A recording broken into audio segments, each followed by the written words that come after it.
the capital requirement of these particular institutions, to have mergers and acquisitions. And I know the banking sector, for example, in the last few years, were very worried about when international banks like Standard Chartered Bank, Barclays, now ABSA, Stanbic Bank came to Kenya. And there was a fear that we were giving out our banking business to multinationals at the expense of Kenyan businesses. But what we would see after a few years, Honorable Speaker, was the starts and the progression of Kenyan-owned banks. Just to name a few, Equity Bank, KCB Bank, which are almost 100% Kenyan-owned. It is interesting, Honorable Speaker, to note, as a result of that, allowing these multinationals to come into Kenya in a banking space and take the lead, we have now our Kenyan banks wake up and becoming the lead. The best bank or the most prominent bank in DRC Congo, for example, Honorable Speaker, is Equity Bank of Kenya. And therefore, this demonstrates that you don't need to fear opening that space, Honorable Speaker.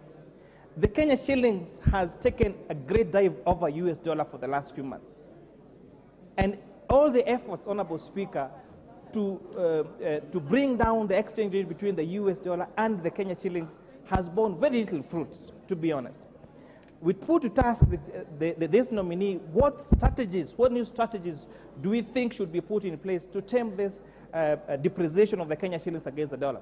And it was interesting to note, Honorable Speaker, that there is an existing East African Monetary Treaty that sets out for the establishment of a common currency in the East African community. However, Honorable Speaker, very little progress has been made in this frontier, which begs the question, if a trader in Namanga is buying products or services from the neighboring Tanzania, why does that person need to worry about the exchange rate of Kenya shillings to the dollar? If a trader in Busia wants to buy fuel across the other side in Uganda, why does that person need to worry about the exchange rate of Uganda shilling or Kenya shillings to the dollar? We have become slaves of this dollars, Honorable Speaker, and it's the high time the central banks of East Africa, the leadership, the political leadership of East Africa, puts to rest the matter of this interest rate, that someone sitting in a far-off country determines what value our shillings are through the establishment of the East African Community currency, and hopefully moving forward, even having an Afro currency. What would be a currency acceptable across all Africa, Honorable Speaker? We've seen this happen with the European Union. Even despite exit from Brexit, you can go to very many countries in the European Union and you just need the euros, Honorable Speaker. So we're looking forward, we're wishing this candidate all the best. My ask for this House is we consider this great Kenyan, this great professional with 28 years of experience in legal, who has demonstrated good knowledge of financial, monetary, and corporate governance through all the institutions that he worked and through even running his own successful legal firm, and approve him as the next chairperson of the Central Bank of Kenya. And hopefully, then he will guide the bank in making sure, again, let me say two important things again, just to repeat, that we have a central bank-backed digital currency. And we get away from the over-reliance of the US dollar by having, for starters, an East African community currency, and hopefully have an Afro currency that will be used as a medium of exchange across the African continent. And with that, Honorable Speaker, I beg to move and ask the Honorable Vice Chair to second.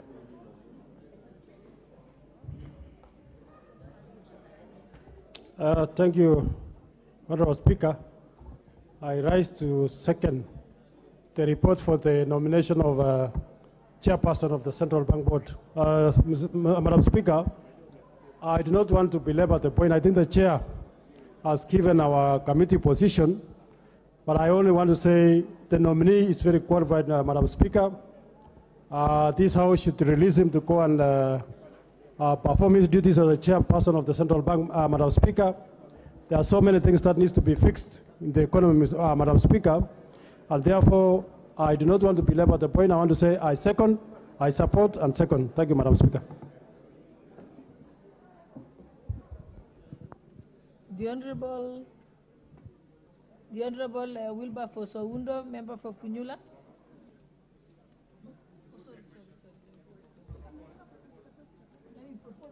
Let me propose the question. Honorable members, I now propose the question that taking into consideration the findings of the Joint Committee of the National Assembly, Departmental Committee on Finance and National Planning, and the Senate Standing Committee on Finance and Budget in its report on the vetting of the nominee for appointment as the chairperson of the Board of Directors of the Central Bank of Kenya, laid on the table of this House on Thursday, 14th, 2023, and pursuant to Section 11(2)(a) of the Central Bank of Kenya, Cap 491, and Section 8(1) of the Public Appointments Parliamentary Approval Act of 2011, this House approves the appointment of Mr. Andrew Mukite Musangi as the chairperson of the Board of the Central Bank of Kenya.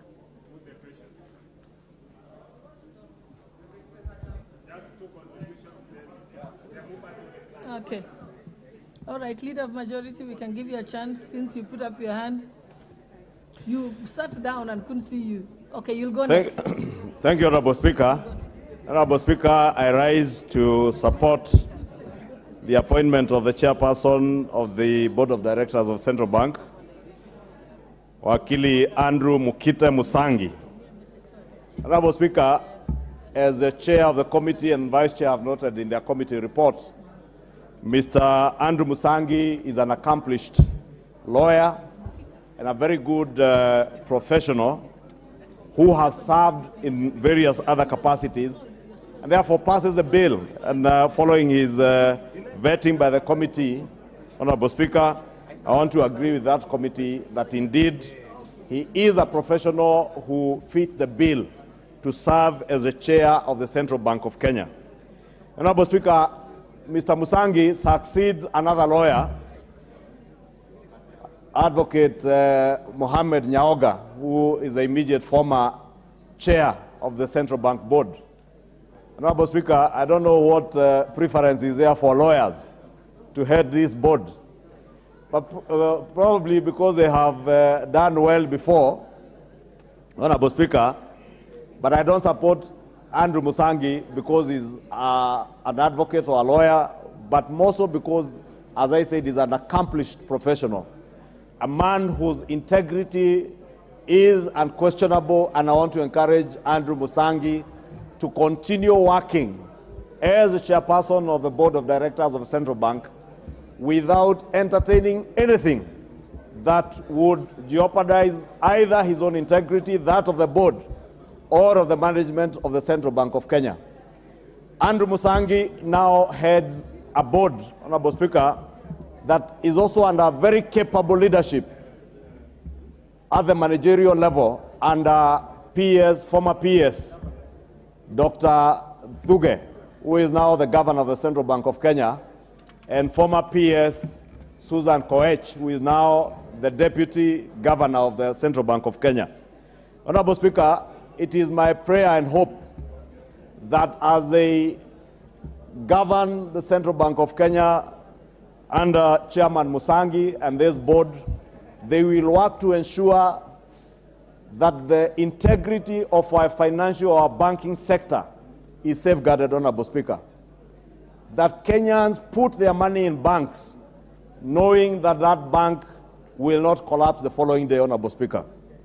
It's my prayer, Honorable Speaker, that this board will ensure that the current management of the Central Bank of Kenya works to ensure that not just the monetary policy of our financial system is stable as the current administration seeks to stabilize the economy, but also the supervisory role of the central bank is actively involved in the day-to-day supervision of banks, Honorable Speaker.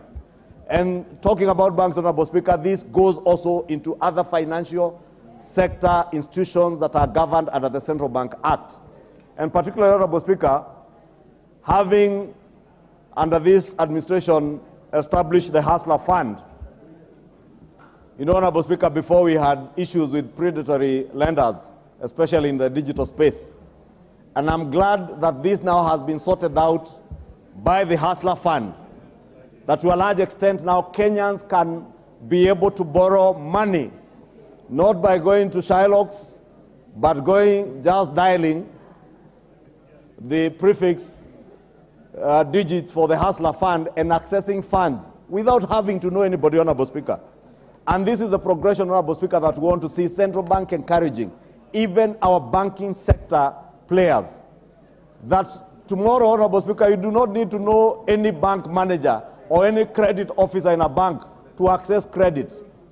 Honorable Speaker, that banks will be encouraged now to develop products like the Hustler Fund, where business people, on the basis of their credit rating, can be able to borrow and access credit in this economy, Honorable Speaker, without necessarily having to know anybody. Honorable Speaker, as I speak about the supervisory role of not Parliament, but of the Central Bank of Kenya, in the past, Honorable Speaker, we have seen laxity. And Kenyans get surprised when a bank collapses and there is a run on the bank when Kenyans walk into that bank to try and withdraw their money, and they are told, oh, sorry, you can't withdraw your money, the bank is collapsing. Honorable Speaker, it is my prayer that under Andrew Musangi, the board will ensure that the supervisory role of the Central Bank of Kenya over the banking sector is efficient and effective. And that means they must do this work almost on a daily basis, Honorable Speaker. And it's not enough, Honorable Speaker, for Central Bank to sit, officers to sit in the Central Bank of Kenya and expect to just review reports sent to them by the banking sector players. They must conduct impromptu checks on banks, and especially where it is said, Honorable Speaker, in English, by the English or whoever said it, Honorable Speaker, that where there is smoke, there is fire. So whenever Central Bank hears or smells smoke in any bank in this country, Honorable Speaker, they must know there is likely to be fire and be proactive to ensure that they safeguard the assets of the Kenyan people that they put in these banks. Honorable Speaker, let me not say much because it's just an approval process, but request members to indeed agree with the committee and support Mr. Andrew Mukita Musangi to now serve as the next chairman of the Central Bank of Kenya, as we encourage him to serve with diligence, serve with a high sense of integrity and a high sense of nationalism and patriotism, knowing that he's now charged with the responsibility of safeguarding huge assets, national assets, and assets belonging to many depositors in this country when he serves as the chair of the board of the Central Bank of Kenya. With those many remarks, I beg to support. The Honourable Member for Funyula, Professor Wilberforce. Thank you, Honourable Speaker, for this opportunity. On the onset, let me stand and say I support the committee report proposing the appointment of Mr. Andrew Mukite Musangi as the chairman of the board of the Central Bank of Kenya. Honorable Speaker, in any organized economy, the central bank is truly central to the economic performance, truly central to the monetary stability, is truly central to capital formation. Just compared to the Federal Reserve of the United States of America, the Bank of England, and all over the world, Honorable Speaker, a failure by the central bank in the discharge of their mandate, the discharge of their functions, in issues of integrity and accountability, will send the economy in a spiral. That's why when we stand here today, Honorable Speaker, we support the appointment of Mr. Musangi, but we need to put it very clear to him and the entire fraternity management of the Central Bank of Kenya that they've got a sacrosanct duty to ensure that this economy is running, Honorable Speaker. Honorable Speaker, he becomes the chair of the Central Bank at the most tumultuous moment in the life of this country. The exchange rate is heading to the north at 150 shillings for the dollar, high inflation rate, Honorable Speaker, high credit squeeze in the market, Honorable Speaker, because the national government has decided to compete with the local mwananchi for the limited financial resources in the market. Honorable Speaker, we are faced with spiraling cost of living, and these are now the things, Honorable Speaker, the monetary policy. As they said, the monetary policy, they must put in mind that the economy is on deathbed. They need to get into place and ensure things are moving. Honorable Speaker, in this country, we need to create capital. We need to create debt to enable us run businesses. Honorable Speaker, that has not been happening at the Central Bank of late, because many times when they stand up, they always increase the within the Monetary Policy Committee, they always increase the rate, the base rate. So consequently, the rate at the banks always increase. Honorable Speaker, it's time they also looked at the strength and the health of the various banking institutions in this country. They also need to go to look into the informal lending institutions in this country, the Shylocks, those informal lending institutions that are truly impoverishing our people. With those few remarks, Honorable Speaker, I support the appointment.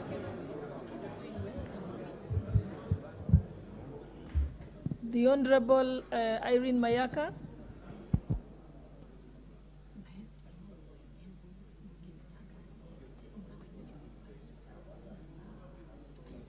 Thank you, Honorable Speaker. And Honorable Speaker, I also stand to support the report from the committee.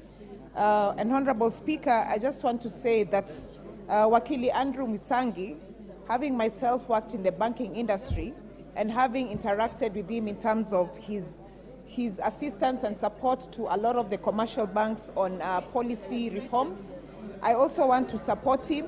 And my wish list to him, Honorable Speaker, is that as he assumes office to chair the Central Bank board, I want to tell him that because, especially with his background as a lawyer, and the fact that the board is actually determined, and one of the key functions is in terms of policy management, I just want to give him a wish list because I know he's a competent man.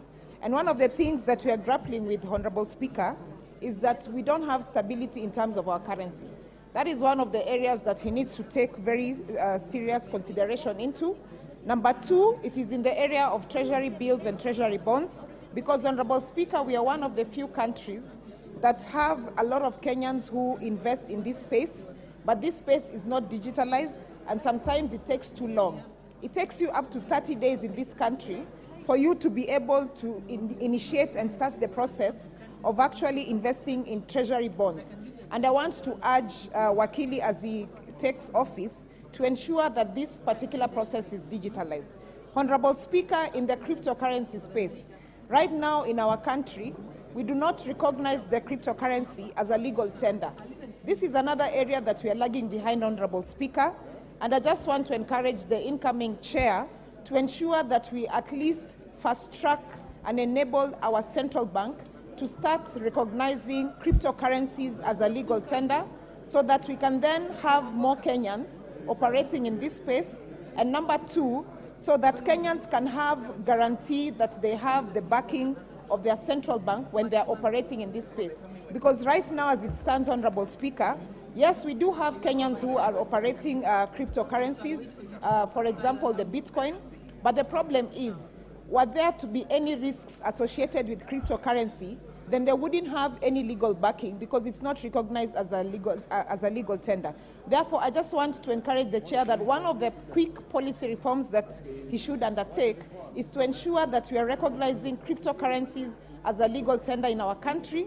And finally, Honorable Speaker, I just want to also say that because of the digital space that we now find ourselves operating in, and because we do not have sufficient laws that enable us to place ourselves properly in the dynamic nature of the digital reforms, I want to encourage the chair that together with the CEO of the Capital Markets Authority, together with the Communication Authority, that as a country we need to fast track and ensure that we have a digital sandbox that will enable us as a country to be able to safeguard our people against any risks and adversities that come with the nature of not being properly prepared in the digital space and not having the proper reforms. With those few remarks, Honorable Speaker, I'd like to support and wish the incoming chair all the best. I thank you.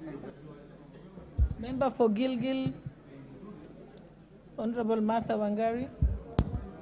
Thank you, Madam Speaker. I also rise to support these reports. And let's try to keep it brief so that more people can have an opportunity. Yes, Madam Speaker, I will be very brief. I support the nomination of Andrew Musangi to be the chair of CBK. And Madam Speaker, the role and the duties of this board is already cut out, because to ensure a good fiscal health of our country, Madam Speaker, this will be very critical and it will be at the center of it. And even the issues to stabilize debt, Madam Speaker, the issue of management of the country's foreign reserves and exchange would be very key. But what I want to contribute to, Madam Speaker, number one, is that we expect better communication strategy from the bank to the people. And Madam Speaker, the reason I say this is that we have very many banks that have gone down or have collapsed, and members of the public have to know this through Twitter or through bloggers, and the following day they are up in arms lining up to take their money, and it ends up becoming a crisis, Madam Speaker. So to actually insulate the populace and to actually protect the monies, because even as in this Kenya KWANZA government, Madam Speaker, we are trying to encourage saving culture of members of the public. But Madam Speaker, if you cannot be sure that your money is safe in a bank, then you end up just having no option, Madam Speaker. So I hope that the new the new central bank board will be excellent in communication. And Madam Speaker, this Andrew Musangi's career has spanned over 25 years, Madam Speaker. And he has been in very high-profile positions in the public domain. So in terms of having the competence, we don't doubt it, Madam Speaker. I just hope that this can be imported, better communication as the lawyer he is. Let us be able to advise our public and not leave them to be able to know these things from the bloggers, to lose money in microfinances, to lose money in cryptocurrency, which is not very well regulated. And Madam Speaker, the other issue that I hope to see is the opening, and I watched his interview, Madam Speaker, and so the issue of money laundering, the issue of corruption. If we are going to stem and deal with corruption, central banks should be at the center of ensuring that we know how exactly money is being laundered in terms of movement in this country, Madam Speaker. The issue of oversight in AIA or appropriation in aid, Madam Speaker, must have central bank at the center of it. So I want to take this opportunity to also wish him all the best and support the report of the committee. Thank you, Madam Speaker. Before we go next, allow me to recognize the presence of St. Teresa Boys High School, Kabula, from Bumula constituency, Bungoma County. And I think I will now allow I'll allow Honorable Wamboka from Bumula, member for Bumula. Thank you so much, Honorable Speaker. Brief so that more people can have an opportunity. Thank you so much, Honorable Speaker. May I take this opportunity to officially invite our boys from Bumula, St. Teresa's Kabula, in this August House, and that I'm proud, Madam Speaker, to be associated with this school. It is one of my centers of excellence, and they have done well. In my constituency, they have made us proud. In the last examination, they took 47 students to university, and they exceedingly continue to perform well, Honorable Speaker. I'm sure when they go back home, they will be able to appraise themselves of what they have seen in terms of rules and procedures of this House. And in future, we may see MPs and the presidents out of this lot of my boys. Welcome, Wana Teresa's Kabula. Asante sana. Thank you, Honorable Speaker. Thank you, and thank you for keeping it brief. The member for Buri, Honorable Mugambi, and let's keep it brief, as we said.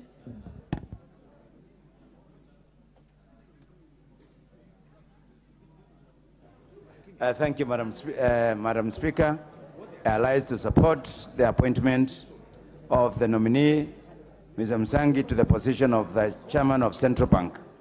Madam Speaker, the Central Bank plays a critical role in the management of fiscal programs in this country. Madam Speaker, it requires somebody with understanding and knowledge and the capacity to do so. I believe the academic qualifications and experiences of this nominee are certified that he is going to do a great job for this country. Madam Speaker, there is a time when you almost lost the relationship between the fiscal management policy of this country and the other parts of the economy. Madam Speaker, this candidate has demonstrated the ability to bring the interaction between the currency management and the other activities of the economy.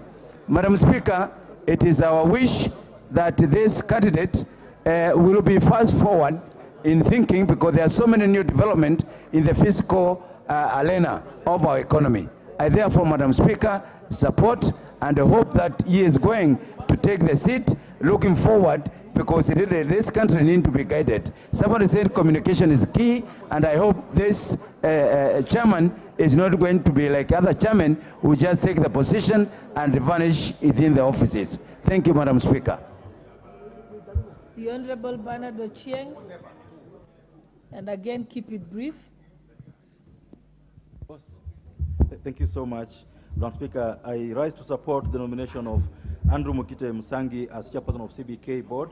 Madam Speaker, just to remind Councillor Andrew that he becomes chair of the CBK board at a very volatile.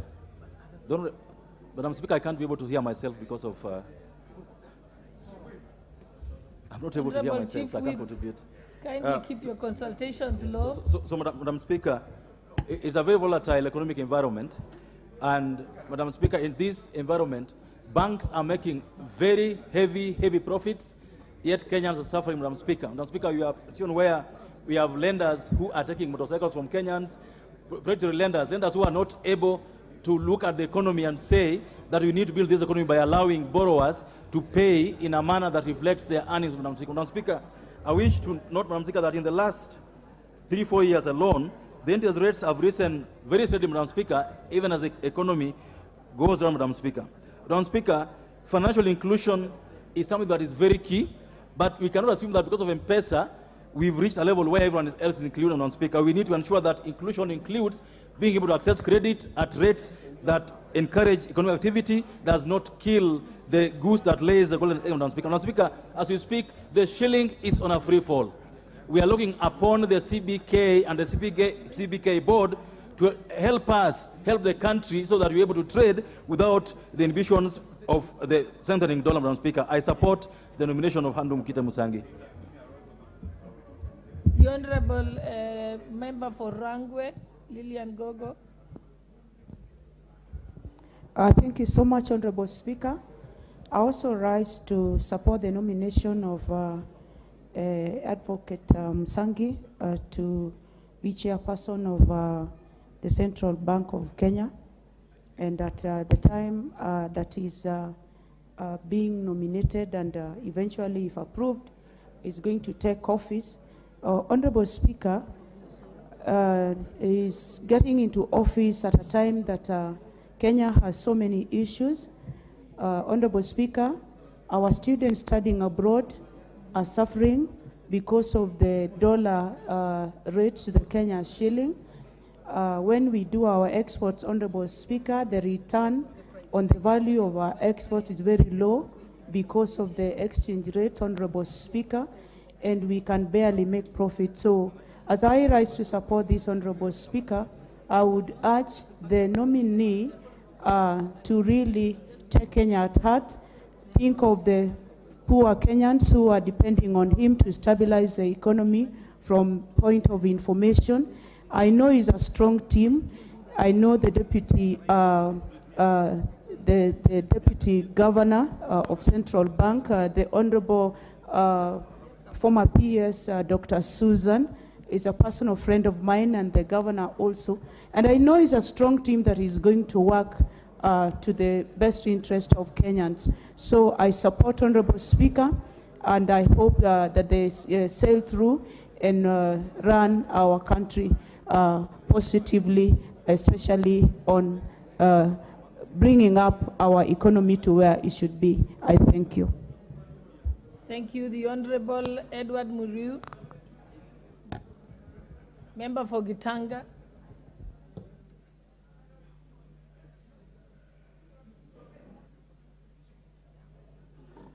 Madam Speaker, thank you for the opportunity. I rise to support the nomination of Mr. Musangi.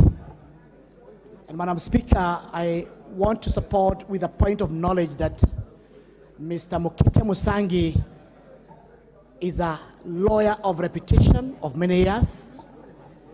He has been running very serious law firm. He has been a director in various organizations of reputation, and therefore, Madam Speaker, he is fit and proper to be the chairman of the Central Bank of Kenya. Madam Speaker, on my support, I also want to challenge the board of the Central Bank for two reasons. Number one, Madam Speaker, we have just come out, we have just rescued 8 million Kenyans from the predatory lenders, whereby they were listed in the CRB, Madam Speaker.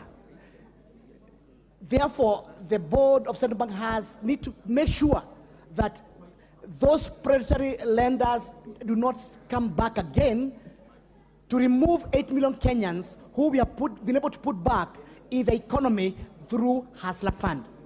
Secondly, Madam Speaker, there is an issue about the depositors' funds, especially for the Imperial Bank, Chase Bank, and other banks which has been closed, and those depositors have been suffering. Madam Speaker, I also want to put a challenge to the chairman to ensure that the depositors' funds, they are fully paid, to ensure that their hard-earned savings is saved from loss. Madam Speaker, I support this nomination. Thank you.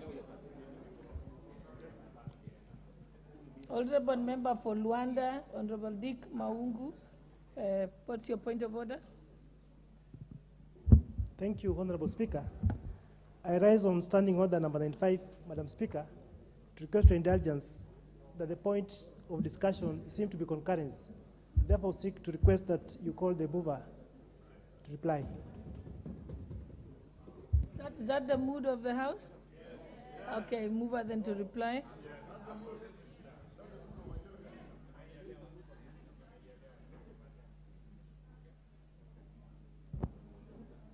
Honorable Speaker, I want to thank the members who have contributed immensely to this particular motion. As a departmental committee that oversights Central Bank, we take keenly the remarks that honorable members have said. We take keenly the remarks on interest rates in this country and making sure that banks actually have competitive interest rates. We take interest in what members have said about safeguarding the deposits of members, where members have talked about some banks have had deposits of members disappear mysteriously in their bank accounts. Interestingly, Honorable Speaker, the nominee, the chairperson, told us that I think it is late father was also a culprit of fraudulent bank transaction where money was withdrawn from his late father's bank account. And therefore, as a departmental committee in charge of oversighting Central Bank, we'll make sure that we put the chairperson to task and the bank to task to make sure that they deliver their mandates as per the Central Bank Kenya Act. And with that, I beg to reply, Honorable Speaker.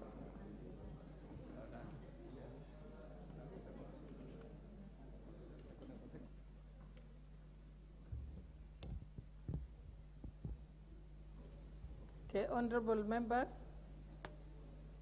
I now put the question that taking into consideration the findings of the Joint Committee of the National Assembly, a Departmental Committee on Finance and National Planning, and the Senate Standing Committee on Finance and Budget, in its report on the vetting of the nominee for the appointment as chairperson of the Board of Directors of Central Bank of Kenya, laid on the table of this House on Thursday, 14 September 2023, and pursuant to Section 11(2)(a) of the Central Bank of Kenya Act, Cap 491, and Section 8(1) of the Public Appointments Parliamentary Approval Act 2011, this House approves the appointment of Mr. Andrew Mukite Musangi as the chairperson of the Board of the Central Bank of Kenya. Will as many as of that opinion say aye? Aye. Will as many as of the contrary opinion say nay? The ayes have it.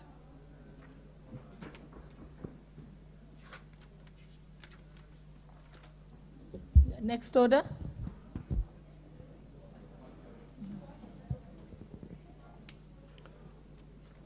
Order number 14, the Privatization Bill, National Assembly Bill number 22 of 2023. Second reading.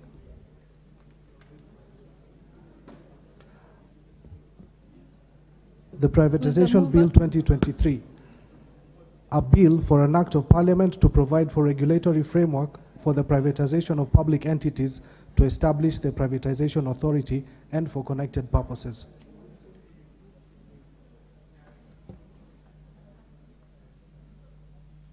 Majority Leader. Thank you, Honorable Speaker. I beg to move that the Privatization Bill, National Assembly Bill number 22 of 2023, be now read a second time. Honorable Speaker, this Privatization Bill 2023 is formulated, Honorable Speaker, as a next generation legal framework that, amongst other things, seeks to overcome the shortcomings and challenges that were associated with the current law, that is a Privatization Act that was enacted in the year 2005. Honorable Speaker, prior to the coming into effect of the Privatization Act of 2005, privatization transactions of the government were guided by the policy paper on public enterprises reforms and privatization of 1998, with the then Permanent Secretary to the Treasury Incorporation Act as the legal framework.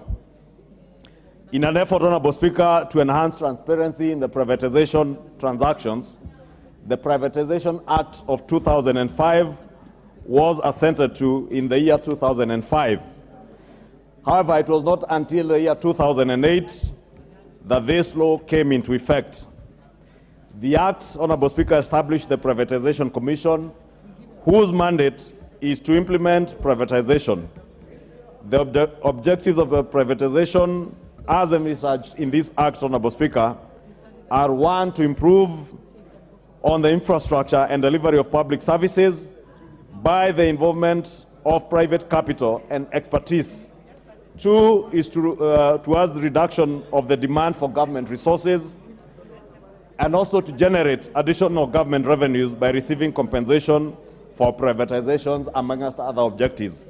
Honorable Speaker, in realization of the objectives of the Privatization Act as enacted in 2005, and as I mentioned, that came into effect in 2008, the principal objectives, as I've stated, of engaging in privatization endeavors by government is: one, to divest, or rather government to divest from commercial enterprises, Honorable Speaker, with the objective of: one, raising resources for government; two, Honorable Speaker, as you have seen with the privatization of many enterprises, government or state-owned enterprises, is to enhance efficiency in the operations of these institutions or organizations, Honorable Speaker, by injecting: one, private capital, Honorable Speaker, where government is limited in terms of the amount of capital that you can inject into state corporations,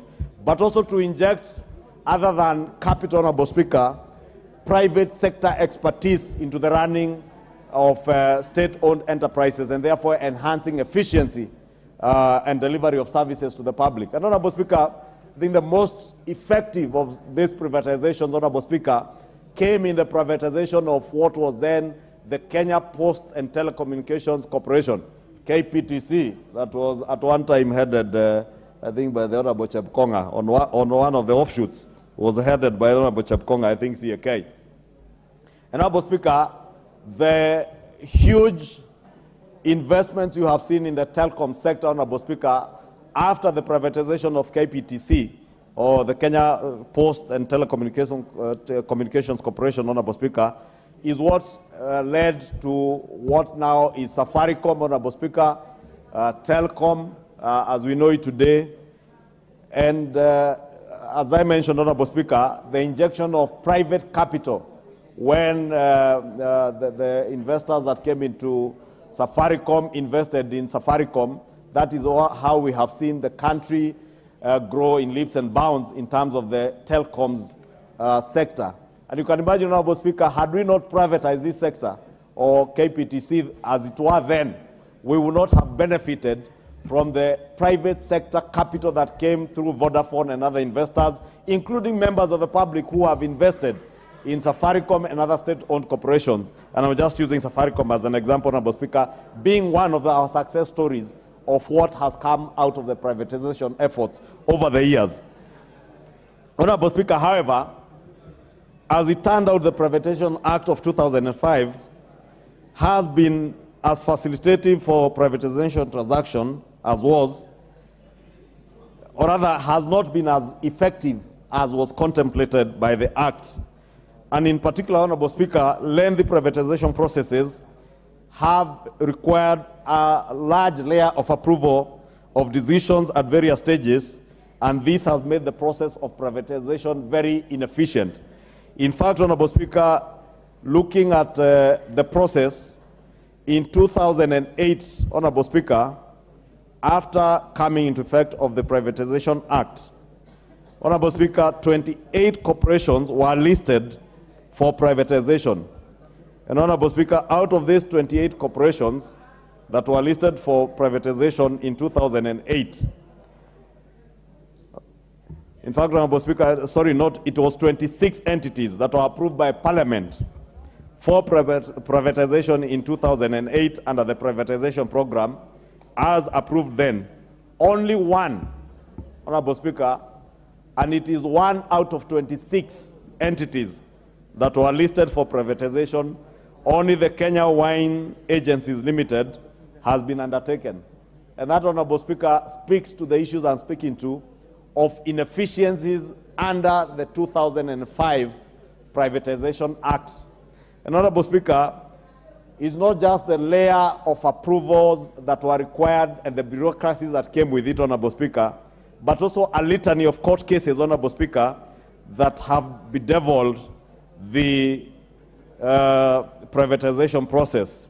And Honorable Speaker, protracted court proceedings are amongst these challenges, Honorable Speaker, that have resulted in the slow implementation of privatization. There also have been undue delays in implementation process, as I said, due to the multiple layer of approvals required by various institutions, and also delays in the provision of information during privatization, Honorable Speaker, from the entities themselves. And therefore, this new legal framework under this privatization bill seeks to deal with some of these hurdles and challenges. One, to create efficiencies in the provision of information and even in the formulation of privatization programs to ensure, Honorable Speaker, that once a program is approved, then the multi-layer approvals, including, Honorable Speaker, approval, and I've just had a discussion with the chair of the committee because I'm aware the committee had other views in terms of the approval processes by Parliament. And Honorable Speaker, Parliament has a role in a privatization process because these are public entities. And I want to agree with the committee that indeed Parliament must have a role as the people charged with oversight of public resources. Public resources have been deployed in the investments that are state-owned corporations. And therefore, if you are to sell or if you are to privatize these state-owned corporations, then Parliament must have a role in government being able to divest from those entities, Honorable Speaker, to ensure, one, that there is actual and active public participation in these processes as was envisaged by our Constitution. Honorable Speaker, however, the Constitution never envisaged a process where then Parliament also becomes a hindrance to the efficiency of such privatization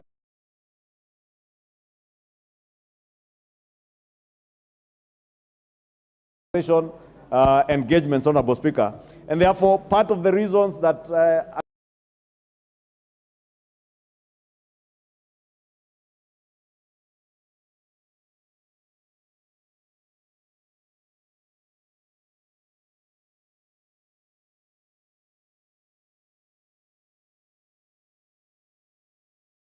again, Honorable Speaker, that informed this new legal framework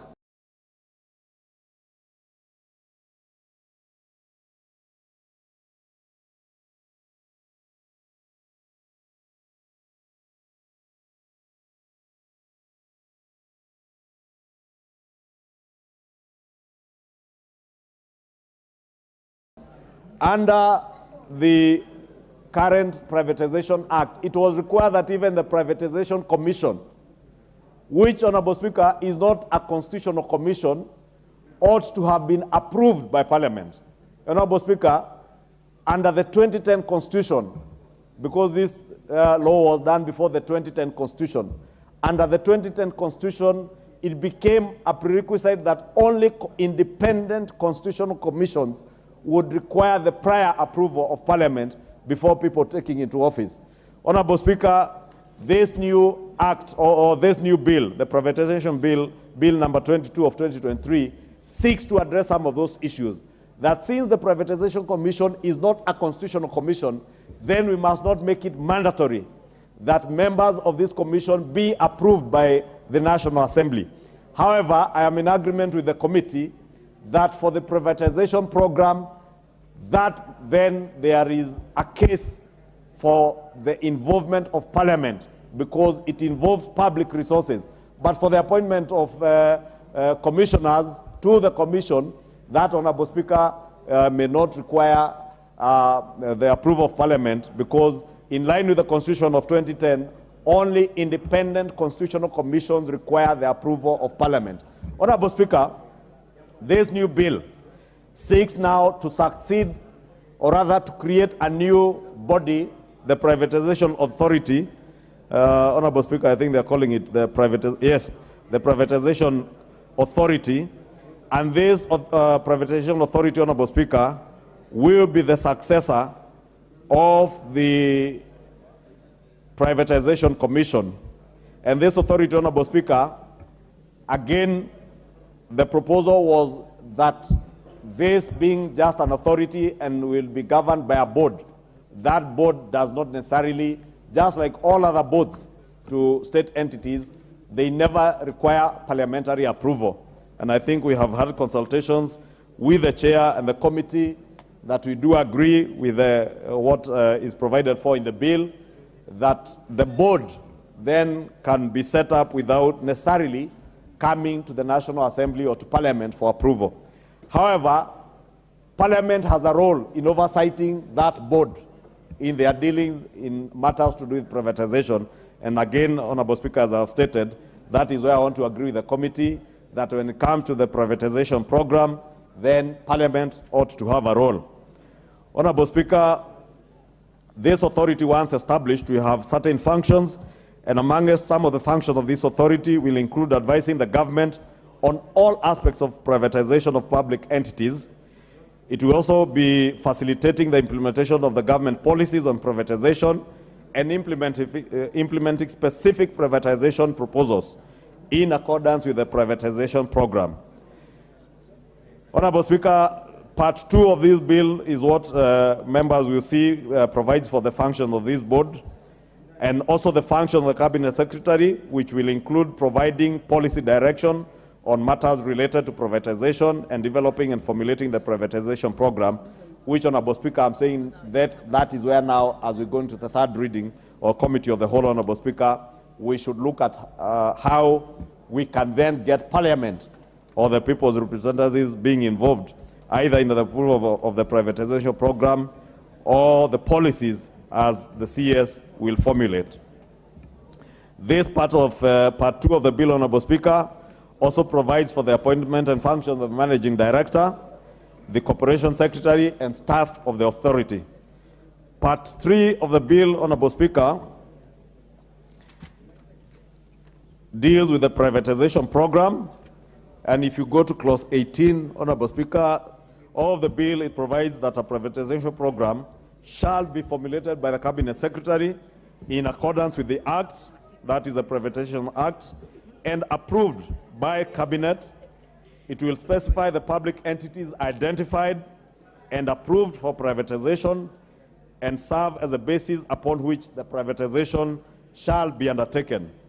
This part also, Honorable Speaker, makes provisions for the formulation of the program, which includes identification of entities to be included in the privatization program in line with the considerations, public consultations during development and notification of, by Parliament before implementation of the program. It further specifies the validity period of the program as not exceeding 5 years from the date of gazettement, and such validity may only be extended for a further 12 months or a further 1 year. Therefore, such a program, Honorable Speaker, in line with this part, means that a privatization program can only run to a maximum of 6 years.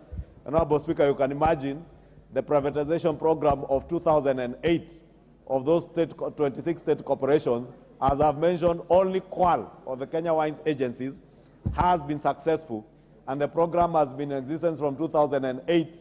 We are now in the year 2023. That is 15 years later. We are now putting a time limit under this new act that such a privatization program can only run for 5 years. And if within 5 years you have government has not finished that program, they can only seek a further extension of only 12 months to be able to conclude that program.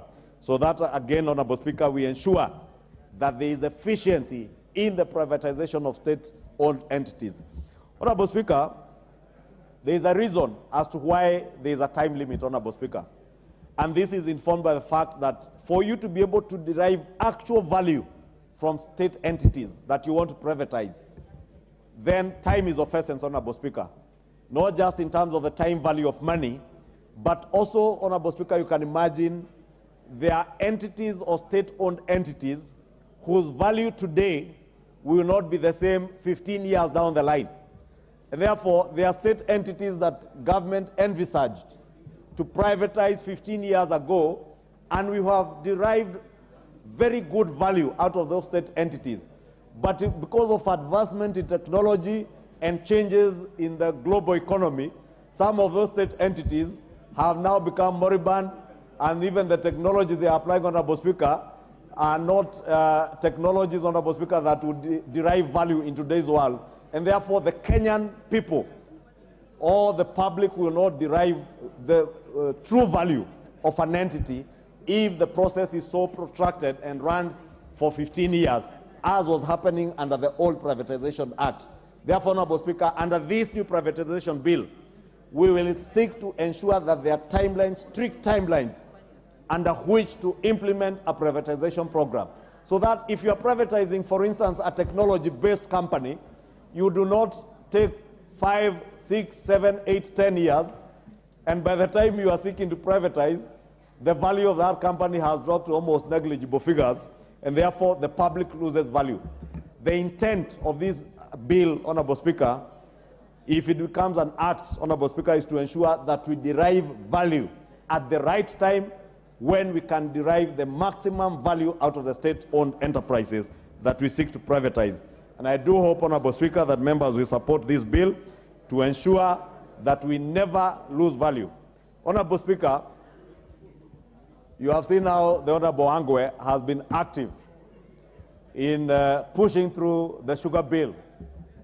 You can imagine, Honorable Speaker, if, for instance, the sugar companies in the Western Kenya belt and parts of the coast were privatized, say, 10, 15 years ago, the value we would have derived out of those sugar companies, that some that we have been just talking about their privatization, but it has never happened. And I want to pray, Honorable Speaker, that this time round we shall get it right. So that, Honorable Speaker, we do not punish another generation. We have wasted 15 years trying to privatize state-owned entities. Some, Honorable Speaker, if you visit some of the state-owned entities that were earmarked for privatization, they are basically dead, Honorable Speaker. Some today, if you were to privatize them today, you would sell them for a song or for no value, Honorable Speaker. But had we done it at the right time, Honorable Speaker, we would have derived value for the public. Those entities would have become more efficient. We would have been able to deploy private capital, therefore enhancing efficiency in the operations of those entities. We'd have been able to deploy private expertise or expertise from the private sector. Honorable Speaker, I mentioned the sugar industry because it is one such case where, Honorable Speaker, whether you go to Mumias, whether you go to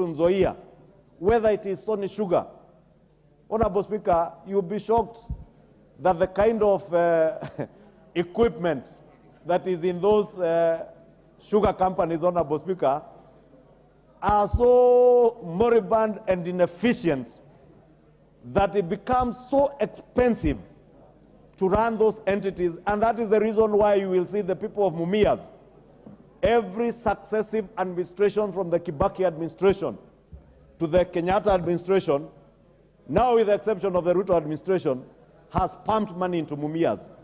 But what have we derived out of the money that we have pumped into Mumias, Honorable Speaker? Absolutely nothing. So we have wasted a lot of public resources pumping into inefficient entities, Honorable Speaker, and that is what is informing this privatization bill, that we will enhance the efficiency with which we privatize state-owned entities so that we deploy private capital, private expertise, private technology from the private sector, Honorable Speaker. If we had deployed private expertise in Mumias, Honorable Speaker, the cartels that have been running the sugar sector in Kenya would have been driven out of business years ago. And I must take this opportunity, Honorable Speaker, to commend His Excellency the President. Because he has said, and he has told these cartels that there are only 3 things to do in this country. And in those words, Honorable Speaker, if I may quote him, he has said, mambo ni matatu. And in this mambo ni matatu, Honorable Speaker, because we have been speaking about the fight against corruption, Honorable Speaker.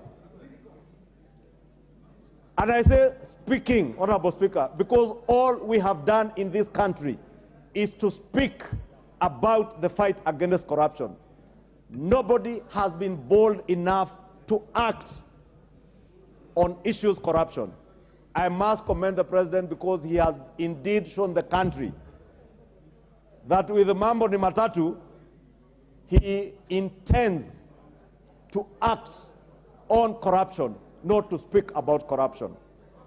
Honorable Speaker, you remember in the last regime, at one point during a State of the Nation address, the former president, speaking about corruption, fired over 200 public officers, many of whom ended up getting back into public service, because we are all accustomed to speaking about corruption. Honorable Speaker. Honorable Kajwang, what's out of order? Madam Speaker,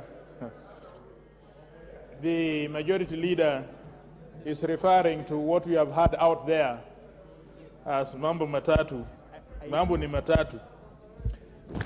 Can majority leader confirm that he is encouraging extrajudicial killing or people being sentenced to prison without judicial trial, or others deported to places without judicial, without procedure, due procedure, sending to heaven, sending to heaven, or sending to jail without judicial processes. Does that confirm that the majority leader is encouraging those practices? Majority leader, did you encourage extrajudicial killings? You know, Honorable Speaker, you know, my good friend TJ, knows I have never encouraged anything extrajudicial.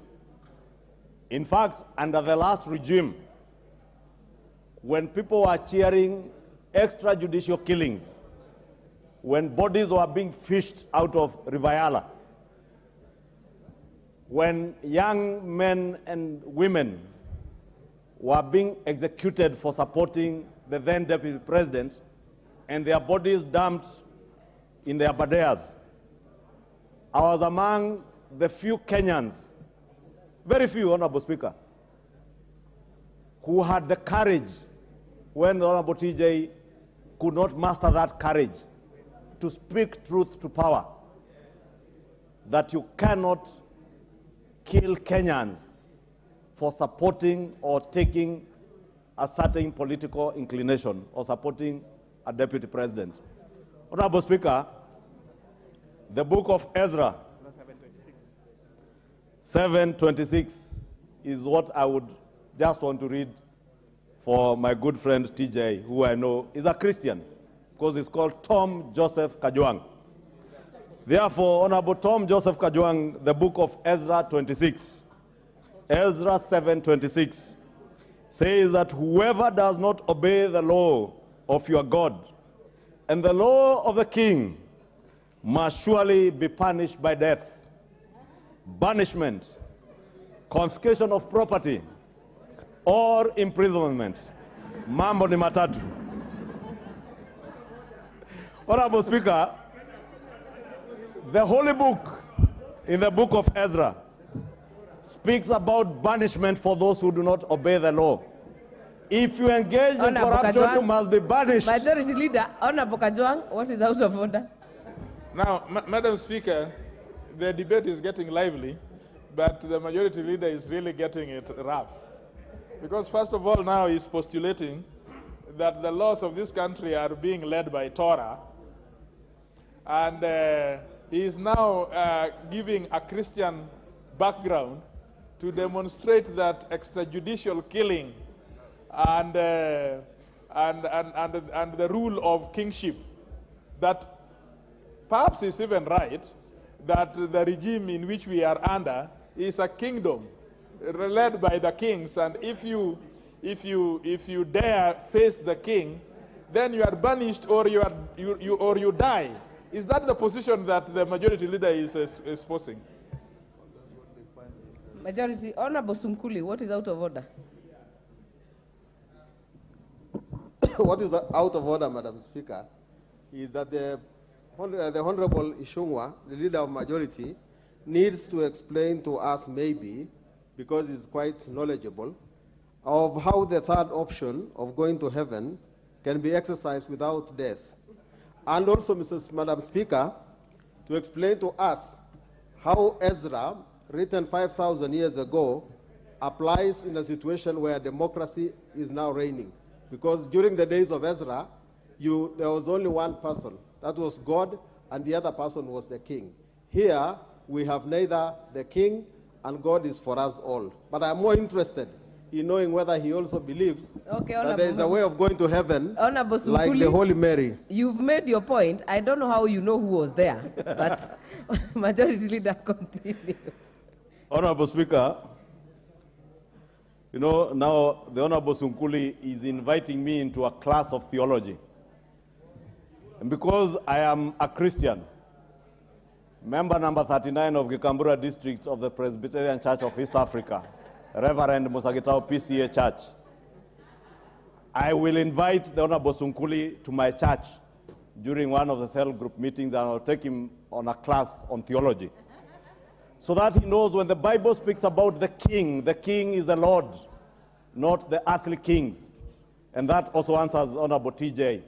When the Bible speaks about banishment for the corrupt, for the sugar cartels, that is why they have been told mambo ni matatu, uhame Kenya, uende jela, ama utafuta tikiti ya kwenda binguni. If you want to find a ticket to heaven, accept the Lord and no corruption is evil. And I want to invite the Honorable TJ, the Honorable Sunkuli, and all our other colleagues, please accept to get the ticket to heaven by not just speaking about corruption, but acting against corruption. These sugar cartels, Honorable Speaker, rode on state capture in the last regime. And Honorable Speaker, because we are talking about those three things, those three choices, Honorable Speaker, probably I would add a fourth option, that maybe it is time that we now begin to have the conversation on the establishment of a state capture commission, so that this country gets the opportunity to truly interact with what has actually bedeviled the fabric of our nation in the economic management of our resources, our national resources, Honorable Speaker. Because it is sad that as political leaders, we shout from the rooftops and shout loudly about our fight against corruption. But when it comes to acting on issues corruption, we are the first to use politics to defend the corrupt. We are the first to use state capture to advance our own selfish business interests at the expense of the greater public good, Honorable Speaker. Maybe it is time, Honorable Speaker, we began to have that conversation as a country.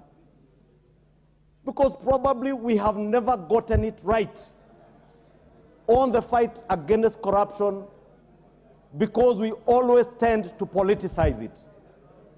And I want to repeat, Honorable Speaker, those three choices are open, not to Kenyans, not to good Kenyans, not to law-abiding Kenyans, not to hard-working Kenyans, but those options are open to the corrupt, those who believe that they can use their offices in public office as state officers to enrich themselves at the expense of the people who put them in those offices, Honorable Speaker.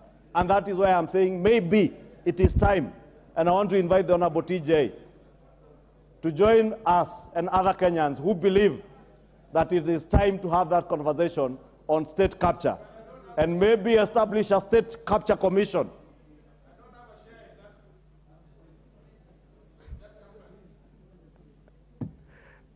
Honorable Speaker, I would have ignored what the Honorable TJ is saying, that he has no shares in that company. I do not know which company, but I know, because I can hear what he's saying from his position, he's speaking about none other than the Deputy President, who has spoken about shareholding in government.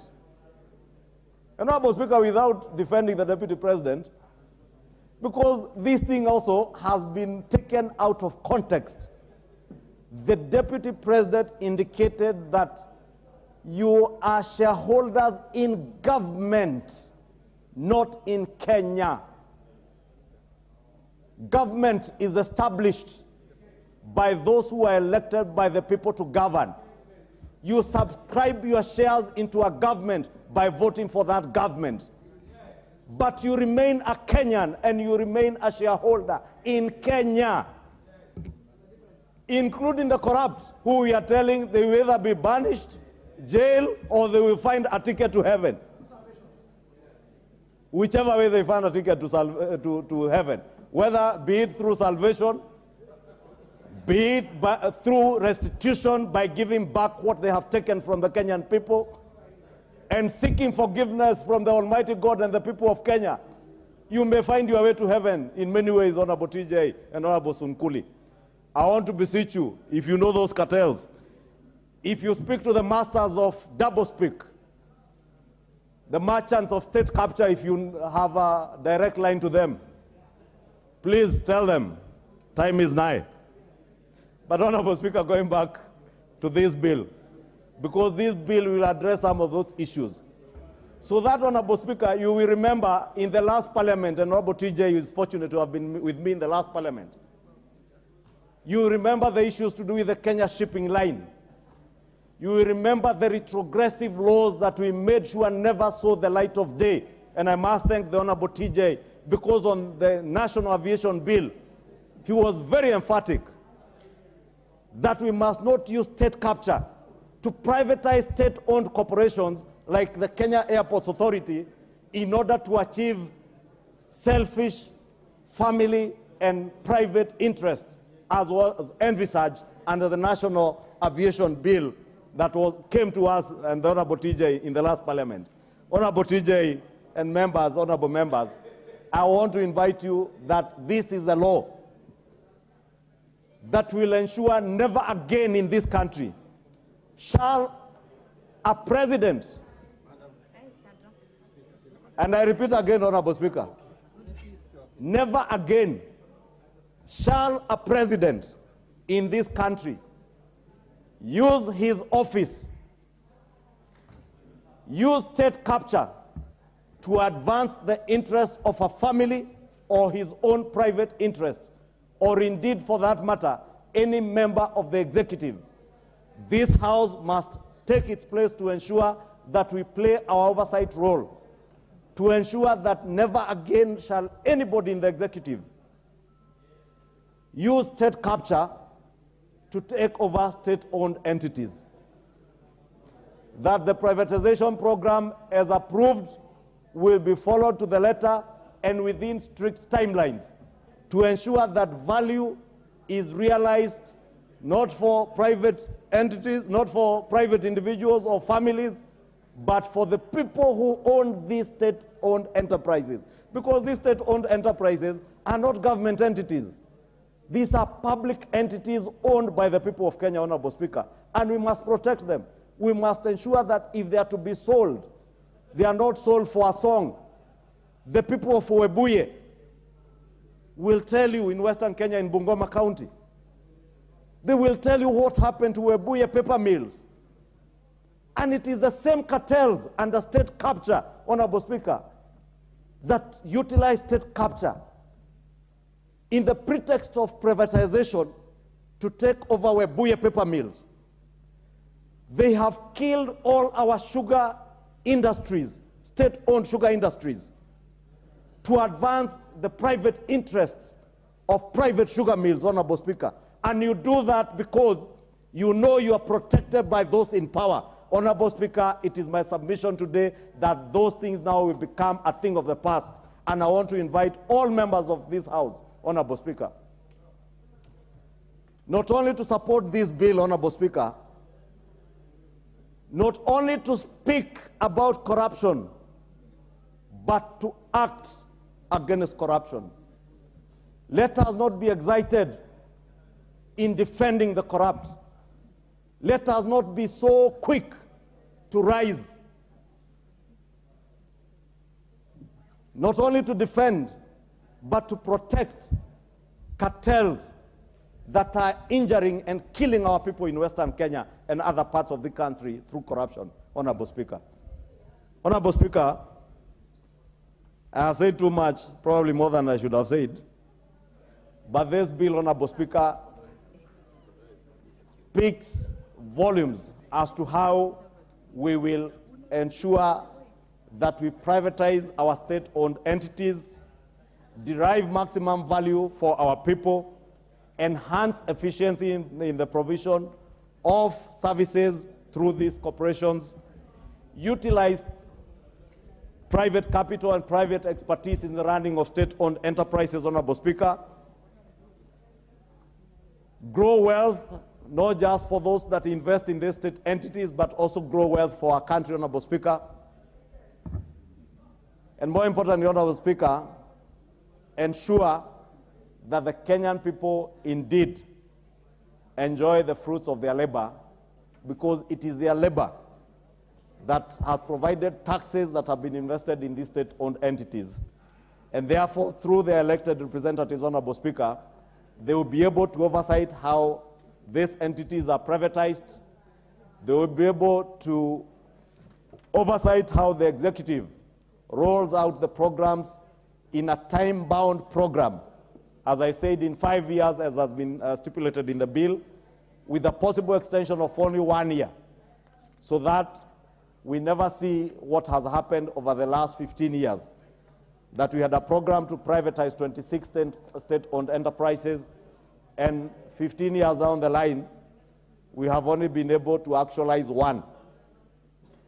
I pray, Honorable Speaker, that this Parliament will midwife a new legal framework that will see us privatize state-owned enterprises, so that also as we appropriate resources, Honorable Speaker, we no longer have to appropriate national government resources towards the running of state-owned enterprises, which, if they were injected with private capital and we brought in private sector expertise in the running of those enterprises, they would be contributors to the exchequer.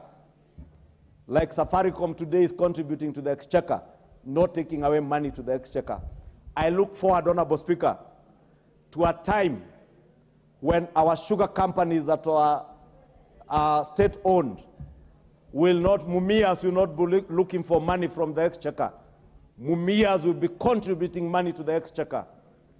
Kenya Airways, Honorable Speaker, will not be gobbling 20, 30 billion shillings of our exchequer resources almost every financial year, but we'll be putting back 30, 50 billion shillings back into the exchequer as dividends, Honorable Speaker, even as they pay dividends to those who will have invested in them privately, Honorable Speaker. And with those, Honorable Speaker, in closing, that is the last objective of the privatization of state-owned entities, to ensure that we no longer have to appropriate our national resources to run state-owned enterprises, but to inject efficiency, inject private capital and private expertise to be able to derive more value out of these entities as they contribute to the exchequer, Honorable Speaker. And I look forward to that day very soon. And I'm sure under the able leadership of President William Ruto and his cabinet, and with the able support of all well-meaning members of parliament who shall not defend corruption, who shall not defend cartels, we will see that day come when we shall no longer invest money in KQ, but KQ will be giving the government of Kenya money. Honorable Speaker, with those many remarks, I beg to move and request the chair of the Finance and Planning Committee, who together with this committee have done a commendable job in processing this bill and taking it through public participation, to second. And let me, in closing, take this opportunity to thank the Finance and Planning Committee through its very able chair, the member for Molo, for the work that they put in, and look forward to the Thank you, Majority Leader. Honorable Kimani Kuria. Thank you, Madam Speaker. Madam Speaker, I beg to move that the privatization bill be read a second time, or to second that the privatization bill be read a second time. And maybe before I do, the good debate the Leader of Majority had with TJ Kajwang on Ezra.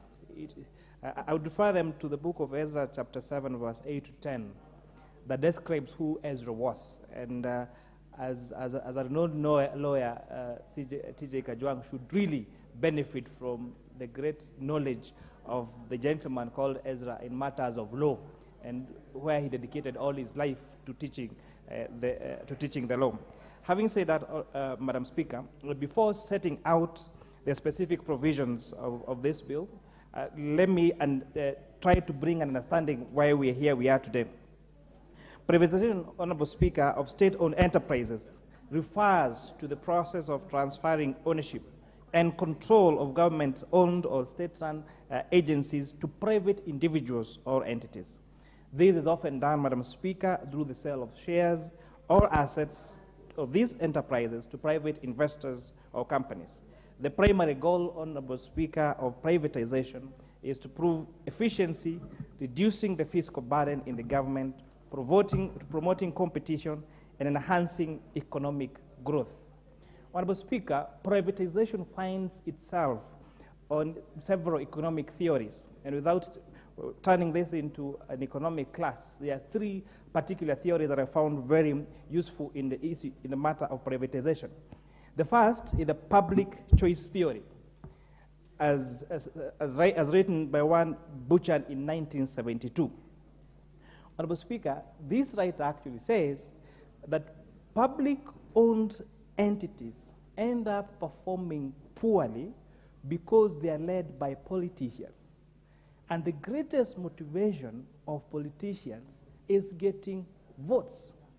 And therefore, when faced with a decision of getting votes or enhancing efficiency of that institution, a politician will always choose votes. And that is therefore why, as per public choice theory, these public-owned entities actually fade. And that is why it is in the best interest of the country that they be privatized. Honorable Speaker, we have the property rights theory, which says that shareholders are residual claimants to profit in a public, in an enterprise or in a company. So if I am a shareholder in a company and I sit on the board of that company, I want to get more profit from that institution. But who are those that sit in the board of these companies? Most of the time, the shareholder called GOK is represented at the board by either the principal secretary or the cabinet secretary for that line ministry. The problem with this is that usually in private enterprises, as a shareholder, you want to maximize your profit. But here, the profit does not come to yourself as a person. And therefore, the effort that you'd expect that particular minister or PS to put in that particular institution is minimal, because this additional responsibility does not accrue any additional revenues for that particular officer. Madam Speaker, we have the agency theory. And the agency theory talks about that managers will always try to maximize their own utility. Like, as a manager, your best interest is not necessarily that of the shareholder, it is that of yourself as a manager of that institution. In the private sector, this agency theory is well taken care of because there is a competitive market for those managers. So those managers are competitively looked for in the market. There is incentives given, including salaries, including shareholding in those companies. You should check, for example, this payment that is made, the salary that is paid to CEOs of some of these institutions in Kenya. You know, the other day we were having a conversation with one of my colleagues who were together in university, who has risen up the financial markets or the financial institutions ladder, and I was surprised about how much money he's making in a month. To imagine that members of parliament are well paid, there are very many officers out there who are paid unimaginable salaries. So that reward system now takes care of the challenges of agency theory.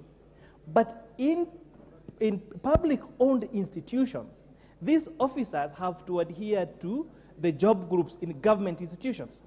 And whether that publicly owned enterprise makes how much money, there is no reward system, whether in terms of shares or better remuneration for those officers, which therefore makes the motivation that they have in those particular institutions very minimal. Honorable Speaker, the bill had proposed something that the committee really flagged out, that there would be a privatization program. And this privatization program, Honorable Speaker, is the program that states which institutions are going to be privatized when and how. But interestingly, the bill excluded the approval of Parliament. At the Committee of the Full House, Madam Speaker, this afternoon, I will be moving for amendment in our bill to include a proviso that a privatization program must be approved by the National Assembly, Honorable Speaker. We have seen a myriad of problems in the privatization sector. Later this afternoon, we'll be debating the measures being put in place to revitalize sugar companies. And it's really a pity that a whole region, a whole western region that relied solely on sugarcane have approved they have uprooted their sugarcane, and they have no interest whatsoever in this sugar business. And really thank Honorable Wangwe for the steps you've taken, and we'll be discussing that later this afternoon and making sure that we revitalize these particular institutions, Honorable Speaker. Madam Speaker, in light of the foregoing bill, it will serve what I will summarize as 4 important things. 1, to provide for the coordination and oversight of privatization matters. It is key to note that these institutions were created by taxpayers' money. That these institutions are the sweat of Kenyans that would be paid through their taxes that they had the establishment. It is therefore only fair that we have a proper legal framework that we provide now for not just the coordination, but most importantly, the oversight of that privatization. Honorable Speaker, this bill seeks to establish the formulation of the privatization program. That is number 2. Number 3, it makes a provision for the implementation of the program. And lastly, number 4, provides for how these agreements are supposed to be contained and implemented. Honorable Speaker, we've had a privatization commission existent for almost 15 years. It is really sad. When we met these stakeholders, we're asking them, for the last 10 years, you wake up, you go to the office. What do you do? When you go back home, why do you have a reason to wake up the following day? And the President Commission was sharing with us the disappointment they have had every time they've come up with a program for privatization that has never seen the light of day. Year 1, year 2, year 3, year 4, all the way to all those number of years. The establishment of this bill, Honorable Speaker, safeguards, it's important to mention, even though it repeals the current Privatization Act, it safeguards the jobs of those already working at the Commission and provides for a transition process, how they're going to transition from the Privatization Commission to the Privatization Authority as enshrined on the bill. Madam Speaker, the Privatization Bill, most importantly, would have a potential to render the High Court ruling, the position on Petition Gazette Notice number 8739 of 14 August 2009 redundant, because the issues that were raised in that court ruling as per the Privatization Act have now been addressed by this Privatization Bill.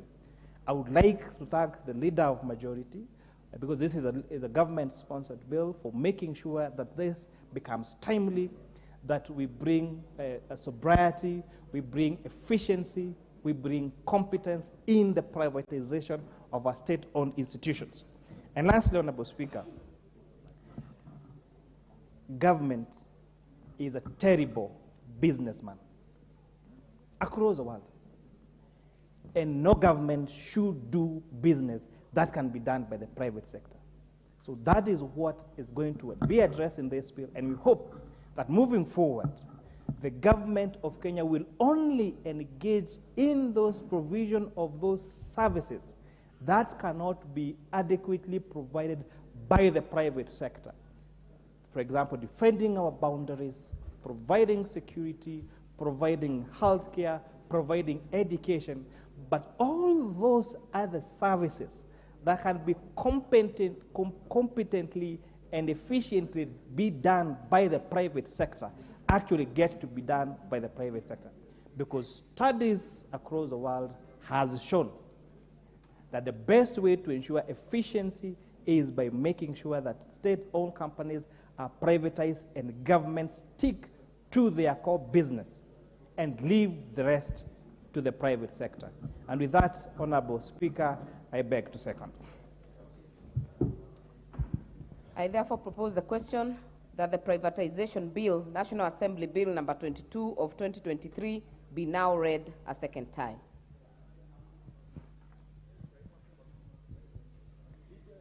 Honorable Dr. Pukose.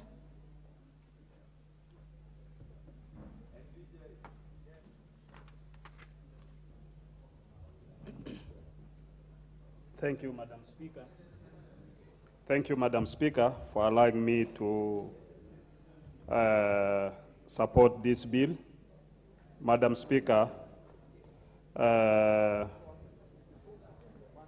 this is an important bill that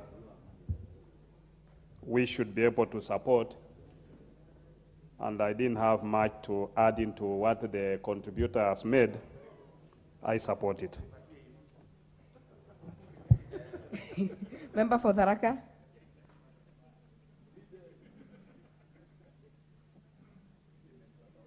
Thank you very much, Madam Speaker. That was quite hilarious, that support. But support is support whichever way it comes, even the one-liner is good enough.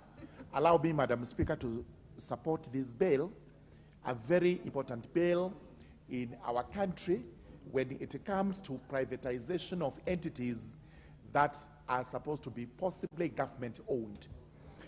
It's always a rider that the government does not have any farms, the government does not have any other property, and the only way the government raises its revenue is actually through taxation and borrowing. Because it is now proven that where government tries to invest into actual property, most of it go awry, as a result of which we have incompetent entities going around and unable to perform the functions for which they were performed. Even for the parastatals under the Parastatals Act, it is going to be that where they cannot perform, they should actually be privatized, and we have private people running private businesses for purposes of giving the government money. It is not the other way around, as stated by the leader of majority, that we have entities that are going to the government day after day, begging for money so that they can be salvaged. We should actually close shop for all those entities, bring them up as private entities, and we start getting money from those entities. We have in mind, as it has been said, the sugar companies. The sugar companies now need to be privatized. It is the high time we got these companies producing sugar, that they are selling sugar from which we get taxes and revenue, as a result of which they continue to be going entities. KQ is another one. Definitely. We need to rethink about Kenya Airways. It is our national carrier. It has a very nice slogan, which makes us extremely proud because it's the pride of Africa. It is everything good Kenyans can think of. But what do we get from it? Year in, year out. Debts after debts, debts after debts, because it is not able to run its own affairs. We now need a law like this so that we can privatize it and it continues to be the pride of Africa that it should be, and make Kenyans pride. I have gone through this act. It's a very important act in that it now sets into motion the way we are going to privatize the entities that are earmarked for privatization. We actually have an authority that is being formed, which is going to be the Privatization Authority of Kenya. Possibly we will add of Kenya, so that wherever we go, we know that what we are privatizing belongs to Kenya and it is being done by Kenyans. It's an authority that is supposed to spearhead privatization activities in the country. The way it has been formulated is from part 2 of the Act. The Cabinet Secretary is given the powers to set up the authority, and once the authority comes in, it is supposed to be managed by a board of directors, which is chaired by a person appointed by the President and the other members equally appointed. This is important because we also have technocrats in it, including principal secretaries for National Treasury, principal secretary, responsible for matters relating to investments, and we have the Honorable Attorney General coming in, so that he does give advice and guidance when it comes to matters such as this. We know very well that there may be elements out there who are looking at privatization as a golden opportunity to take over through whatever mode of taking over, whether capture, whether stealing, whether which, so that they are able to enrich themselves. With such a law, these need to be forewarned that there will be no room for trying to take away Kenyans' properties, which are supposed to be privatized. We have also banks which still are in the hands of the government, which banks, again, we need to relook at to see whether it's the high time that they are 100% privatized and the government opts out. I did talk about parastatals, including a company, a private limited liability company like the Kenya Power, which, again, Kenyans are complaining about because it is not rendering the services for which it is actually formed to render, in that I think the government still controls a large share of this particular company, and we should be moving away from this, such that we have Kenya Power fully privatized. We have then competitors coming in to compete with it to provide energy in the country, such a way that we Kenyans are able to enjoy energy services at affordable costs, because Kenya Power is going wayward. It is actually giving us bills which we are complaining about every time, and some of it, I'm convinced beyond doubt, have nothing to do with the high cost of petrol and petroleum products. I'm also convinced beyond doubt that it has nothing to do with levies imposed by the government. Possibly, it is a way of bridging up debts, which it has incurred through levies, which many Kenyans do not understand. We have a program in part 3 on how privatization is going to be done. This is very important because once the process kicks off, it must be controlled by a law on what is going to happen step after step until the targeted entities are actually fully privatized. Then we have an implementation program in part 4. This is again important because Kenyans need to know after privatization is started, it is actualized, for how long this is going to take place and how are we going to benefit from all this, including the privatization agreements that will have to be entered into from time to time. At the end of it all, any party that is aggrieved will have to go to the review. We are calling it the Privatization Review Board. This is a board that is going to perform quasi-judicial functions, such that if a party is not happy, a party is dissatisfied with any decision, then you have an appeal mechanism in place, which mechanism is supposed to serve justice to all those parties that go to it. This is a very important bill, and I do support that we actually pass it so that we can move forward. Thank you so much. Thank you. Before the next speaker, allow me to recognize guests in the public gallery. We have Olelusie Primary School, Narok North Constituency, Narok County. We have Sekenani Primary School, Narok West Constituency, Narok County. And we have Sugar Farmers from Tinderet Constituency, Nandi County. On my own behalf and of the House, I welcome you to observe the proceedings of the House, and I'll give the member for Nandi County to welcome them and make your remarks for this bill.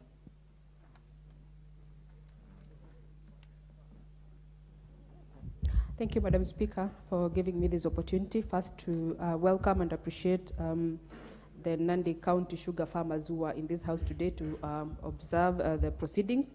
And Honorable Speaker, I want to say that what a beautiful coincidence when the farmers are here, because Honorable Speaker, if I go to speak to the issue of the bill that we have on the floor of the House today, Honorable Speaker, I have a personal interest in the privatization bill because of the farmers, the sugar farmers, Honorable Speaker. Honorable Speaker, every time the privatization bill is spoken about and issues privatization come up, I think about the sugar farmers, Honorable Speaker, who are actually people who take their produce to Chemelil Sugar and many other sugar companies, Honorable Speaker, in this country. Honorable Speaker, this bill is a timely bill, and it should have been done before, Honorable Speaker. It has now given us an opportunity to give privatization a legal footing so that we can be able to explore the privatization so that we have efficiency in service delivery to several factions and departments in this country, Honorable Speaker. Honorable Speaker, when you speak about privatization, we are not only speaking about the sugar companies, we are speaking about the sunset hotels of this country, Honorable Speaker. If you have noted, Honorable Speaker, this is one bill that has no factions because the whole of this country, Honorable Speaker, has government entities that are no longer giving profit and they're actually not able to run themselves, Honorable Speaker. So this is one bill that is actually cutting across in terms of ensuring that we have better run government entities so that we have income from the same, Honorable Speaker. Honorable Speaker, I remember at times when you would go to Sunset Hotel, Honorable Speaker, there would be very nice fish there. And the next month you go there, Honorable Speaker, it is closed down because there is nothing that is able to run the facility, Honorable Speaker. And I think this is timely, Honorable Speaker.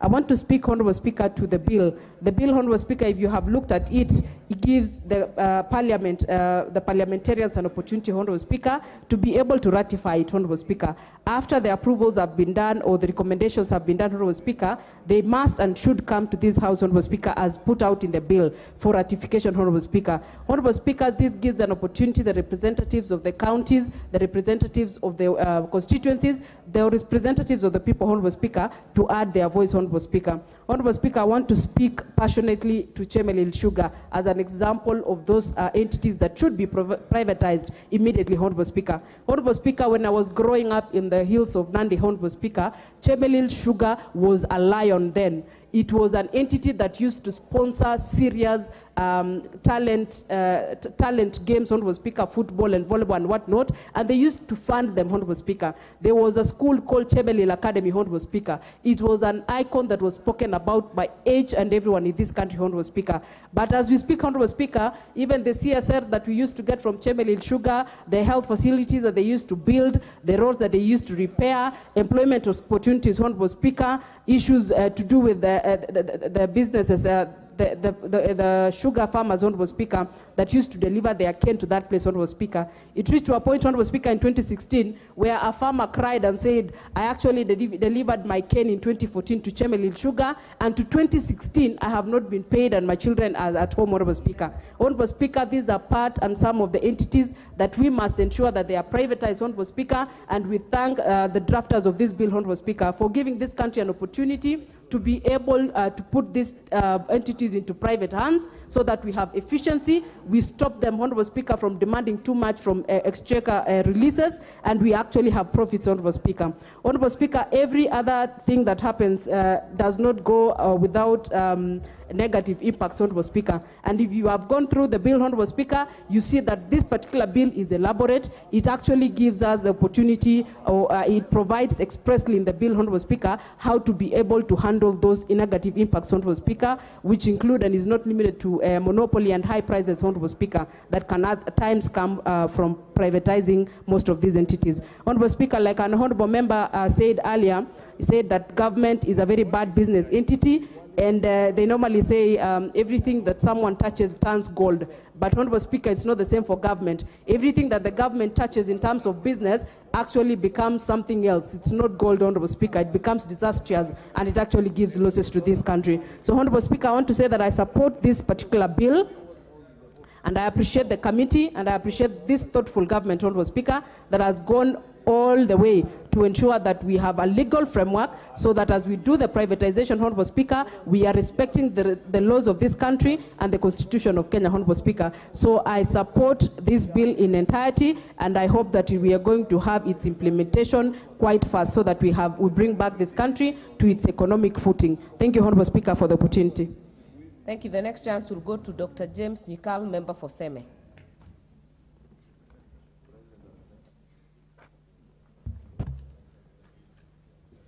Thank you, Madam Speaker, for giving me the opportunity to contribute to this bill. And then, Madam Speaker, I want to actually do three things. One, appreciate the good intentions of this bill. Two, throw the caution of the urgency with which this bill is coming. And also, the combination of this bill coming now, the sugar bill, and the memorandum on the commercialization of the sugar industries. If you see those things separately, you've got it wrong. These things are connected. But having said that, Madam Speaker, let me just say that this bill has a good intention because government needs to divest from the private sector. That is known. But we need also to get the private sector to invest in what are important ventures that are important for the government.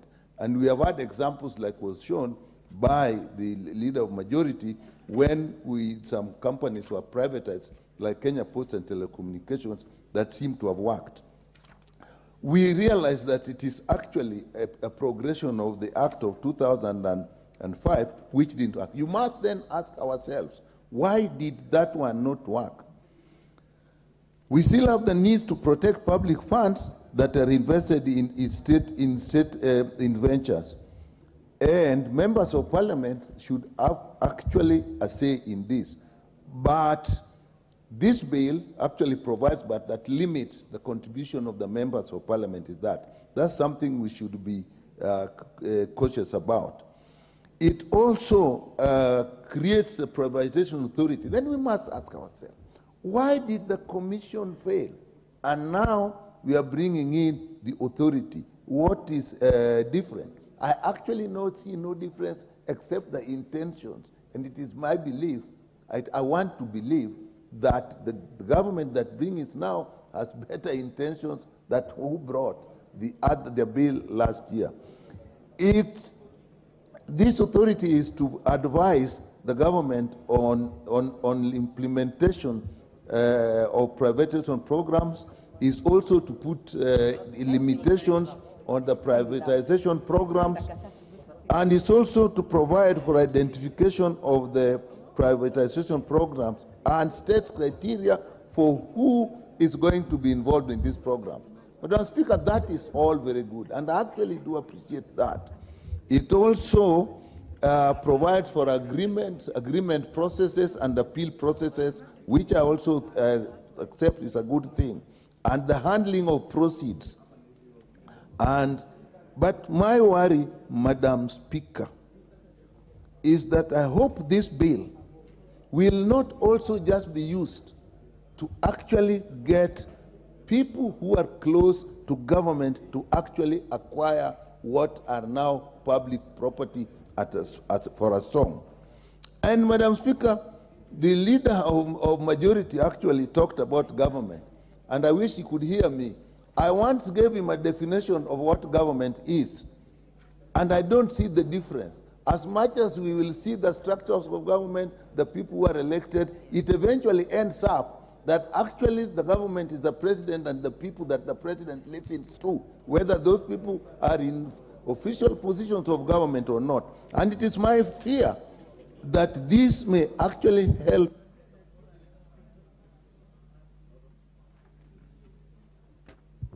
Order, members. The member for Seme, Honorable Dr. James Nyikal, will have a balance of 6 minutes when the debate on this bill resumes in the afternoon. Order, members.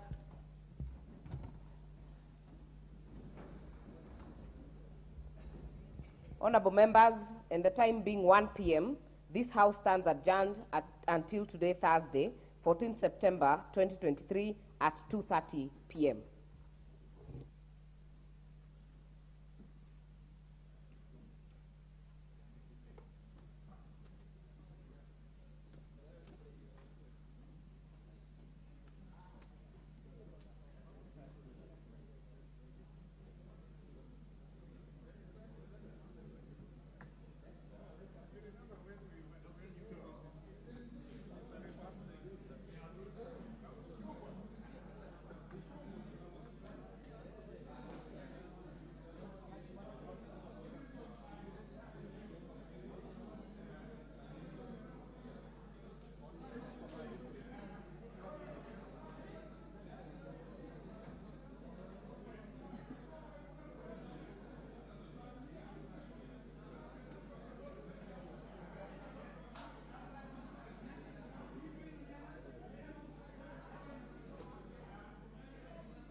A very good morning to you and welcome to the Parliamentary Broadcast Unit. Today, Wednesday, August 16, in collaboration with Kenya Broadcast Corporations.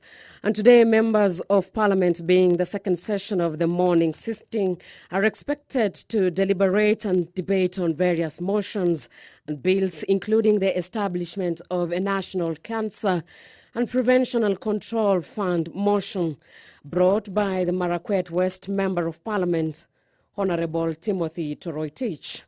That the House today says that resolves that the government, through the National Treasury, establishes a National Cancer Prevention and Control Fund to promote the prevention, control and treatment of cancer in the country. Aware that Article 42(1)(a) of the Constitution provides for the right of every person to access the highest attainable standard of health, which includes the right to healthcare services. Cancer is among the leading causes of death in the country, that although the budgetary allocation for healthcare services is progressive, it is inadequate to cater for cancer prevention and care across the country. Cancer control in the country is hampered by inadequate cancer care infrastructure and limited specialized human resource capacity. Recognizing that a significant number of specialized human resource capacity do not complete the prescribed treatment due to the high cost of cancer management. Also, members of Parliament are expected to deliberate on a motion on development and implementation of a child care program for children whose parents are in lawful custody. This is brought by Honorable Brighton Yegon, the Member of Parliament for Konoin. And now, Speaker of the Day, Honorable Wangari, is in the House. And I hand over to the plenary.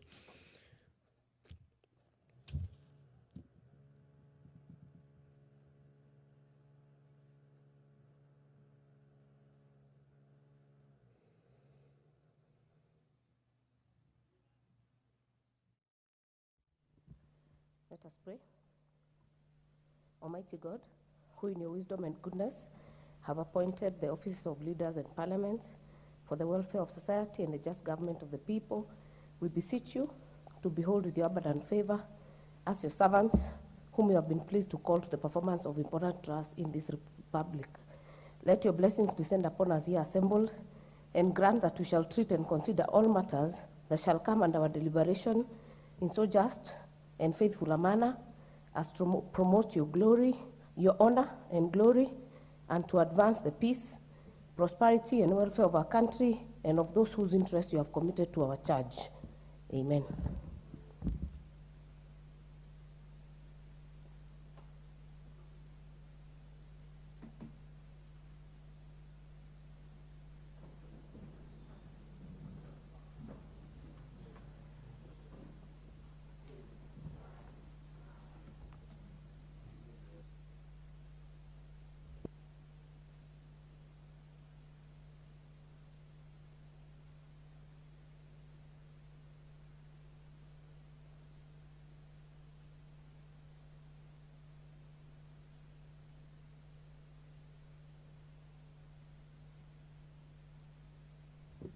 Sergeant at Arms, ring the bell for 10 minutes.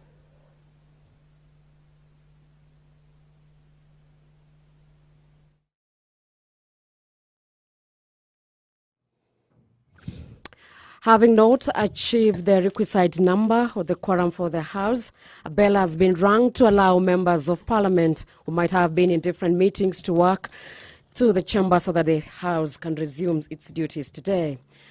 And members of Parliament are expected to deliberate on a motion on mechanisms that we can use to improve on that particular place. Honorable Speaker, we should also take cognizance of the fact that this place should be well taken care of in terms of this place should have toilets, this place should have places like wash areas, this place should have water points. The bushes must be cleared so that when people go there to check on their loved ones, they have a dignified place where they can go relax and have fine memories of the people who have been put there. Honorable Speaker, I'm saying the county government in the Constitution is also obligated to ensure that they set aside. Honorable Speaker, I can see my time is up, but I'm saying the county government also should set aside areas where people should be buried in dignity.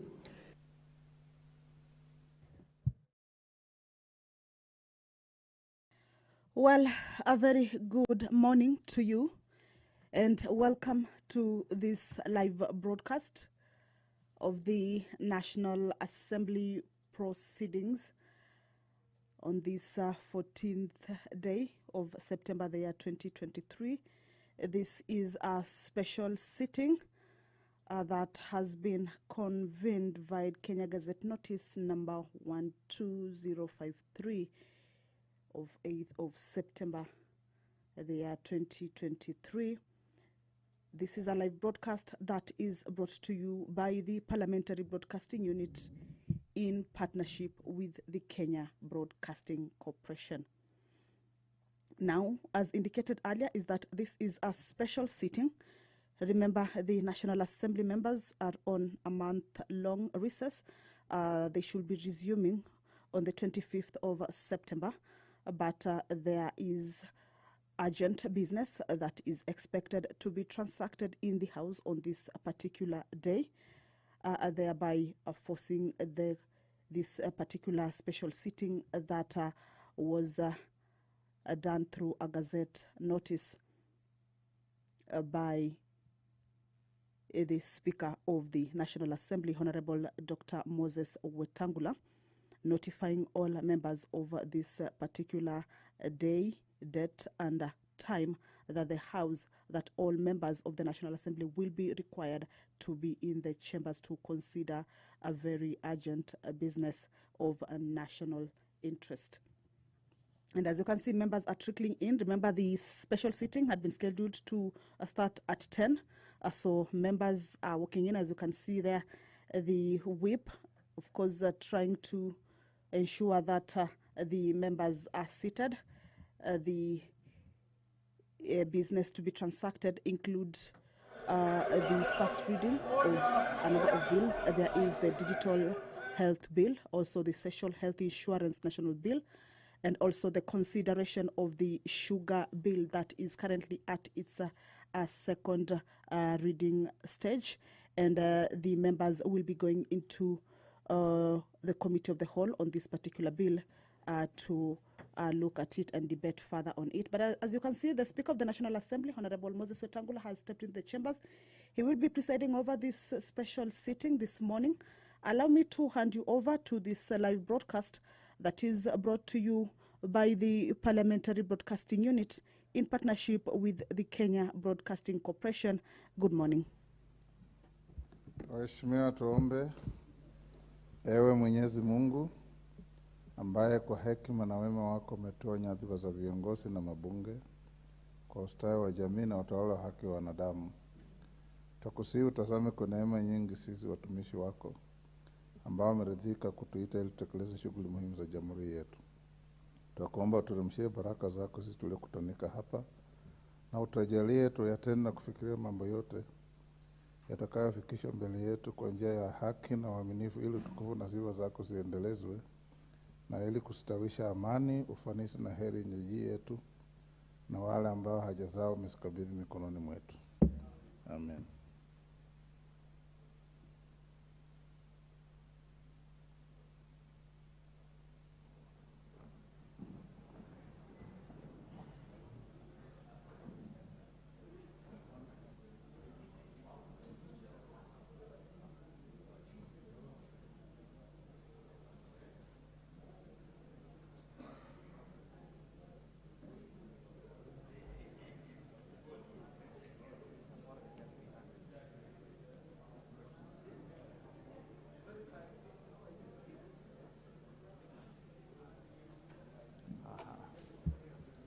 Sergeant, we still need a few more members for quorum.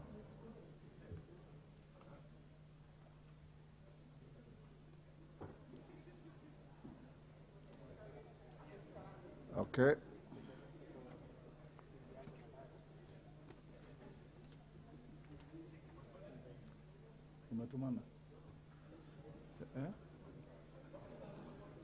Honorable members, we now have quorum to transact business on this special sitting. Clerk. Order number 1, administration of oath. Order number 2, communication from the chair. Order, honorable members, take your seats. Take your seats.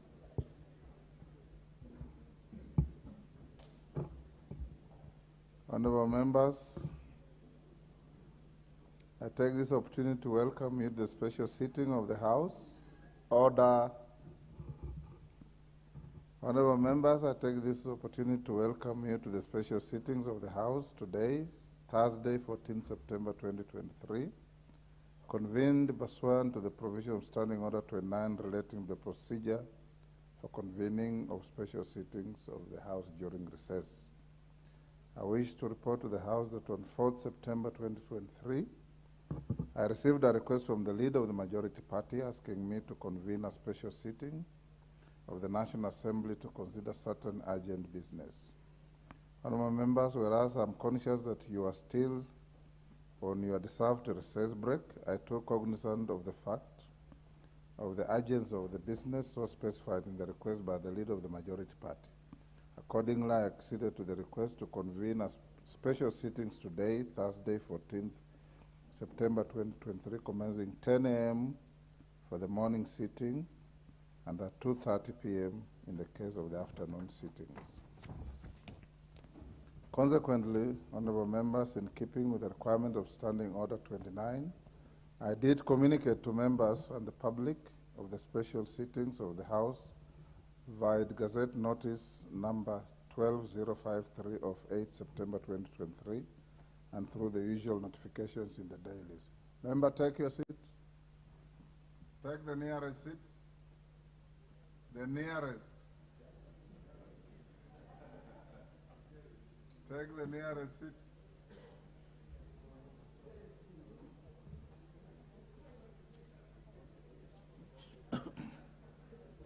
Honorable members, in this regard, the special sittings of the House this morning and afternoon are properly convened.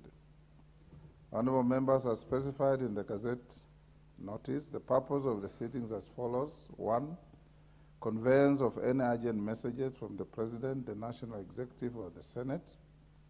2, tabling of any papers with statutory timelines, including subsidiary legislation. 3, tabling of and notices of special motions on the A, report of the Departmental Committee on Justice and Legal Affairs on the vetting of the nominee for appointment as the DPP. B, joint report of the Departmental Committee on Finance and National Planning and the Senate Standing Committee on Finance and Budget on the vetting of the nominee for appointment as the chairperson of the Board of Directors of the Central Bank of Kenya. And C, report of the Select Committee on the National Government Constituency Development Fund on the approval of the nominees for appointment to the National Government Constituencies Development Fund Board. 4, tabling of a notice of motion on the joint report of the Departmental Committee on Finance and National Planning and the Departmental Committee on Agriculture and Livestock on the memorandum by the National Treasury and Economic Planning on action plans to revive and commercialize state-owned sugar companies. 5, transaction of the following businesses. Consideration of special motions on the 1, report of the Departmental Committee on Justice and Legal Affairs on the vetting of the nominee for appointment as DPP. 2, joint report of the Departmental Committee on Finance and National Planning and the Senate Standing Committee on Finance and Budget on the vetting of the nominee for appointment as the chairperson of the Board of Directors of the Central Bank. 3, report of the Select Committee on the National Government Constituency Development Fund on the approval for appointment of the nominees to the National Government Constituency Development Fund Board. And 6, 4, consideration of a motion on joint report of the Departmental Committee of Finance and National Planning and the Departmental Committee on Agriculture and Livestock on the memorandum by the National Treasury and economic planning on action plans to revive and commercialize state-owned sugar companies. B, a first reading of the following bills: the Digital Health Bill 2023 and the Social Health Insurance Bill 2023. C, first reading of any other urgent bill certified as urgent by the Honorable Speaker. D, consideration of Senate amendments to the Public Finance Management Act Bill, National Assembly Bill number 16 of 2023. E, voting on a motion for the second reading of the Sugar Bill, National Assembly Bill number 34 of 2023. F, consideration of the Committee of the Whole House and third reading of the Sugar Bill, National Assembly Bill number 34 of 2022. G, consideration of the Committee of the Whole House of the Senate amendments to the Public Finance Management Amendment Bill, National Assembly Bill number 16 of 2023.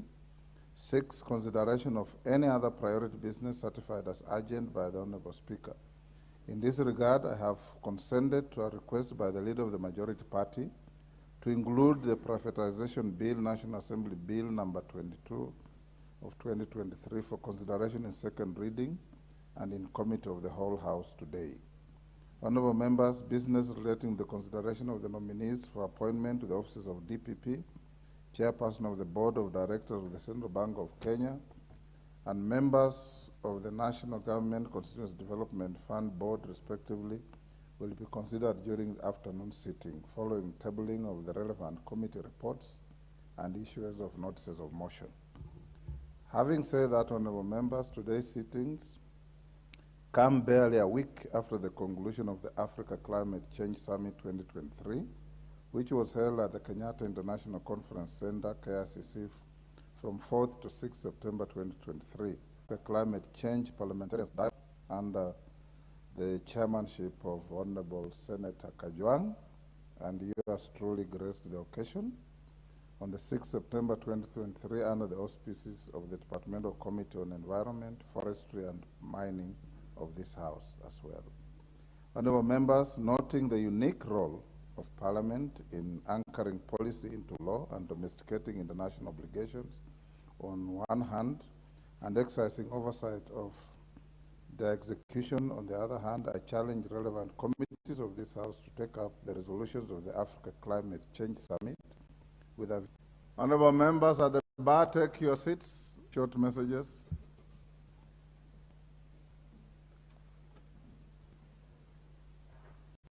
Take the nearest seats.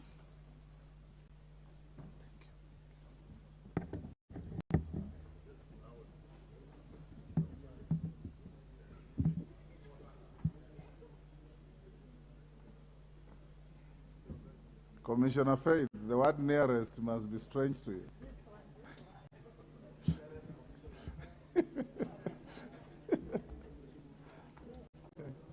Honorable members, I've got two short messages.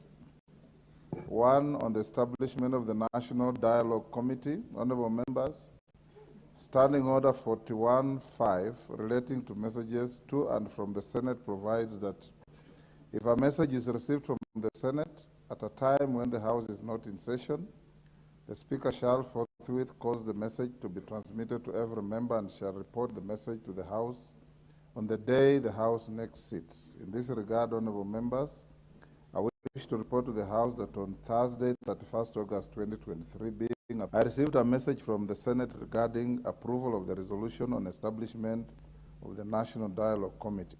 In keeping with the House resolution of Wednesday, 15th February 2023, I directed the clerk to transmit the message to all members of the National Assembly by notification number 005 of Wednesday, 6th September 2023. The message conveyed that on Tuesday, 29th August 2023, the Senate considered the resolution on establishment of the National Dialogue Committee and passed it without amendments. Honorable members, you recall that on Wednesday, 16th August 2023, the National Assembly considered and passed the said resolution to facilitate dialogue and consensus building, and to recommend appropriate constitutional, legal, and policy reforms on issues of concern to the people of Kenya, and referred the matter to the Senate for its concurrence.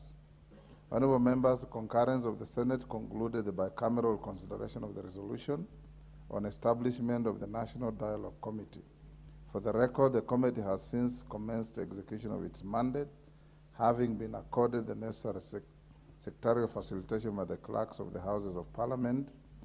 And I would add that yesterday, the co-chairs of the Dialogue Committee called on the Speaker and exchanged some progress report on what they are discussing.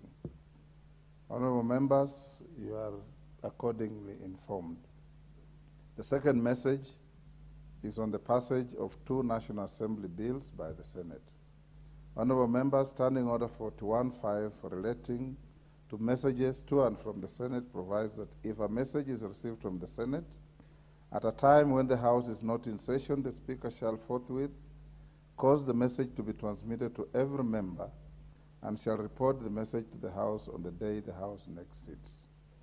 Further, honorable members, you recall that on Wednesday, 15th February 2023, the House resolved that upon receipt of any message relating to the Senate's amendments to a bill originating in the National Assembly, the Speaker shall forthwith refer the schedule of the Senate amendments to the relevant committee for consideration pursuant to the provision of Standing Order 145, Senate amendments to the bills originating in the National Assembly, and report such fact to the House on resumption.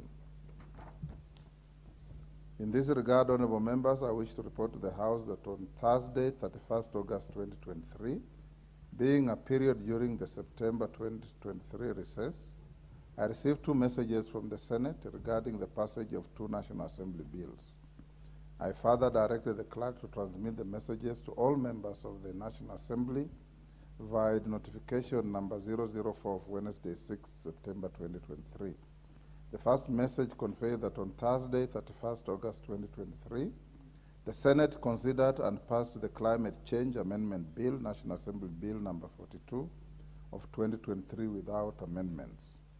Honorable members, the passage of the Climate Change Amendment Bill 2023 by the Senate in the same form passed by the National Assembly on Wednesday, 23rd August 2023, concluded the bicameral consideration of the said bill in accordance with Article 110 of the Constitution. In this regard, on Friday, 1st September 2023, I did present the bill to His Excellency the President for assent pursuant to the provisions of Article 110(5) of the Constitution. The bill has since been assented to and is now an act of Parliament. Honorable members, the second message conveyed that on Tuesday, 29th August 2023, the Senate considered and passed the Public Finance Management Amendment Bill, National Assembly Bill number 16 of 2023 with amendments. In the circumstances, this House is expected to consider the schedule of the Senate's amendments to the said bill in the manner contemplated in Standing Orders 145 to 147 of the National Assembly Standing Orders. To this end, honorable members, and in keeping with the House resolution of Wednesday, 15th, 2023, I did refer the schedule of the Senate amendments to the Public Finance Management Amendment Bill 2023 to the Public Debt and Privatization Committee for consideration. It is expected that the committee has concluded consideration of the Senate amendments and should table its report within the morning sitting of today, Thursday, 14th September 2023, in order to guide the House in considering the matters listed under order numbers 12 and 13 of today's order paper. The House is accordingly informed. Thank you. Next order.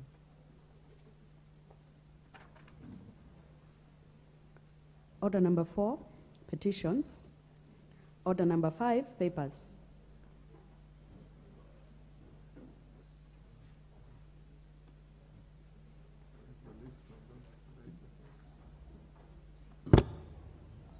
Yes, majority. Thank you, Honorable Speaker. I beg to lay the following papers on the table of the House today, Thursday, 14 September 2023. The Draft Wildlife Conservation and Management National Parks, Reserves and Sanctuaries Regulations 2023, and the explanatory memorandum from the Ministry of Tourism, Wildlife and Heritage. 2, sessional paper number 5 of 2023 on the National Policy on Labor Migration from the Ministry of Labor and Social Protection. Thank you, Honorable Speaker. Thank you, Majority Leader. Chairperson, Departmental Committee on Justice and Legal Affairs. Murugara. Order. Honorable Murugara be part of the proceedings? Yes.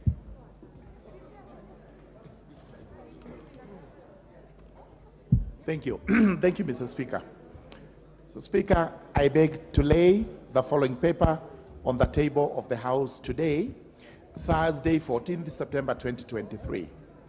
The report of the Departmental Committee on Justice and Legal Affairs on the vetting of a nominee for the appointment as the Director of Public Prosecutions, DPP. Thank you, Mr. Speaker. Thank you, George. Next, Co-Chairperson joined Parliamentary Committee on Vetting of a nominee for appointment as the Chairperson of the Board of Directors of the Central Bank of Kenya. Kimani? Or is Maclab today? You are the new chairman. Yes, I'm holding brief for my chairman, my good chairman. Okay. So, Speaker, Honorable Speaker, I beg to lay the following paper on the table of the House today, Thursday, 14 September 2023. Joint report of the National Assembly Departmental Committee on Finance and National Planning and the Senate Standing Committee on Finance and Budget on the vetting of a nominee for appointment as the chairperson of the Board of Directors of the Central Bank of Kenya, CBK. Thank you. Next, Chairperson Select Committee on NG-CDF, Sirma. Honorable Speaker, I beg to lay the following paper on the table of the House today, Thursday, the 14th September 2023. Report on the Select Committee on the National Government Constituency Development Fund on vetting of nominees for appointment to the National Government Constituency Development Fund Board. Thank you, Mr. Speaker. Thank you. Next, Co-Chairperson joined Parliamentary Committee on the consideration of the memorandum by the National Treasury and Economic Planning. Maclap, is that you again? Not submission? No, laying paper. Allow me to, that one I will apply the first one. Let me get another one.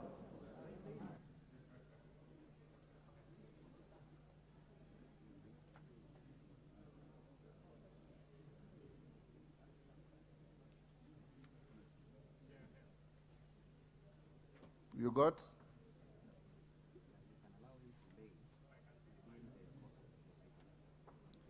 Okay, if I remember approving that, I'll go to the next. We'll put that in abeyance for a little while.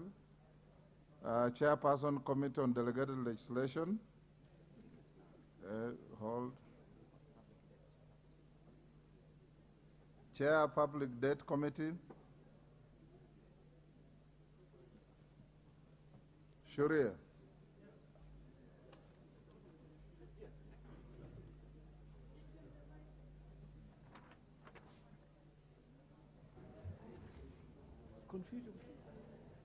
Are you ready?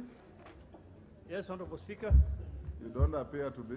So, sorry, I was informed that this was to be moved by the leader of majority, so that's why I wasn't. It is not moving, it's laying. Oh, it's laying, sorry. Yes. Honorable Speaker, I beg to lay the following paper on the table of the House today, Thursday, 14th September 2023. Report of the Public Debt and Privatization Committee on its consideration of the Senate amendments to the Public Finance Management Amendment Bill, National Assembly Bill number 16 of 2023. I beg to lay. Thank you. Next, Chairperson Committee on Delegated Legislation. Chepkonga. Thank you very much, Honorable Speaker. Honorable Speaker, I beg to lay the following paper on the table of the House today, Thursday, 14th September 2023. Report of the Committee on Delegated Legislation on its consideration of the Universities Regulations 2023 Legal Notice number 56 of 2023. I thank you, Mr. Speaker. Next, Chairperson, Departmental Committee on Health, Dr. Bukose. Thank you, Honorable Speaker. Honorable Speaker, I beg to lay the following paper on the table of the House today, Thursday, 14 September 2023, report of the Departmental Committee on Health on its consideration on the Kenya Drugs Authority Bill, National Assembly Bill number 54 of 2022. Thank you, Honorable Speaker. You have two papers to lay. This is the one of assisted reproductive is not ready. Bill is not ready. It's not yet ready. Okay. Before we go to the next order, Maclap, are you ready now?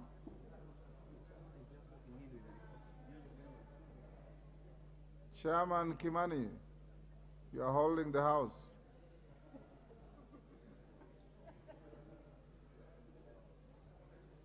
Are you ready to table your paper?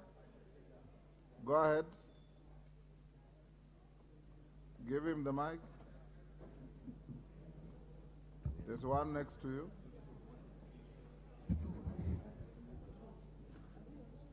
Is paper laying? Honorable Speaker, I beg to lay the following paper on the table of the House today, Thursday, the 14th of December 2023. The joint report on the Departmental Committee of Finance and National Planning and the Departmental Committee of Agriculture and Livestock on its consideration of the memorandum by the National Treasury and Economic Planning on action and plans to revive and commercialize state-owned sugar companies. Thank you, Honorable Speaker. Thank you. Next order. Order number 6, notices of motion. Chairperson, Departmental Committee on Justice and Legal Affairs. Thank you, Mr. Speaker. Honorable Speaker, I beg to give notice of the following motion. That taking into consideration the findings of the Departmental Committee on Justice and Legal Affairs in its report on the vetting of a nominee for approval as the Director of Public Prosecutions laid on the table of the House on Thursday, 14th September 2023, and pursuant to Article 157(2) of the Constitution and Section 8(1) of the Public Appointments Parliamentary Approval Act 2011, this House approves the appointment of Mr. Renson Mulele Ingonga, OGW, as the Director of Public Prosecutions of the Republic of Kenya. Thank you, Mr. Speaker. Thank you, George. Next, Co-Chairperson, Joint Committee on vetting of a nominee for appointment as the Chairperson of the Board of Directors of the Central Bank of Kenya. Kimani. Honorable Speaker, I beg to give the following notice of motion: the vetting of a nominee for appointment as the Chairperson of the Board of Directors of the Central Bank of Kenya. Honorable Speaker, I beg to give notice of the following motion: that taking into consideration the findings of the Joint Committee of the National Assembly Departmental Committee on Finance and National Planning and the Senate Standing Committee on Finance and Budget in its report on the vetting of a nominee for appointment as the Chairperson of the Board of Directors of the Central Bank of Kenya, laid on the table of the House this morning, Thursday, the 14th of December 2023, and pursuant to Section 11(2)(a) of the Central Bank of Kenya Act, Cap 491, and Section 8(1) of the Public Appointments Parliamentary Approval Act of 2011, that this House approves the appointment of Mr. Andrew Mokite Musangi as the Chairperson of the Board of the Central Bank of Kenya. Thank you. Next, Chairperson, Select Committee on NG-CDF, Musa Sirma.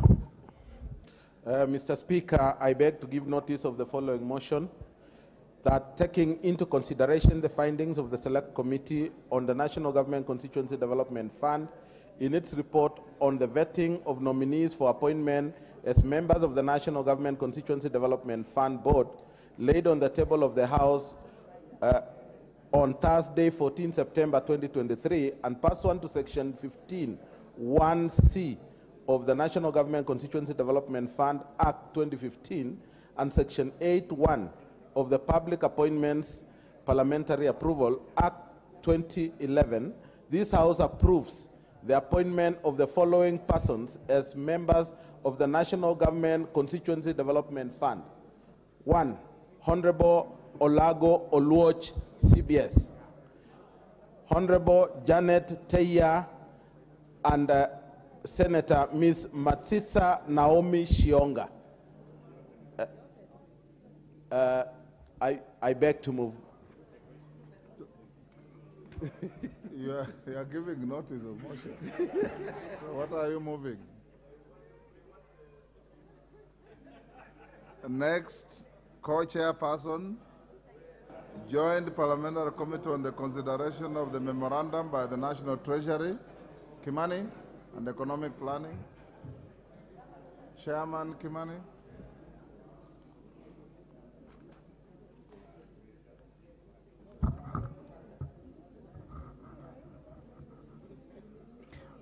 Honorable Speaker, I beg to give the following notice of motion: consideration of the memorandum by the National Treasury and Economic Planning on actions to revive and commercialize state-owned sugar companies. Honorable Speaker, I beg to give the following notice for the following motion: that this House adopts the joint report of the Departmental Committee on Finance and National Planning and the Departmental Committee on Agriculture and Livestock on its consideration of the memorandum by the National Treasury and Economic Planning on action plans to revive and commercialize state-owned sugar companies, laid on the table of the House this morning, the Thursday, the 14th of September 2023. Thank you. Next, Chairperson, Committee on Delegated Legislation. Thank you, Honorable Speaker. Honorable Speaker, I beg to give notice of the following motion: that this House adopts the report of the Committee on Delegated Legislation on its consideration of the Universities Regulations 2023, laid on the table of the House on Thursday, 14 September 2023, and pursuant to the provisions of Section 18 of the Statutory Instruments Act 2013 and Standing Order number 2210, paragraph 4B, annuls in its entirety the Universities Regulations published as legal notice number 56 of 2023. I thank you, Mr. Speaker. Thank you. Next order. Order number 7, questions and statements. Dawood Rahim. Thank you, Mr. Speaker. Honorable Speaker, pursuant to Standing Order 259 D2A, I wish to give report on the untimely demise of the former member of Nordimenti constituency, the Honorable Silas Muriuki Rutere, which took place on the 6th of September at the MP Shah Hospital while he was undergoing treatment. Honorable Speaker, the late Honorable Silas Muriuki was born on January 12, 1945 in Kiadandi Hill, Kanyira sublocation of Ronogone location in Meru County. He attended Chugu Primary School and later joined Muiteria Primary School, where he graduated and was among the top 12 students who qualified to join the then Kaga Intermediate School for his upper primary education. Upon completion of his education, the late Silas Muriuki became a teacher and taught in various schools for a period of 20 years. Being a visionary leader, a champion for change, and a true advocate for knowledge and empowerment, the late Honorable Silas Muriuki joined the Kenya National Union of Teachers, NUT, as the Executive Secretary, Meru Branch, from the year 1986 to 2001. Honorable Speaker, popularly known as Mwesh, the late Silas Muriuki vied for the Nordimenti parliamentary seat in the year 2007 general elections on the Mazingira Green Party of Kenya, which he won and diligently served from the year 2007 to 2013. He was an astute legislator whose contribution to various parliamentary committees, among them the Library Committee, the Lands and Natural Resources Committee, and the Public Investments Committee, was invaluable. Still a teacher at heart, under his leadership, schools flourished and educational initiatives thrived. He has spearheaded the establishment of new schools, upgraded existing infrastructure, and implemented the establishment of new schools, innovative programs that nurtured and developed young minds by impacting 122 schools and 77 secondary schools through what he referred to as making CDF transformative. His unwavering belief in the power of education was evident in the numerous scholarships and grants he provided, enabling deserving students to pursue their dreams. Mwesh will continue to be adored and deeply missed by various beneficiaries that enjoyed a better learning experience using the CDF. Honorable Speaker, the late Silas Muriuki impact extended beyond the boundaries of education. He believed in the potential of North Imenti constituency and worked tirelessly to create opportunities for growth and prosperity. From advocating for economic development and fostering community engagement, he left an indelible mark. Honorable Speaker, on my behalf and on behalf of the great people of North Imenti constituency, I wish to extend my deepest condolences to the family of the late Silas Muriuki for the loss of a remarkable public servant and leader. His spirit and influence will forever resonate in the halls of our schools, in the hearts of our students, and in the progress they continue to make generations to come. Honorable Speaker, with your indulgence, may I request that we all stand to observe a minute of silence in honor of our departed colleague. May the soul of Honorable Silas Muriuki Rutere rest in eternal peace. I thank you, Honorable Speaker. Member of Parliament of North Imenti, Rahim Dawood. Mr. Speaker, thank you. Thank you. Honorable members, will you be upstanding to observe a minute silence in honor of our fallen colleague who served in this house in the 10th Parliament?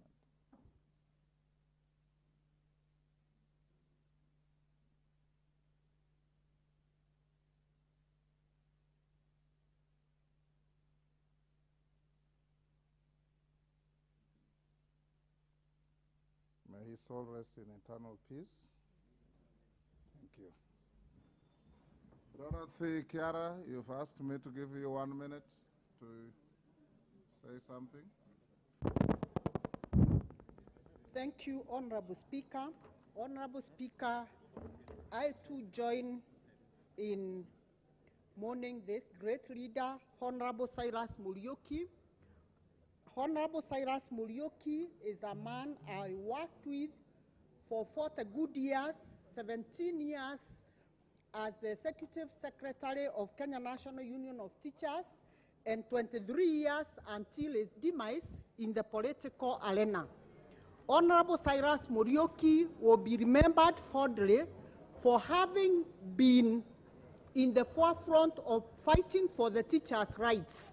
He was a true trade unionist, and one remarkable thing is the famous 1997 teachers' strike, where Honorable Muriuki was a staunch Kano follower, and he went and negotiated for the teachers of this country to be awarded 200% salary increment, which has never been awarded in any time in history. Until to date, Honorable Speaker, some of the teachers are still languishing and waiting for this money to hit their accounts. Honorable Speaker, I join the family, I join the North Imenti people, I join the teachers of this country in mourning this great legislator and a fighter for human rights. Thank you, Honorable Speaker. Thank you, Dorothy. Murugara, 2 minutes. Yes. Thank you. Thank you very much, Mr. Speaker. Mr. Speaker, allow me on behalf of the people of Tharaka constituency and Tharaka Nithi County, and on my own behalf, to relay our sympathies to the family of the late Silas Muriuki Rutere and the people of the great county of Meru. Silas Muriuki actually achieved a lot for this country, and especially achieved that which many people couldn't have achieved, including defeating the self-declared king of the Meru, the late Jackson Againe, in elections. Silas Muriuki was a very humble man. He served the people of North Imenti with a lot of dedication, and also served the teachers' fraternity with a lot of zeal. He is remembered as one of the greatest trade unionists in the country. in which he actually fought for the plight of teachers to have better remuneration, to have better working conditions, and for that he has always been echoed as a leader, a great leader of the country, a great leader of the Meru community, and a great leader of everyone else. Those remarks, may his soul rest in eternal peace. Nkunji. Sorry, Prendegeri.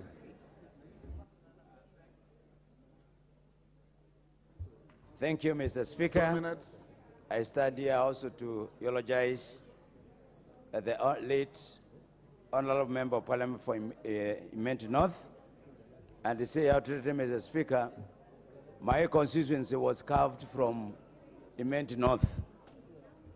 Before 2013,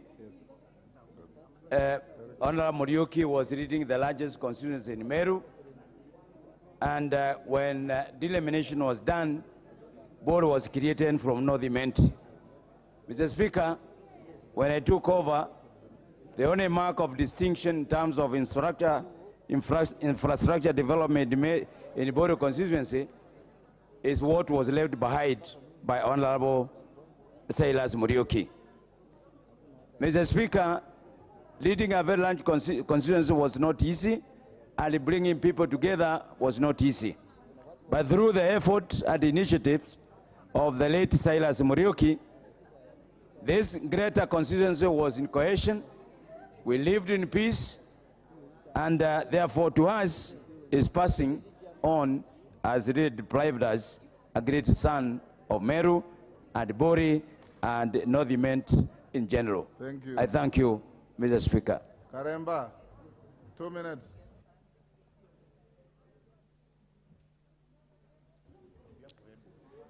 Thank you very much, Honorable Speaker. I wish also to join the rest of the country in mourning this great leader from North Imenti. I knew Silas, the Honorable Silas Muriuki, as a very humble leader. He was a soft-spoken leader, a leader who was known for championing the interest of the teachers of Kenya. And he'll go down in history as a person who had the best interest of the teachers of Kenya in his heart. He's also known for having done a very good job in his constituency of North Imenti. And I want to say that the people of North Imenti, the people of Meru County, the people of Mount Kenya East have lost a great man in Silas Muriuki, and will never forget him. So I wish to extend my sympathies and those of the people of Runyenje's constituency, to his family, and to the whole country for the loss of this great person. Thank you, Honorable Speaker. Thank you. Sunguli Julius, and then we'll close with Sirma. Mr. Speaker, I wish to also pass my condolences to the family of Honorable Silas Muriuki. Honorable Muriuki was not just a son of Meru, but actually a great son of Kenya. I had a lot of opportunity to serve with him as a member of KANU. He believed in the traditional values of our great party, and we did serve with him. And I remembered him as a person who loved to unite people. He was not divisive. He was quite straightforward. And he believed that loyalty to your cause was a very important thing. I wish to mourn together with the people of Meru and say that for Honorable Muriuki, may God rest him in peace.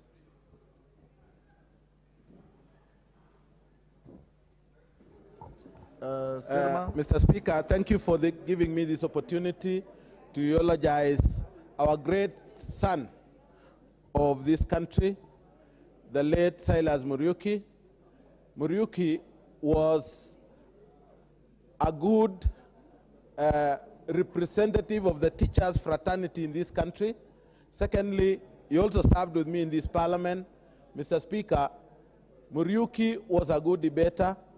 Muriuki was a team player because we managed to do exchange programs on on Arambes. He used to come to my constituency, and I went many times to Meru. And therefore, the people of Meru know that this great son of theirs was not only coming from Imenti North, but from the whole of this country, as he was a great son and a great leader who would be dependable at all times. Thank you, Mr. Speaker. Last but not least, Carrido, member for Igembe. Give him the mic. Thank you, Mr. Speaker, for giving me this opportunity. May I also utilize this great man of Meru. I knew Murioki. He was a great leader. I served with him when we were in the Alliance part of Kenya, the former BAS. He was our chair and a great man. He was a great mobilizer and a very reasonable leader. May I extend my apologies to his family and the people of Imenti North on behalf of the people of Igembe Central, because we are brothers and we really feel the pain of losing this great leader from Meru County. May his soul rest in peace and may his family be comforted with this message. Thank you, Mr. Speaker. Next order.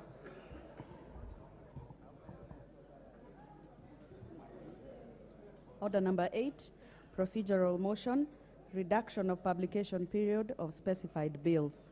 Majority Leader.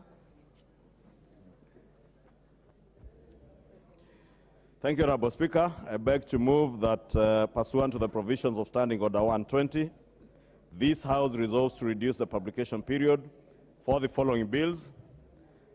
1, the Digital Health Bill, National Assembly Bill number 57 of 2023, from 14 days to 6 days. And 2, the Social Health Insurance National Assembly Bill number 58 of 2023, from 14 days to 3 days. Honorable Speaker, this being a procedural motion, I don't need to say much, but these are very critical bills for the realization of our universal health coverage. Honorable Speaker, all these members will appreciate the problems that the people of Kenya are suffering from because of a dysfunctional health system. And therefore, universal health coverage is an urgent matter, not just for ourselves, but for the country and the people that we represent. And Honorable Speaker, I want to ask the Deputy Whip, Honorable Naomi Wako, to second. Thank you, Mr. Speaker. I second, as this is a very important bill, and for our effectiveness, it is good for us to approve it as soon as possible and implement. Thank you. I second. Order, honorable members. Order. Honorable members, I now propose the question, which is that pursuant to the provision of Standing Order 120, this House resolves to reduce the publication period of the following bills.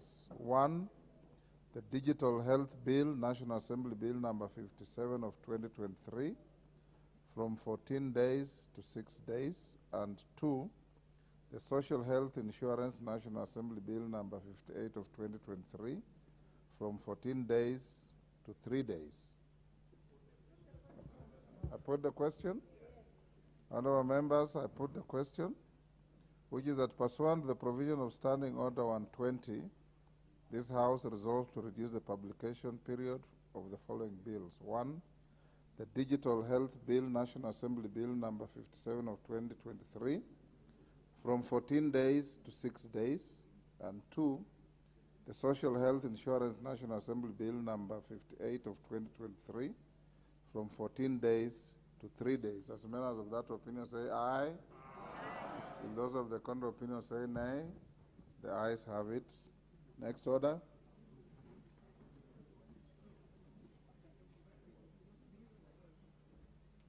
Order number 9, the Sugar Bill, National Assembly Bill number 34 of 2022, second reading. Question to be put. Order, honorable members. Johanna Ngeno, take your seat. The nearest seat.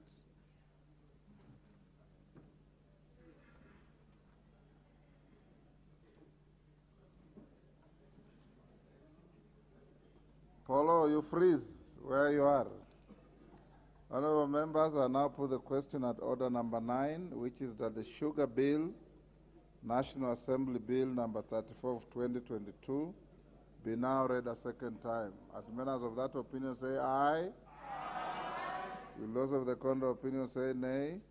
The ayes have it. Next order. A bill for an act of parliament to provide for the development, regulation, and promotion of the sugar industry, to provide for the establishment, powers, and functions of the Kenya Sugar Board, and for connected purposes. Thank you. Next order.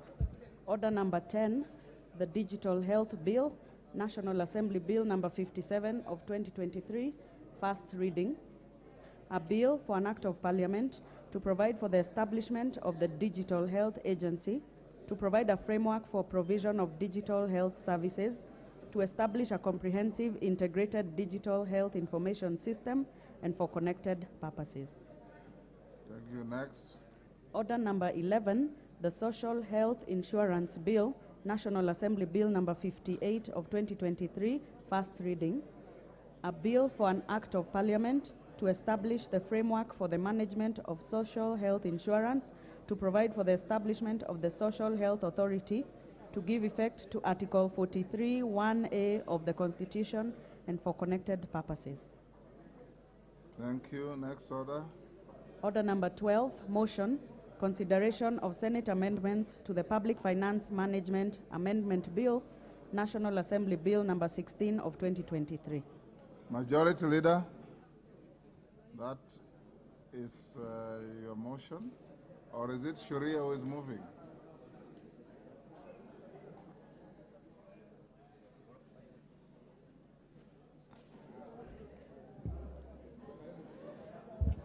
Honorable Speaker, my apologies.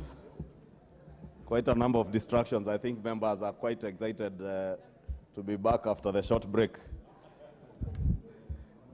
I'm told that we are all behaving like an opening day in school. Honorable Speaker, I beg to move that the Senate amendments to the Public Finance Management Amendment Bill, National Assembly Bill number 16, be now rejected. Honorable Speaker, the amendments, Honorable Speaker, proposed to the debt anchor of the PFM Amendment Bill, National Assembly Bill number 16 of 2023, as proposed by the Senate, Honorable Speaker, would be very detrimental, especially to our work as the National Assembly, in line with the provisions of Article 95 and 221 of the Constitution. Honorable Speaker, particularly the proposal to have, or rather to receive reports and pass resolutions on matters related to national government borrowing will impact the fiscal operations and financial management of the national government, especially when the resolutions relate to borrowing and which affect substantial amounts of the national government budgets and operations. Honorable Speaker, this will further curtail the function, as I said, of the National Assembly in the consideration of national government budgets when they are submitted every year by the 30th of April. This is solely under the purview, as I said, Honorable Speaker, of the National Assembly, pursuant to Articles 95 and 221 of the Constitution, and these provisions, Honorable Speaker, are usually time-bound, that the estimates both on borrowing and the budget estimates, Honorable Speaker, must be tabled before the National Assembly by the 30th of April each year. Therefore, Honorable Speaker, if we were to go with the proposals or amendments as done by the Senate, Honorable Speaker, it means we will significantly interfere with the timelines of the budget-making process. And that is part of the reason why the committee decided to oppose the amendments as proposed by the Senate. Further, Honorable Speaker, the committee also did note that these proposals further introduce a new layer of bureaucracy in the approval of borrowing, which could affect the smooth implementation of our national government budgets. And furthermore, Honorable Speaker, consideration of the report by both houses could lead to conflicting resolutions on the national government borrowing, without any available mechanism for the resolution of such a disagreement. And Honorable Speaker, it is indeed true. If there is a disagreement between this House and the Senate on issues to touch on borrowing, it will, in a big way, affect the budget-making process, which is strictly under the purview of the National Assembly. Honorable Speaker, the drafters of our 2010 Constitution were clear when they give the power of the purse to the National Assembly. And I note the Honorable John Buddy is back in the House, Honorable Speaker. And having been in this House at the time when we began implementation of the 2010 Constitution, and being an accomplished accountant, he will tell you that the power of the purse having been given under Articles 94 to 96 to the National Assembly, Honorable Speaker, and also in line with Article 221, we must jealously protect that power and mandate given to this House. And therefore, I want to agree that we move this House to reject the amendments done by the Senate.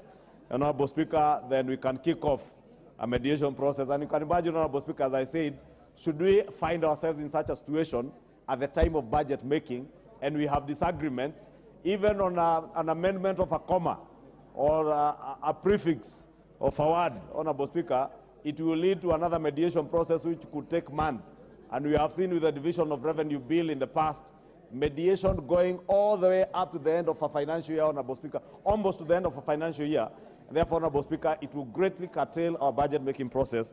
And I want to beg, Honorable Speaker, that we do agree with the committee and safeguard the role of the National Assembly under Article 95 of the Constitution and protect our budget-making process, Honorable Speaker. Honorable Speaker, with that, I beg to move, and I want to ask the chair of the Privatization Committee, the Honorable Shurie, to second. Honorable Shurie. Thank you, Honorable Speaker. Honorable Speaker, I seek to second the motion by the Leader of Majority. Honorable Speaker, I would also like to appreciate members of the Public Debt and Privatization Committee for their commitment and ensuring that their report is tabled on time. Honorable Speaker, in the consideration of the bill, the committee noted and appreciated the important role of the Houses of Parliament play in legislation, at times acting in unison. However, there are limits. As per Article 93(2) of the Constitution, we must appreciate that both houses have different mandates. Honorable Speaker, the committee noted that the primary amendments by the Senate will degrade the functions of the National Assembly, especially when both houses consider and most importantly pass resolutions relating to national government borrowing. Honorable Speaker, the committee observed that the oversight role of these national governments borrowings on matters of public financial management is the preserve of the National Assembly as per Article 95 of the Constitution. Thus, any reporting requirements imposed in the bill for the national government to comply with should be considered and approved by the National Assembly. This, according to the committee, will reduce conflict whereby two houses may give conflicting resolutions and equally reduce bureaucracy in the matter of assessing the operational of debt threshold. Honorable Speaker, this House notes the critical role that public debt plays today. As such, it seeks to spearhead legal reforms to ensure fiscal policies are sustainable through fiscal consolidation measures. In fact, research has shown that countries that enact reforms have had their debt to GDP ratio fall by 3% on average over a multi-year period. Honorable Speaker, the amendments as adopted by the National Assembly are intended to kickstart this process. We propose that we do not lose sight of this. Honorable Speaker, with this, I beg to second. Order, honorable members. Karemba, order. Majority Leader, take your seats.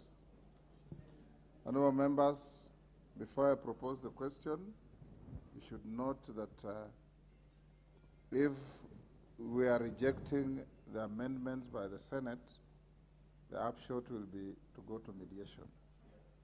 And if the mood of the House will be that you are agreeing with the Majority Leader and the committee chairman, then we limit debate as much as possible in the interest of time, so that you give me an opportunity in the afternoon to give you a communication nominating members to the mediation team. to go and sit with the senators. I have been requested by the Honorable Farah Malim that I give him 2 minutes to say something. So after I propose the question, I'll give him 2 minutes, then I'll put the question. Honorable members, I now propose the question, which is that the amendments to the Public Finance Management Amendment Bill, National Assembly Bill number 16 of 2023, be now rejected. Farah?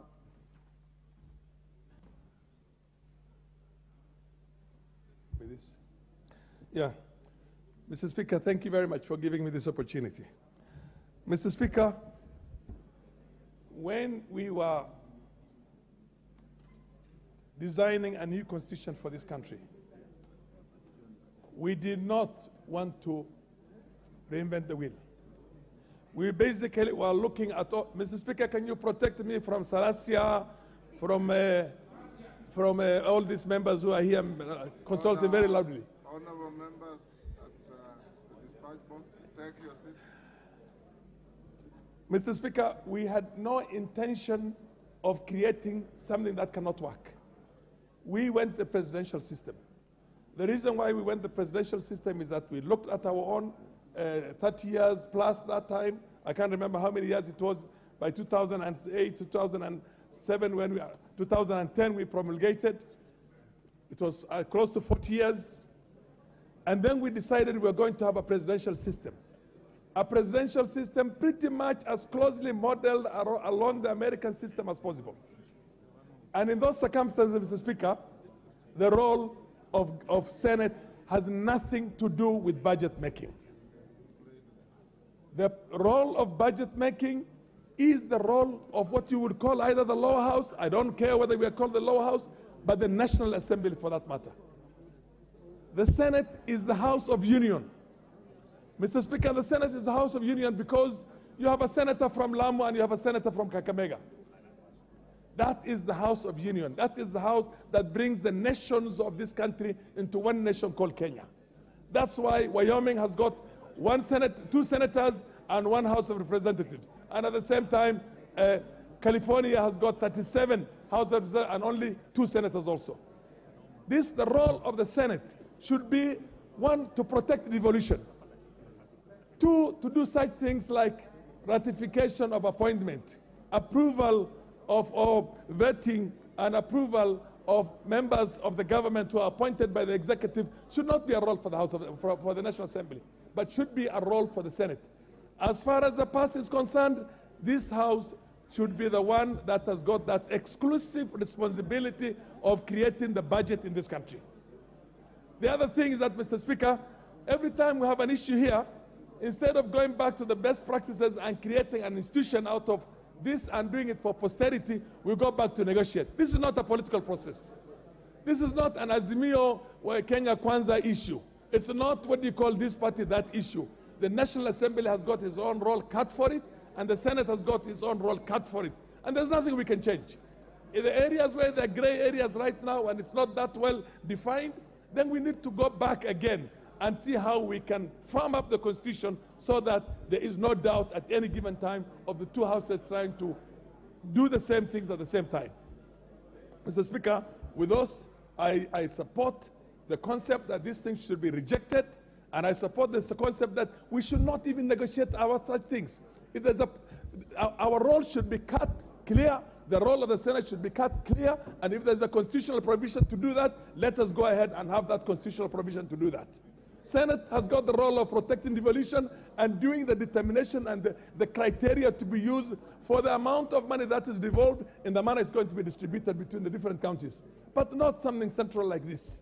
This one is the house of, what do you call this house, the National Assembly, and we should not have any issue about such things. Thank you.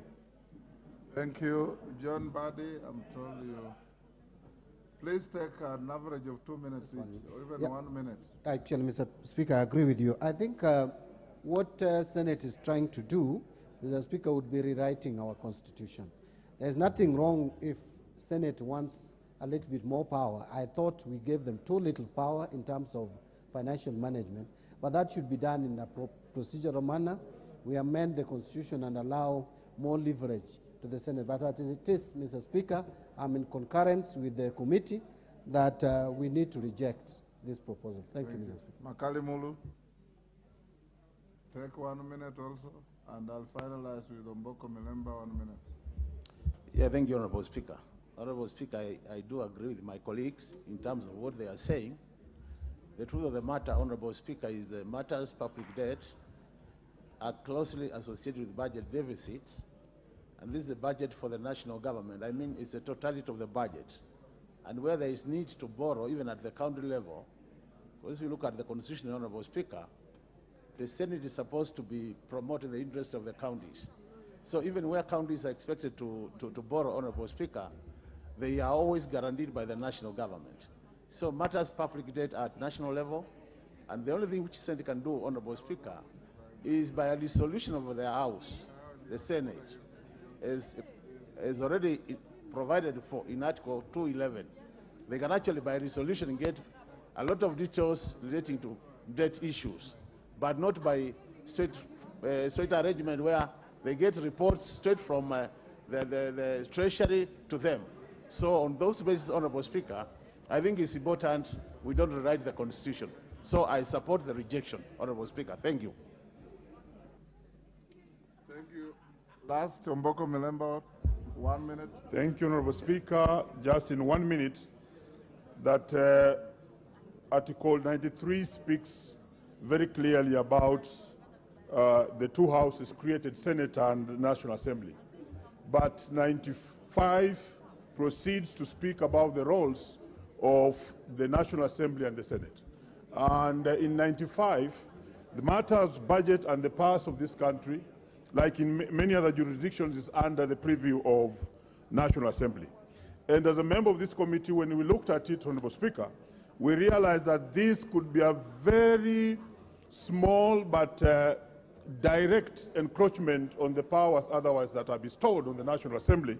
And if allowed, we would have actually redrafted our own constitution. And therefore, we advise that we reject this and have the Senate do its work as prescribed in Article 96, and the National Assembly do its functions as prescribed in Article 95. Furthermore, and lastly, Honorable Speaker, it will create another layer of bureaucracy in the budget-making process, because borrowing is part and parcel of the budget-making process. If that happens, the timelines that are so envisaged in the Constitution will actually be breached, and therefore I support the rejection. Thank you, Honorable Speaker. Order, honorable members. Order, take your seats. Or freeze wherever you are. Honorable members, I now put the question, which is that the Senate amendments to the Public Finance Management Amendment Bill, National Assembly Bill number 16 of 2023, be now rejected. As members of that opinion say aye. Aye. Will those of the contrary opinion say nay?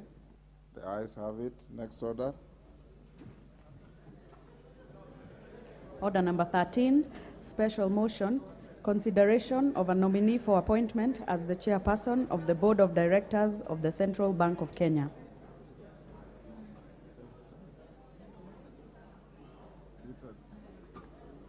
Yes, the Kimani, chairperson, finance. Where is Kimani? Has been here. Yes, is your motion now? Central Bank. You can now ask Shelley to come. Ask Shelley.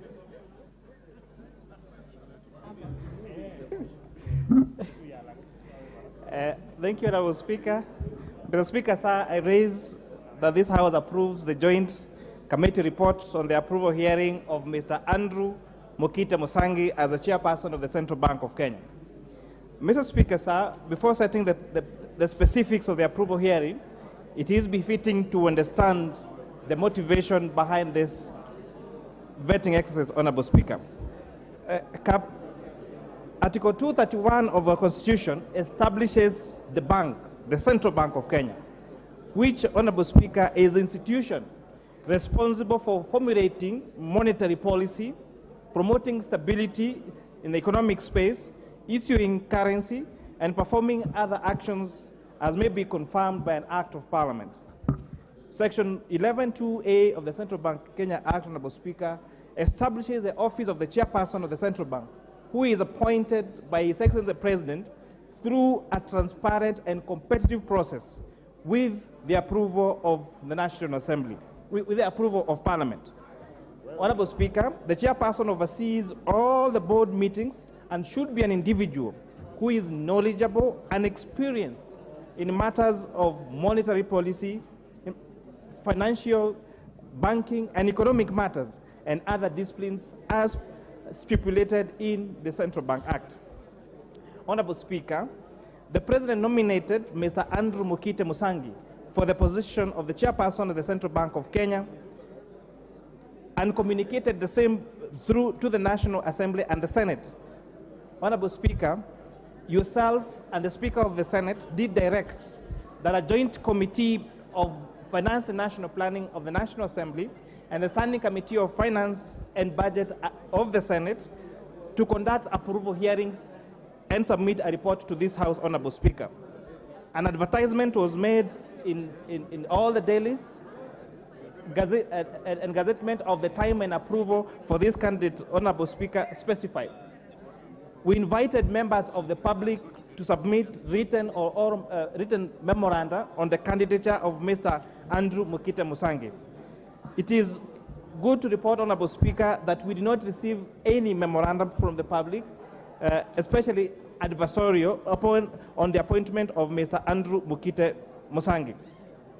Mr. Speaker, the nominee appearing before the joint committees showed that he had a vast knowledge and experience in matters of finance, monetary and economic matters as stipulated by the Central Bank of Kenya Act. He was Honorable Speaker, when it asked him on the question of how to tame the high cost of debt, Mr. Andrew, the nominee for the chairperson of the Central Bank, described to the committee that there was need to have a strategy on responsible fiscal management, monetary stability, and a dedication to transparency and a collaboration to achieve long-term economic growth, as well as reduction in the overall debt by putting in place measures to bring about competitive debt pricing. Madam Speaker, the nominee holds a Bachelor of Law degree from the University of Hull in the United Kingdom, and additionally, he holds a postgraduate diploma in law from the Kenya School of Law. He has also attended various trainings across the world on matters of corporate governance. It is also key to know that, Honorable Speaker, the candidate, he is a director of very many institutions, especially financial institutions, to name just a few, Vipingo PLC, to Rivers, among others. Mr. Mukite, Honorable Speaker, has 28 years of experience, including and especially legal practice. Key to note, Honorable Speaker, was that during his practice in law, most of his clients were bank institutions. And therefore, Honorable Speaker, we have a candidate who understands the banking sector, having represented most of these banks in many matters in the court in his 28 years of experience as a lawyer, Honorable Speaker. In accordance to Section 11(7)(a) of the Central Bank of Kenya Act, which necessitates that a candidate to be approved to be a chairperson of Central Bank of Kenya must be a Kenyan citizen, we would like to confirm this to this House that actually one Mr. Andrew Mukite Musangi is a Kenyan citizen. Honorable Speaker, we tasked the candidate on several matters, especially the issue of cryptocurrencies and digital currencies. Honorable Speaker, it was interesting to note that the candidate talked about having a central bank-backed digital currency. And especially in this space where we're talking about bitcoins and cryptocurrencies and talking about many Kenyans and global citizens losing a lot of money in this particular sector, just to name the most recent collapse of FTX in the United States of America, Honorable Speaker, shows that the time is ripe to stop using liquid currency. to stop using notes, to stop using coins, and the revitalization of mobile money, for example, Honorable Speaker, the use of M-Pesa and Equitel money and all the other mobile wallets actually has shown the world that it is possible to have those transactions being done without necessarily liquid carrying money in cash, Honorable Speaker. So most importantly, we put him to task and we're looking forward to, for the first time, Kenya becoming a lead again, not just in mobile money transfer, but having a central bank-backed digital currency. And this, Honorable Speaker, will also go a long way in harnessing matters in preventing cybercrime, ensuring that there's a protection of money of Kenyans, Honorable Speaker. We also tasked him on the question of the collapse of several banks. The last few years, Honorable Speaker, has seen the collapse of various institutions that have gone down with Kenyans' money. Just to name a few would be Chase Bank.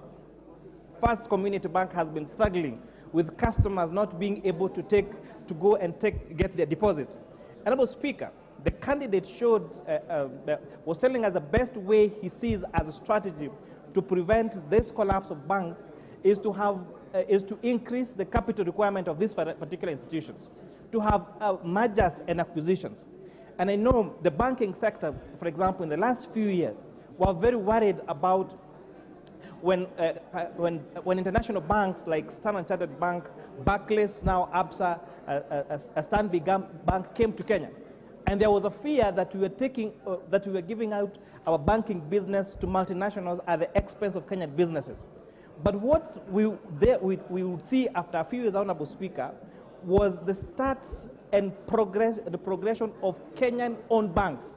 Just to name a few, Equity Bank, KCB Bank, which are almost 100% Kenyan-owned. It is interesting, Honorable Speaker, to note, as a result of that, allowing these multinationals to come into Kenya in a banking space and take the lead, we have now our Kenyan banks wake up and becoming the lead. The best bank or the most prominent bank in DRC Congo, for example, Honorable Speaker, is Equity Bank of Kenya. And therefore, this demonstrates that you don't need to fear opening that space, Honorable Speaker. The Kenya shillings has taken a great dive over US dollar for the last few months. And all the efforts, Honorable Speaker, to bring down the exchange rate between the US dollar and the Kenya shillings has borne very little fruit, to be honest. We put to task this nominee, what new strategies do we think should be put in place to tame this depreciation of the Kenya shillings against the dollar? And it was interesting to note, Honorable Speaker, that there is an existing East African Monetary Treaty that sets out for the establishment of a common currency in the East African community. However, Honorable Speaker, very little progress has been made in this frontier, which begs the question, if a trader in the manga is buying products or services from of the National Assembly, remember that the members of the National Assembly had proceeded or are actually on a month-long recess that is supposed to come to an end on the 25th of September.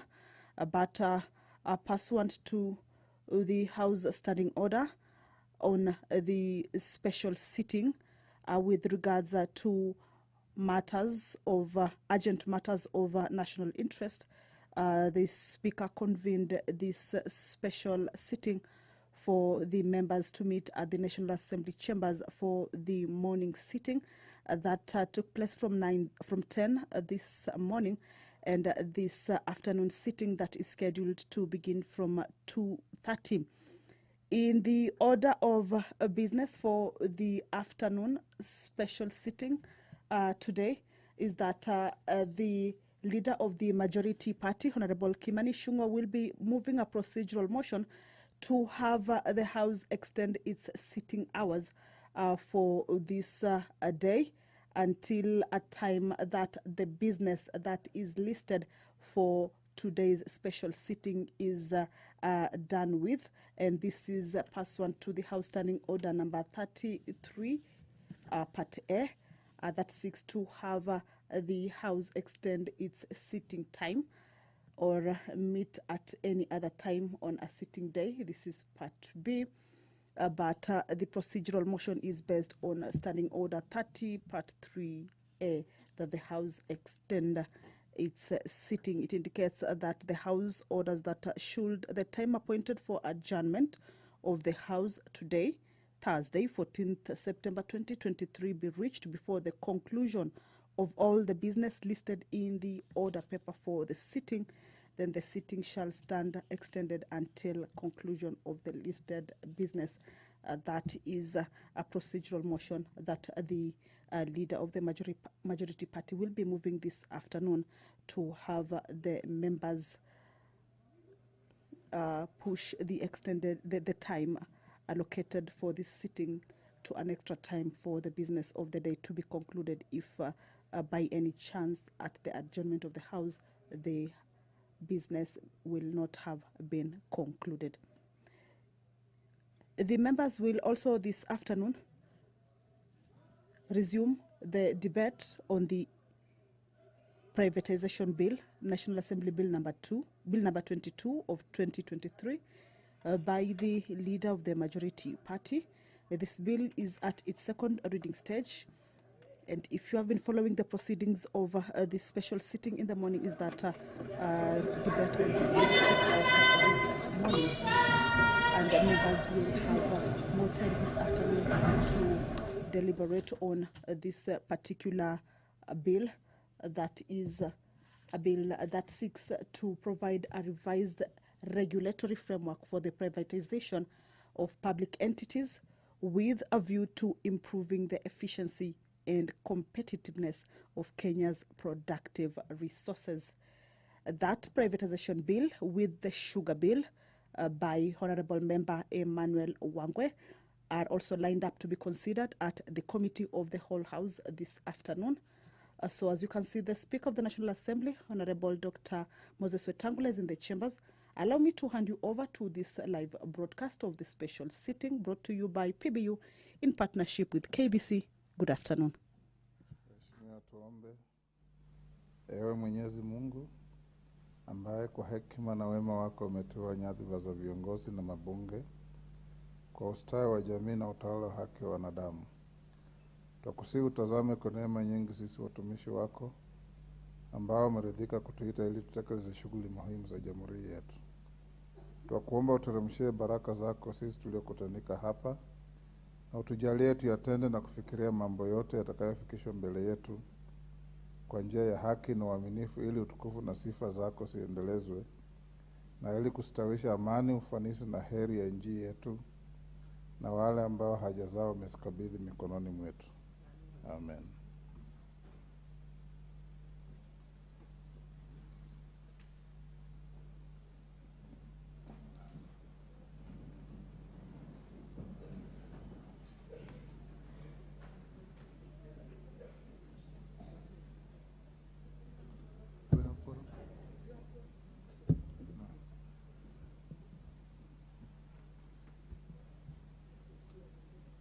Sergeant, you may continue ringing the division bell.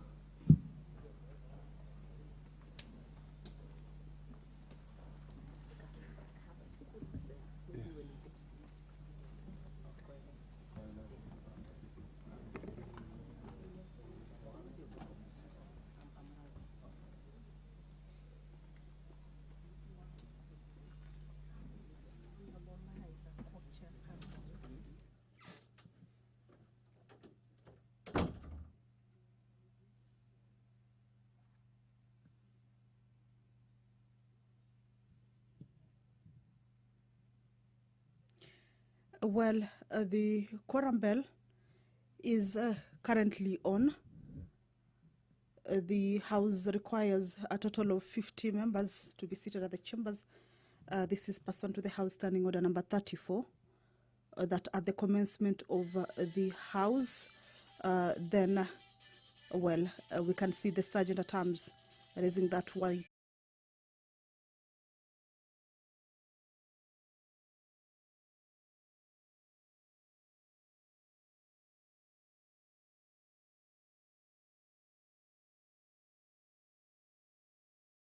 Number 1, administration of oath.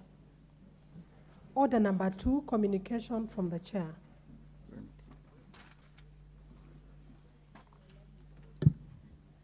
Honorable Wamboka, take the nearest seat.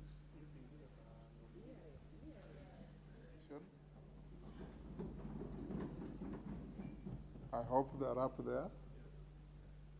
The Honorable Yvonne Abonyo, member. The Honorable Molo Ruben, member. The Honorable Margaret Oweje, member. The Honorable Lazarus Ojango, member. The Honorable Milka Oroni, member. The Honorable Daniel Odongo, member. The Honorable Paul Odok, member. And the Honorable Apopo Lentana, member. Honorable members, the delegation is accompanied by 4 staff members from the County Assembly. The delegation is on a benchmarking visit to share experiences and best practices with the Select Committee on Parliamentary Broadcasting and Library and Directorates of Hansard and Audio Services, ICT and Library, Public Communication and Media, and the Parliamentary Broadcasting Unit. On my own behalf and that of the National Assembly, I welcome them to Parliament and wish them fruitful engagements with their counterparts. Thank you. Next order. Order number 3, messages. Order number 4, petitions. Order number 5, papers. Honorable members, call on the leader of majority party. Honorable Ichungwa. Thank you, Honorable Speaker. I beg to lay the following paper on the table of the House today, Thursday, 14 September 2023, afternoon sitting. The legal notice number 133 of 2023 relating to the Architects and Quantity Surveyors Amendments Bylaws 2023 and the explanatory memorandum from the Ministry of Lands, Public Works, Housing and Urban Development. Thank you, Honorable Speaker. Thank you. Next.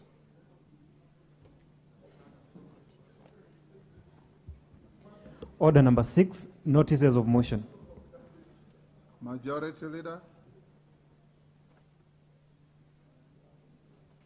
No. No, we don't have. No, next. Sorry, next.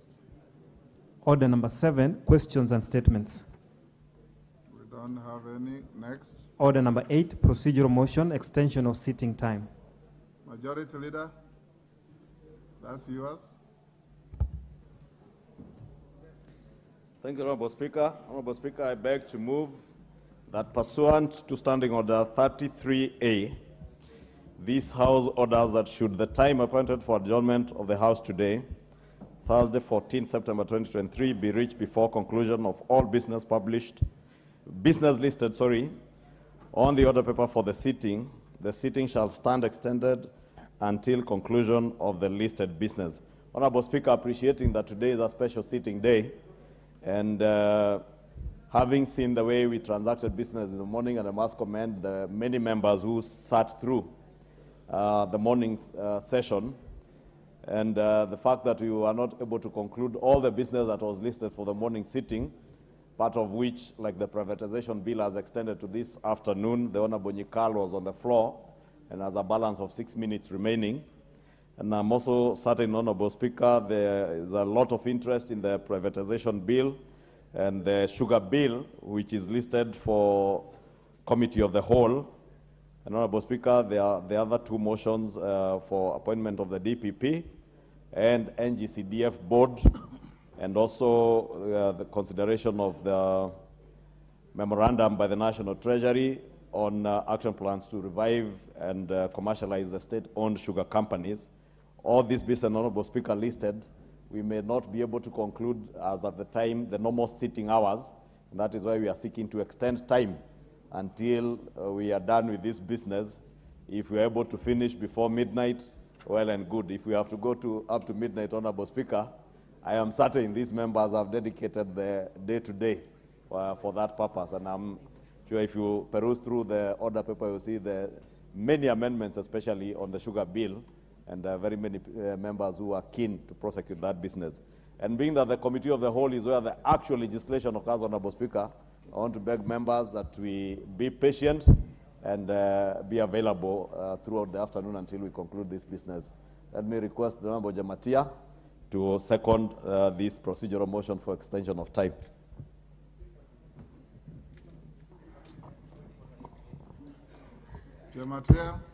Thank you, Mr. Speaker. I second the motion. Thank you.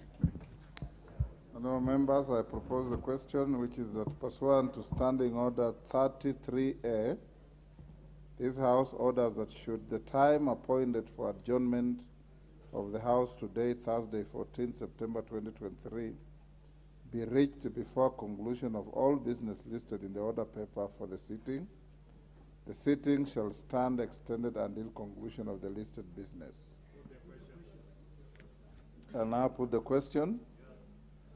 Honourable members, the question is that pursuant to Standing Order 33A, this House orders that should the time appointed for adjournment of the House today, Thursday, 14 September 2023, be reached before conclusion of all business listed in the order paper for the sitting shall stand extended until conclusion of the listed business.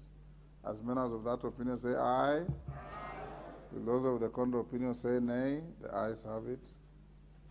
Next order. Before you call the next order, Majority Leader, can you approach the chair? Where is Minority Leader? He's not there. Nikal is acting. Nikal, are you Majority Leader? Minority Leader? I don't have any.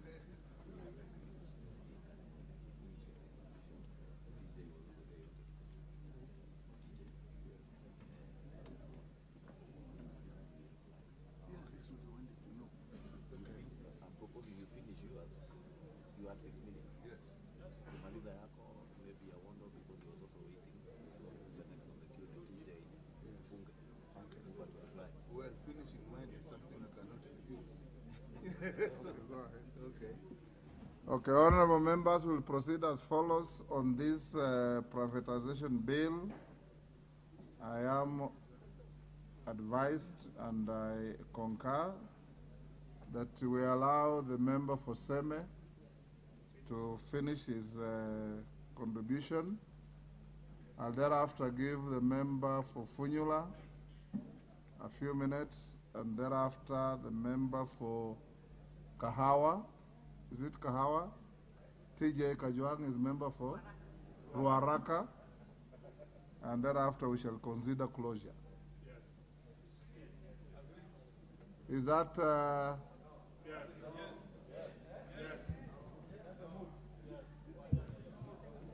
okay, Dr. Nyikal, can you proceed?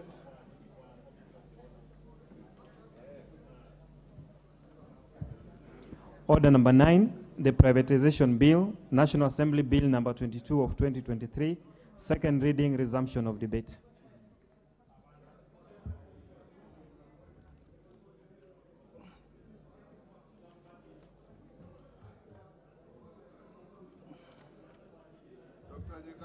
Thank you, Mr. Speaker. Mr. Speaker, as the House rose in the morning, I had indicated that I see a lot of good intention in this bill. I indicated that it makes for provision of disputes which are likely to arise when you have a privatization process, particularly where government. Mr. Speaker, I also said that I see good provisions in the good transition provisions in the bill. But, Mr. Speaker, I raised concerns. Mr. Speaker, my concerns were the speed with which this bill is being pushed. In fact, Mr. Speaker, as it was in the morning, it was even supposed to be for a committee of the whole House this afternoon. Mr. Speaker, it is coming together with the sugar bill. It is coming together with the memorandum on the commercialization of the sugar bills. So, Mr. Speaker, one gets the impression that there is a specific purpose for which this bill is being pushed. So as much as this bill is, in its intention is good, the content is good, the speed with which it is going, creates the impression that there's something has to be done urgently. What is it that has to be done urgently that we have to push this? Mr. Speaker, the previous bill of 2005 actually failed.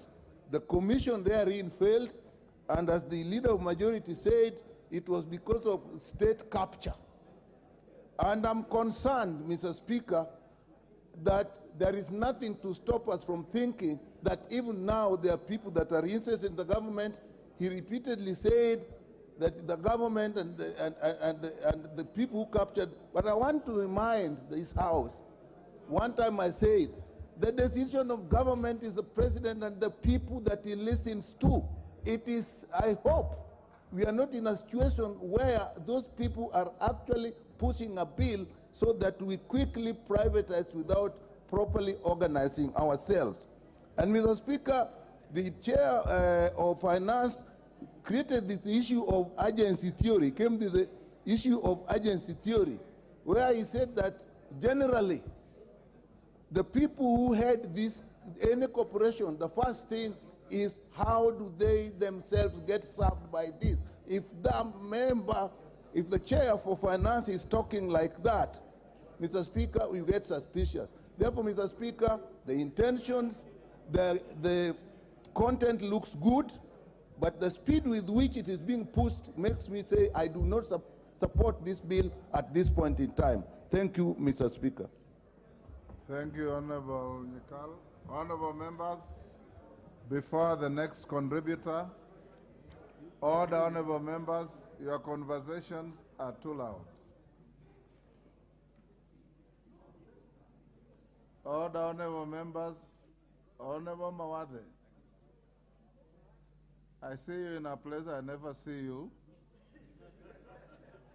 And in so doing, you are causing a commotion, which is not right. Honorable members, allow me to acknowledge the following schools. In the Speaker's Gallery, we have Koilel Forces Academy, Gilgil, Nakuru. We have Munyu Girls High School, Thika Town, Kiambu.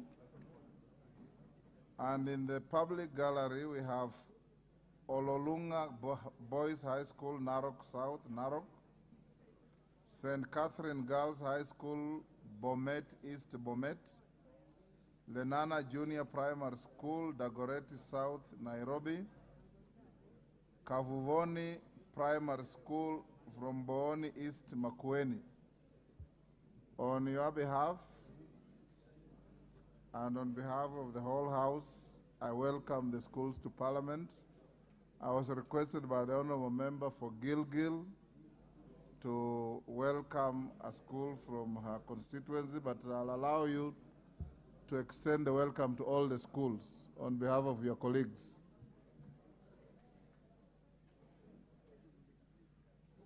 Thank you, Mr. Speaker, for indulging me to welcome all the learners in our both galleries as they observe the proceedings of the House, but specifically to welcome one of our greatest extra-county schools in Nakuru County, based in my constituency, the Koilel Forces Academy. Mr. Speaker, this school is one of our largest public boys' school, and it has a population of almost 1,700 students, and we have churned out great men in this country, Mr. Speaker, including your predecessor, the now AG of this country, Honorable Muturi, who is also an alumnus of this school. We also have some members who are sitting, like the member for Sarehe, Honorable Amos Mwago, who are also alumnus of this school. And Mr. Speaker, this school is one of the trendsetters in the county and in the country, and we only hope that, including the other students that are in the gallery, they can pick the very good manners and the very good role models and learn one or two things as they observe the proceedings of the House. Mr. Speaker, on my own behalf, I also, and on your own, on behalf of the House, Mr. Speaker, I welcome them and hope that they can be seated where we are seated in a few years to come. Thank you, Mr. Speaker, for the indulgence. Thank you, Mother Wangari. For the record, Dr. Nyikal, you cast aspersions on the speed at which this bill has been processed, which aspersion will touch even on the chair. And for the record, this bill was published on 6th June this year. We are in mid-September. I don't think that qualifies to be described as a rush. So you should check your records, because you've said the only reason you are against the bill is because of the rush. There's no rush here. Most bills are processed that way. Oundo?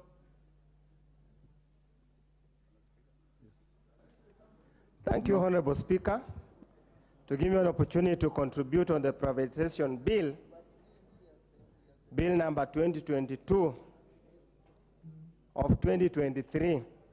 Honorable Speaker, I start by saying the obvious. The business of government is not to do business. The business of government is to create an enabling environment so that those who have got competent capacity can do business. By its very nature, this government is passionate, is unfriendly to business, so it cannot undertake business. And that's why we must always privatize and get the government out of business and let those people whose motive is profit-making undertake business.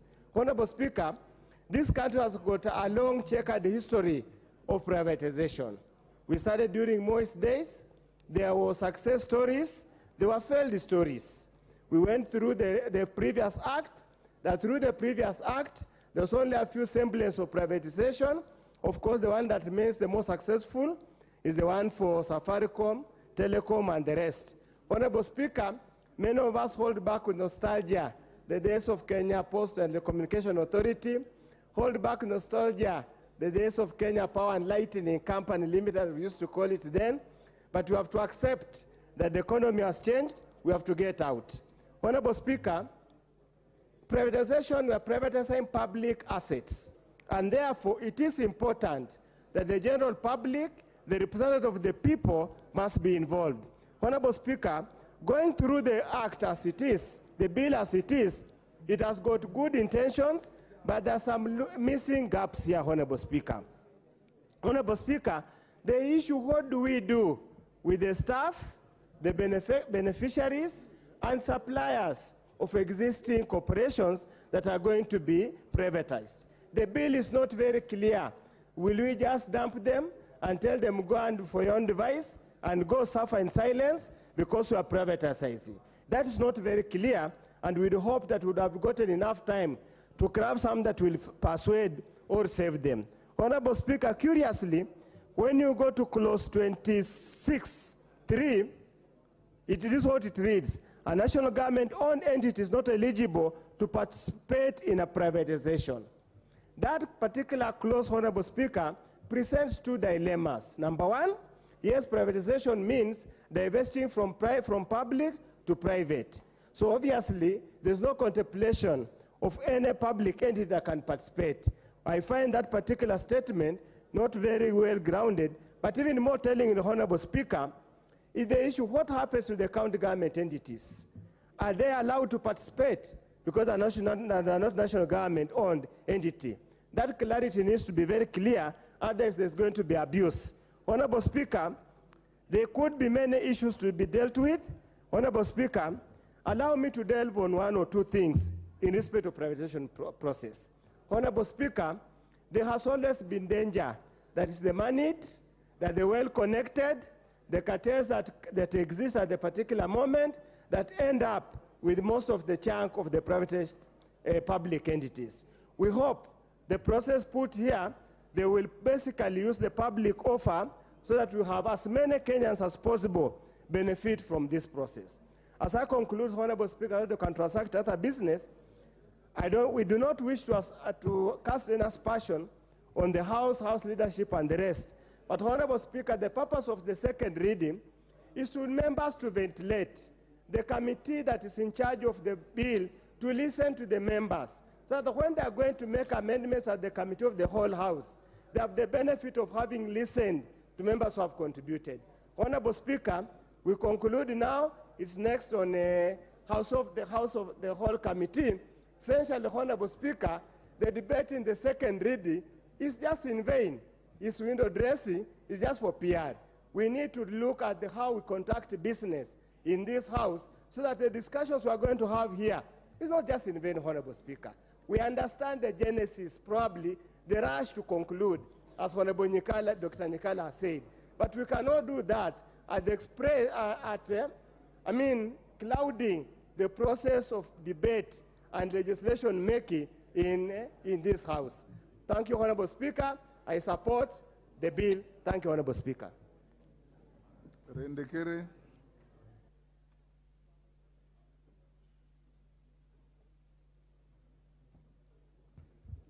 Thank you, Mr. Speaker, for giving this opportunity. First of all, let me tell Mr. Speaker, happy birthday belated. And Mr. Speaker is not listening. Mr. Speaker, the reason why I wanted to contribute to this motion is I believe the government is on the right decision of bringing this motion. One, Mr. Speaker, because now it's going to bring efficiency and by extension effectiveness in the learning of the affairs of privatization of government entities.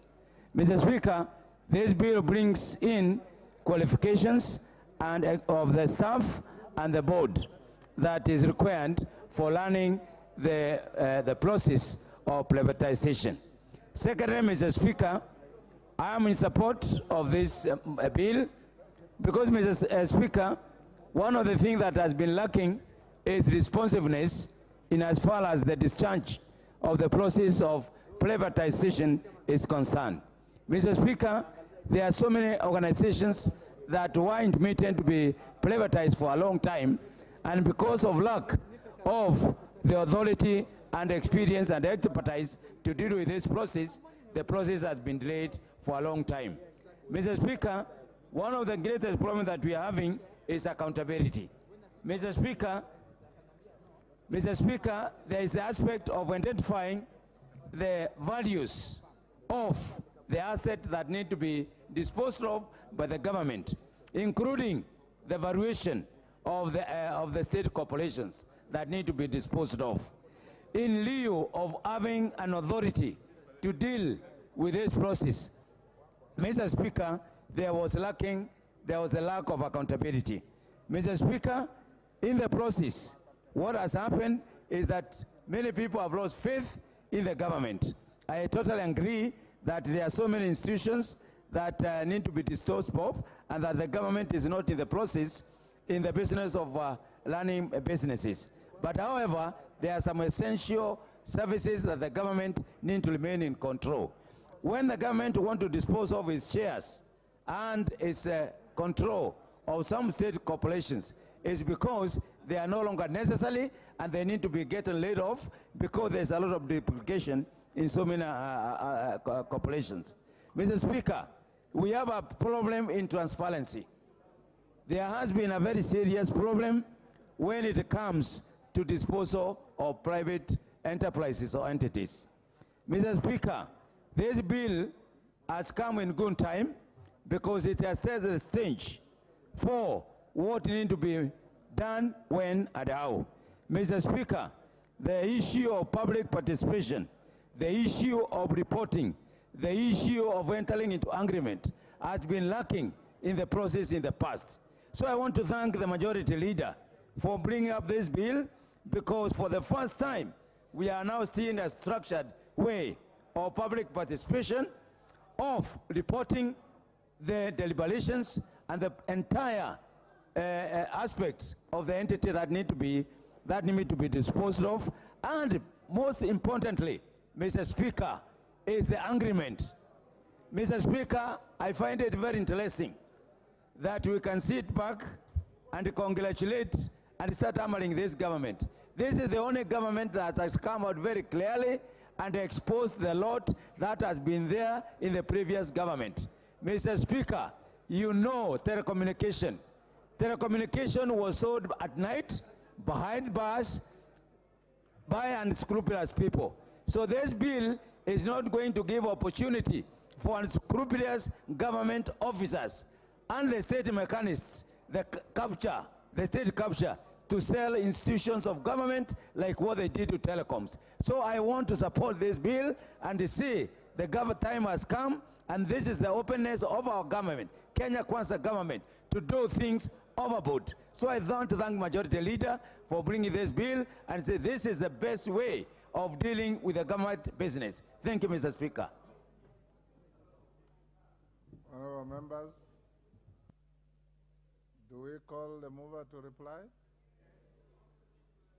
There is a member who has asked me to give him 2 minutes called Dr. Mwiti. Dr. Mwiti? He's there. Go ahead. After you, Majority Leader, be ready to reply.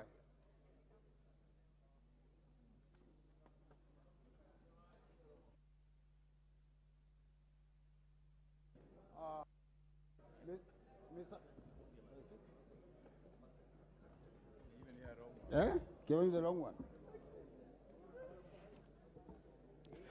Mr. Speaker, sir, I rise to support a report of the Committee on Privatization of the State-Owned Entities. Mr. Speaker, over the years, the Kenyan economy has experienced several challenges that have required the government to interject and also eject funds to stabilize the state-owned enterprises. However, with the constant ejection of funds to various organizations, the state-owned enterprises has experienced a serious problems. However, regardless the ejection of the funds, Mr. Speaker, the constant injection of the funds, no substantial benefits that has been realized over the constant years. Mr. Speaker, we have experienced several challenges. However, we have seen funds ejected in organizations such as the Kenya Airways that has constantly been funded, but with very little success. Mr. Speaker, sir, with a struggling economy, privatization of these state-owned companies will efficiently ensure the government raises revenue that can be ejected and also to improve the well-doing state-owned entities. Mr. Speaker, sir, currently the revenue generated by the current organizations that are not performing, it's not very good, and that is why, Mr. Speaker, sir, we require these state-owned organizations to be privatized. However, Mr. Speaker, sir, I urge the authorities established to ensure transparency and openness during the transactions of these entities. Mr. Speaker, sir, during the privatization of the entities, there must need of the government to make sure that issues of jobs are taken care of, especially that various jobs will be lost. Mr. Speaker, sir, the government should have mechanism in selecting entities of privatization. Profit-making organizations, Mr. Speaker, sir, such as the Kenyan and the Post Authority, Mr. Speaker, sir, should be maintained. Mr. Speaker, sir, privatization of these entities that are not performing is long overdue. Therefore, I support, Honorable Speaker, this bill. Thank you. Mover. Before you move, if you have any feat of generosity, you can give Justice Kemei 1 minute. Honorable Speaker, let me donate then 2 minutes to Justice Kemei.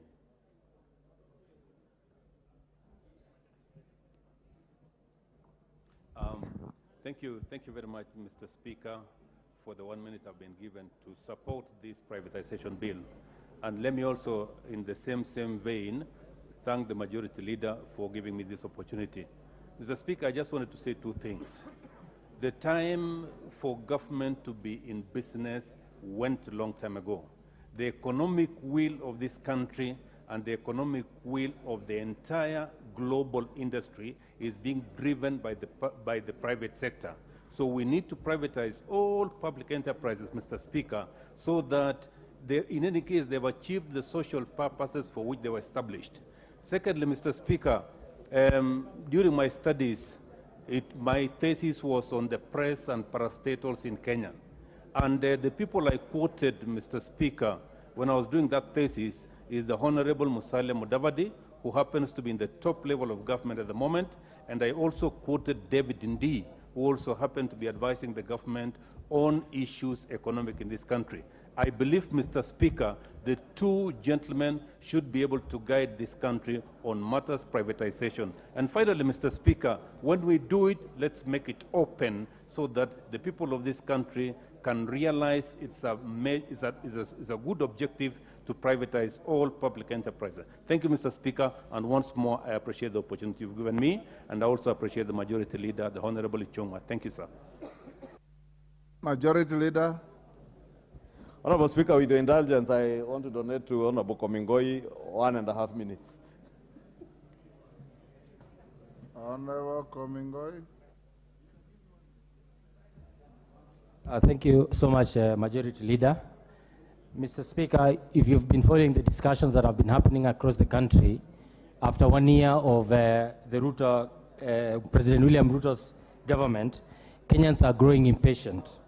Action is needed now on the majority of the things that we have promised to streamline, and therefore this motion is not being hurried. It is in response to the thoughts and the ideas that the Kenyans want to implement and also to clean up government for the purposes of delivering to the people of Kenya and also creating efficiency within our economy, that our economy may be supported by the private sector with new ideas, new efficiencies, and new ways to be able to tackle what has been the problem that was created in the past. We may have had good solutions in the past, but with the development in the economy and the speed with which the economy is growing and the information being passed on within and circulating within the country, we may have come to realize that some of the parastatals, some of the government agencies we have are now ripe for privatization. This bill therefore seeks to remove the challenges and the things that have been impediments, and we shall be saving from the exchequer what we've been using to bail out some of the non-performing or underperforming sectors of our economy controlled by these agencies. I therefore rise to support this motion and urge that we move with speed to be able to implement and see to it that Kenyans reap and our economy is expanded by injecting new blood, new ideas, and new ways of managing these agencies. I support, Mr. Speaker. Thank you. Majority Leader. Thank you, Honorable Speaker. I now beg to reply. Honorable Speaker, let me first thank all the members who contributed in the morning session and those like Honorable Nyikal who have contributed and the others this afternoon. And Honorable Speaker, you will note that all the members who have contributed to this bill were in support, save for the few reservations on the speed from the Honorable Nyikal. All other members actually had no reservations on this bill, which is indeed commendable and is an indication that they do appreciate the need to have a new legal framework on privatization of our state-owned entities. And just to give the Honorable Nyikal comfort that there is really no rush for doing anything mischievous. The rush is on a rush to deliver and ensure that we realize value at the right time on our state-owned entities that we may need to privatize. And is indeed contradictory because the Honorable Nyikali is among those who have been pushing the government to deliver everything that we promised to deliver within the first 1 year. Now I'm shocked that when we are struggling to ensure that we delivered even on the sugar companies that we want to privatize, he now has a problem that we are moving fast. But we must move fast, the Honorable Nyikali and others, for us to be able to realize value out of these state-owned entities and to be able to deliver. We have a 5-year mandate to deliver to the people of Kenya, just like as members of parliament, we have a 5-year mandate. But 1 year is gone, therefore there must be a rush to be able to ensure that we deliver on everything that we did promise the people of Kenya. And with that, Honorable Speaker, I beg to reply and invite members to join us during Committee of the Whole shortly. Thank you, Honorable Speaker. I reply.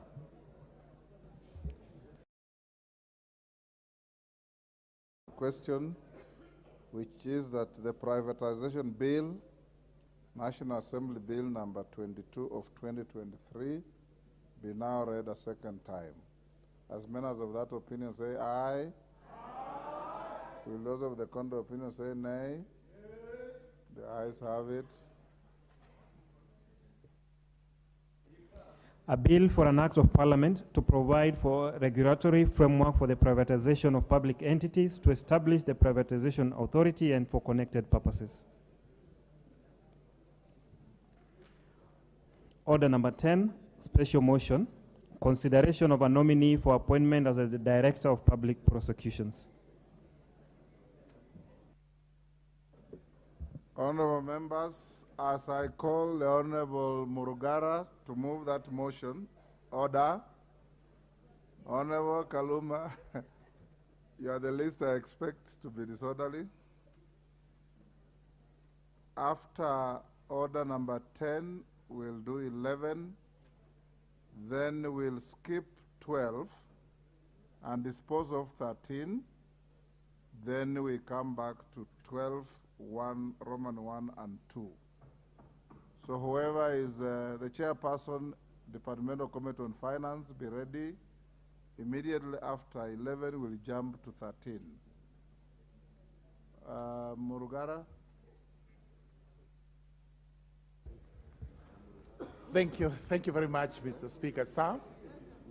So, Speaker, I beg to move that this House adopts the report of the Departmental Committee on Justice and Legal Affairs on the approval hearing of Mr. Renson Mulele Ingonga, OGW, nominee for approval for appointment as the Director of Public Prosecutions.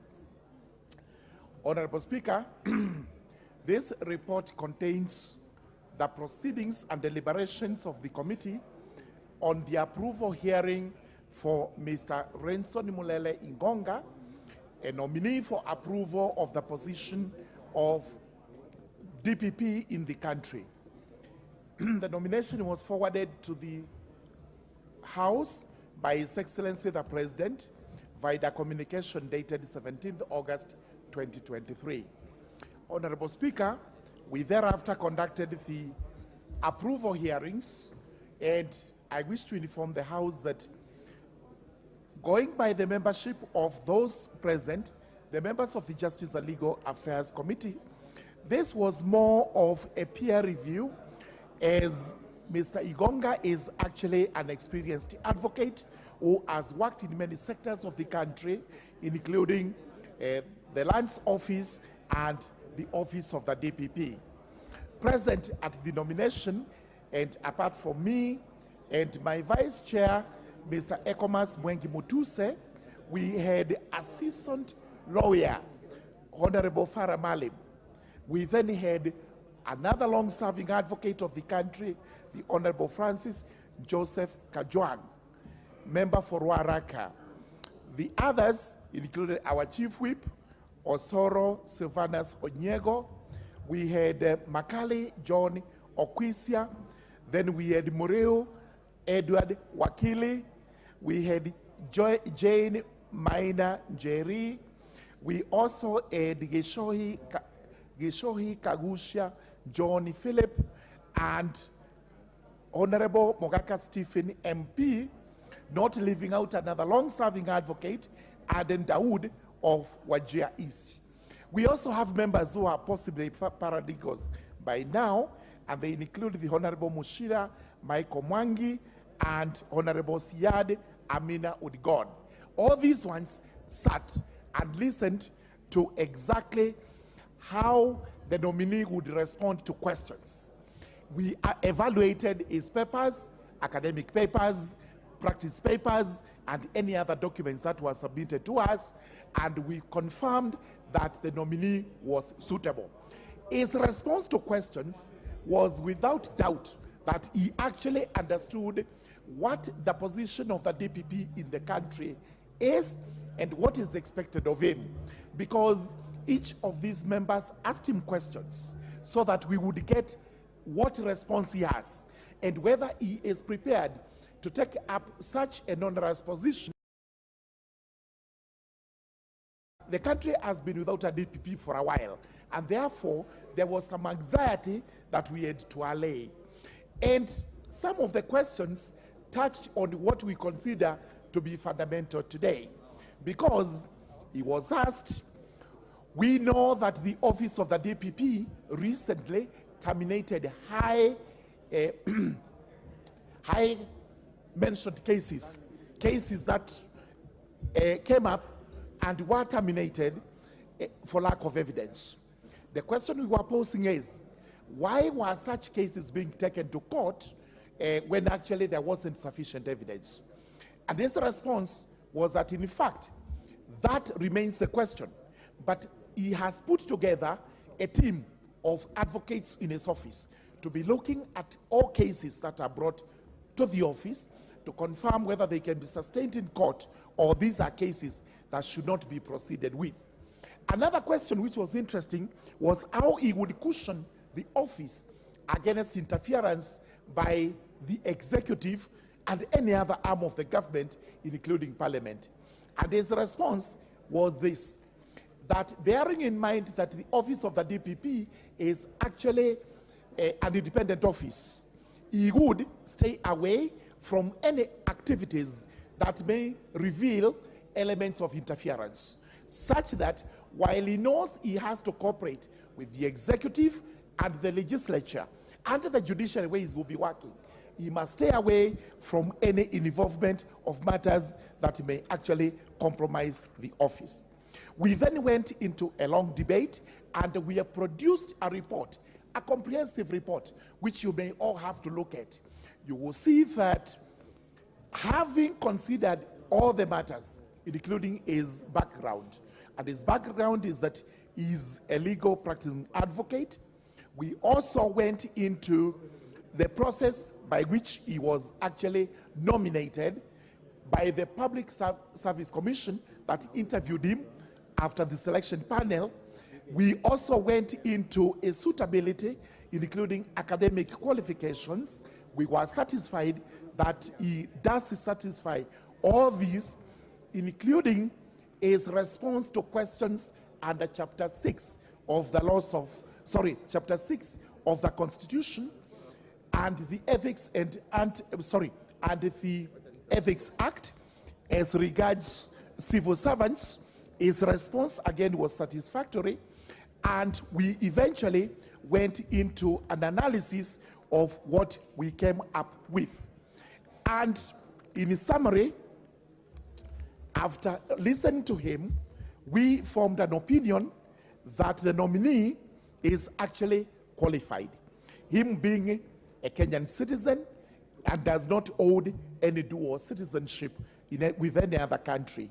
We also confirmed that him being an advocate of the High Court of Kenya with 18 years of experience meets the requirements of Section 157.3 of the Constitution, Article 157.3 of the Constitution. We also confirmed that the nominee demonstrated an aspiration for integrity in the public service and that he meets the requirements of Chapter 6 of the Constitution on leadership and integrity.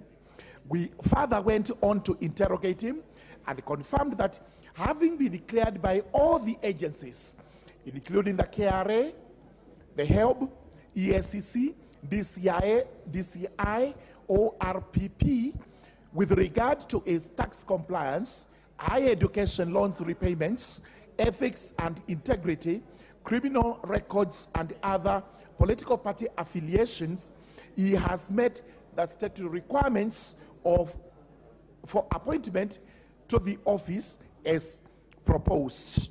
And finally, the committee invited the public to submit memoranda under oath on nominees' suitability to hold office as required by Section 6(9) of the Public Appointments Parliamentary Approval Act.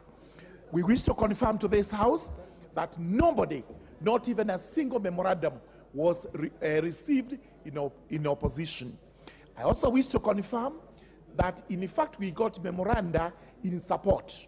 This is not a requirement when we are doing approval hearings. However, it is worth noting that even the Law Society of Kenya wrote a memorandum in support of his appointment as the DPP. Therefore, having weighed on all the matters that were brought before us and having considered everything that was submitted to us, now we wish to confirm that we have made a report to this House, which I present to the House, that the National Assembly does approve the appointment of Mr. Renson Mulele Ingonga to the position of the Director of Public Prosecutions. This is because he has met all the requirements and we are convinced that he's going to serve the country. It goes without gainsaying that this is a big office. This is going to have a lot of work to do, and especially now that the DPP office has been vacant for quite some time.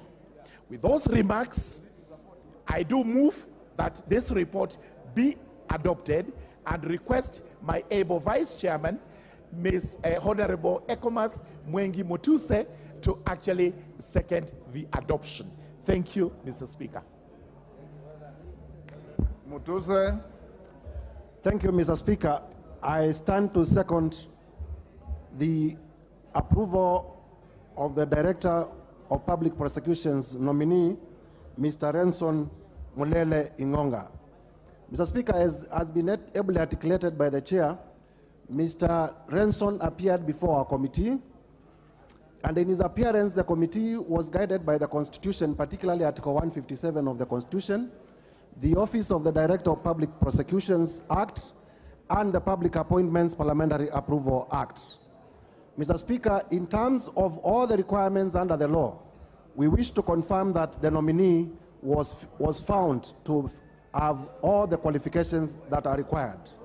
But even more importantly, Mr. Speaker, for this House, Mr. Ingonga has been a public servant.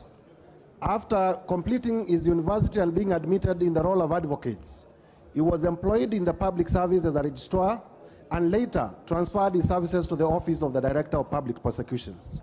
Currently, he is the man in charge of the Office of Director of Public Prosecutions in Northeastern Province. And one of the things that we observed as a committee is that this appointment in itself is a morale booster to those public officers, to those professionals who are working in the public sector. Because what has been happening in the past is that when appointments of this nature occur, people are poached from outside the public service, and therefore those who have endeavored their time to work for the public service feel demoralized. And therefore we support this appointment because it is a morale booster for those professionals who have chosen to work for public service.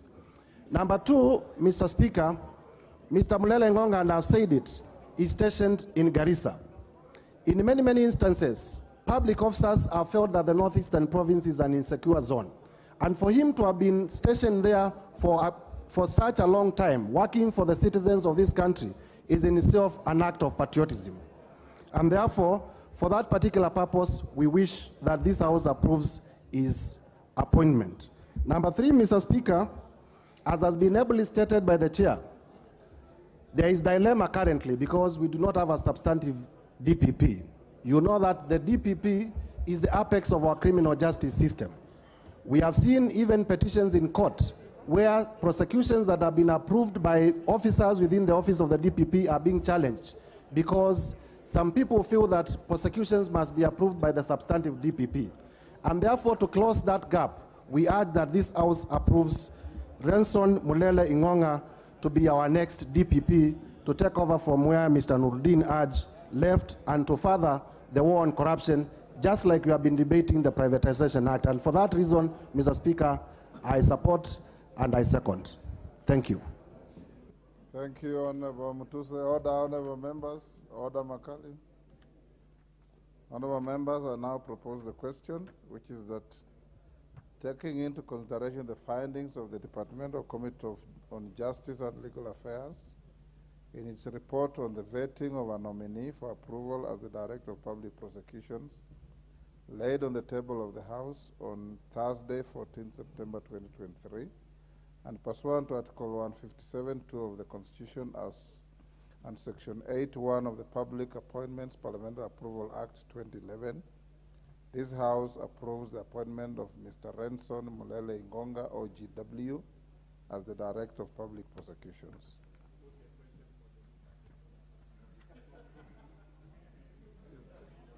Yes, Majority Leader. Thank you, Honorable Speaker. I know the Honorable Pukose is eager for us to put the question, but just before we do that, Honorable Speaker, let me rise to support the committee's report and commend the committee, because they worked very hard to consider the vetting of Mr. Renson Ingonga as the next DPP of our nation, Mulele Ingonga. Honorable Speaker, even as I commend the committee, because whenever public officers go through vetting, Honorable Speaker, and they pass, and their integrity is verified by the members of the committees that vet them, Honorable Speaker, they walk into these public offices with their heads high. But what happens when they're in office, Honorable Speaker, is a story for another day. And I want to encourage Mr. Renson Mulele that he, if approved by the House today, walks into office with his integrity being beyond reproach. And I want to ask him to ensure that his integrity remains that way even for the time he will serve as our DPP. Honorable Speaker, we must also caution the next DPP to be cautious of those others that may want to influence his office to settle scores with other Kenyans. Honorable Speaker, in the last regime, we saw particularly the office of the DCI trying to micromanage the office of the Director of Public Prosecutions. And the office of the DPP is such an important office to remain functionally independent, independent of the investigative agencies, independent of all other forces that may exist within the governance structures of our country.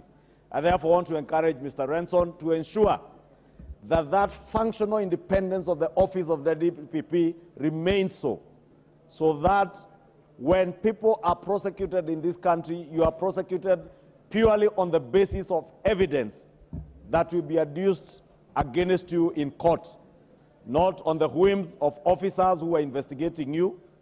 And therefore, he must be cautious and scrutinize all files that are brought to him from the investigative agencies to ensure that they have adequate evidence that will sustain cases in court.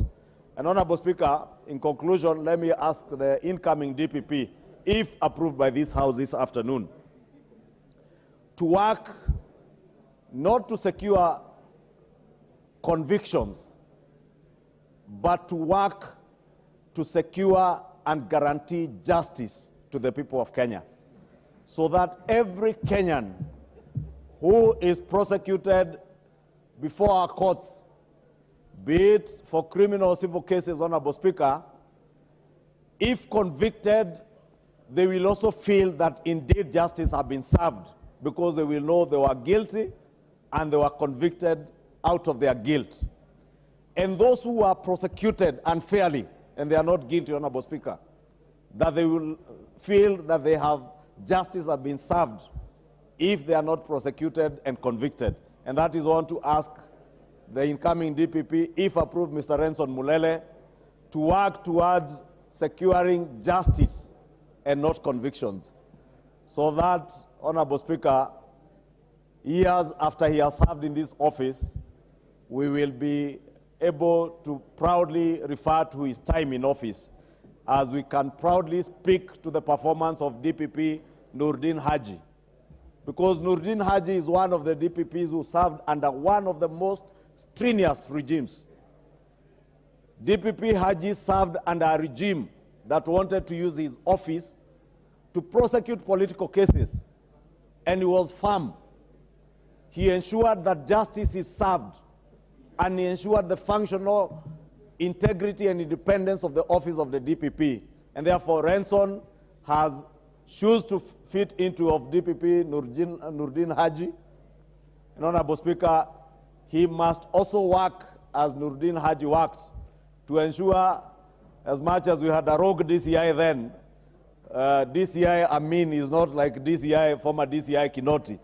And therefore, I do expect that the DPP, the incoming DPP, will work with the current office bearers at EACC and DCI to ensure that indeed they serve justice to Kenyans that will be prosecuted through the office of the DPP.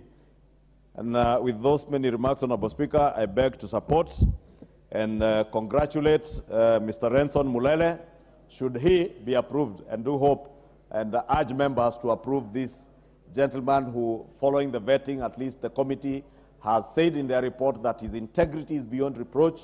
He's a professional advocate of high standing and a man who we want to believe will serve our country with integrity and deliver justice to Kenyans. Honorable Speaker, I beg to support. Farah Maalim. Honorable Speaker, I also rise to support this motion. Honorable Speaker, I happen to be a member of the JLAC, and along with my other members of the committee, we went to lengths to establish that Mr. Renson fits the job. And I can tell you his integrity, to the best of our own judgment, is beyond reproach. I rise not only to support him for this position, but I also rise to urge this Parliament, this House. We will, through the JLAC, which I'm a member of, privileged to be a member of, to try and find out what kind of legislative regimes that the DPP would require to make it easier for him to deal with some of the rampant issues we have in this country. Sometimes a prosecutor would want to do a very good job, but he's constrained in many ways by the kind of very lackluster and very permissive manner in which we have approached some of our things, and including in the Constitution right now. And there's need for us to revisit our Constitution. I was in this Parliament and in this country when you are at a time when somebody is accused of a capital punishment, for example, a capital crime. It doesn't matter what you are. You could be a member of Parliament, but you sit in remand until the matter itself is resolved. Nowadays, you can kill as many people as you want, and you say that because everybody has a right to bail, you go and you work your way through the courts, and you get your bail. There's need for us, Mr. Speaker, under these circumstances, for us to be able to assist a gentleman like this man we have right now, who is really raring to go to make a difference in this country's prosecutions for the future, to be given the right tools. When they are going to be constrained by the laws and the constitution of the country, and you allow people to do whatever they want to do, and to come out there and influence also things, and the courts, the manner in which they operate in this country, then sometimes with the best person, you still do expect the least to come out of. I want us to be ready for this road ahead in which DPP will be fighting corruption, prosecuting people who are guilty of corruption, large-scale corruptions in this country. And those people can stay behind bars in committee regardless of what their status is until the matter is determined. But if he knows he can come out and still engage in others, then of course the system will have to mess us. Mr. Speaker, I want us to be a country that observes the rule of law, not ruled by law. Not ruled by law. So we will, as a parliament, in my opinion, humble opinion, undertake also to make legislative provisions in this country that's going to help the prosecutor to deal with cases of corruption, economic crimes, and many other rampant criminal activities that happen in our country so that these can be reined in the future. I wish the Parliament approves that, the appointment of Mr. Renson Mulele as the next DPP, and I wish him the best in terms of the performance of that job, and wish also this country will have a difference in the manner in which we are going to run our own prosecutorial and other things in the future for the benefit of the wider population of Kenya. Thank you. I thought we had agreed. Okay, let me give KJ 2 minutes. Mr. Speaker, I know the interest is high, and so I'll be very brief. Honorable Bukose. Honorable Bukose, you're out of order. Thank you very much, Mr. Speaker, for the opportunity. And I'll take the earliest opportunity to first congratulate the chairman and the Committee of Justice and Legal Affairs for moving this motion, but most importantly, for doing the job that Parliament is mandated to do in the nomination of such a candidate. Mr. Speaker, even those of us who do not know Mr. Renson Mulele Ingonga in person are able to understand the character of an individual who we are proving this afternoon from the report that has been presented here. And for that, I commend the committee and I commend the chair. Mr. Speaker, the work that Mr. Renson is coming into is an office that is of great public interest, especially at a time such as this. He is succeeding an individual who has performed extraordinarily well. Former DPP Nurdin Haji had a very illustrious time in this office, at a very difficult time, Mr. Speaker. At a time when the criminal justice system was being politicized, Mr. Speaker, he stood his ground. He held his head high and worked out of integrity, Mr. Speaker. These are the shoes that Mr. Renson has to fill, Mr. Speaker. Beyond that, Mr. Speaker, because I would not want to take much more time, I'd like to say to Mr. Renson Mulele Ingonga that the criminal space in Kenya and internationally has really evolved, Mr. Speaker. The criminals are becoming more innovative. The criminals are using newer tools. The criminals are using new technology. So even as he goes into the office of the Director of Public Prosecutions, Mr. Renson will have to keep up with the times. They will have to be a bit more innovative in how they prosecute the people. Ultimately, he shall not be judged by the number of people that he jails. He shall be judged by the perception of the justice that his office shall be offering this country. So, Mr. Speaker, we would ask him to look into the new technologies, to see how that can help in the prosecution of cases, Mr. Speaker. We will ask him to be fair, to carry himself with a lot of integrity, but most importantly, for this country, he has an opportunity to move us to the next space in terms of using technology in public prosecution. Mr. Speaker, I'll take the last minute to welcome a school that is in your gallery, a school known as Lenana Junior from the Dagoretti South constituency, who happen to be in Parliament today, and I'd like to welcome them to Parliament, and they are able to see the job that the man their parents put in office does in the House. Mr. Speaker, I take this opportunity to welcome the learners from Lenana Junior School in the Dagoretti South constituency. Thank you very much. Johanna, 2 minutes. Asante Bwana Spika. yangu tu ni kusema ya kwamba hii ofisi yenye Bwana Mulele anaenda kupewa, Bwana Spika, ni ofisi yenye iko na jukumu mingi sana, na kama venye wenzangu wamesema, Bwana Spika, ni ya kwamba makesi nchi hii, shida mingi katika nchi yetu ya Kenya ni makesi ambayo imekaa kotini kwa miaka mingi sana bila kusuluhishwa, bila kumalizwa, aidha kwa sababu DPP hajajipea ile nafasi ya kumaliza. Lakini zaidi, Bwana Spika, kitu yenye mimi mwenyewe ningependa kusihi huyu Mulele ni kwamba akipata hiyo nafasi, Bwana Spika, ahakikishe kwamba kama kesi ya mtu ifanyike kulingana na yale makosa ambayo mtu amefanya. Isikuwe ni ofisi yenye wanasiasa wanaitumia.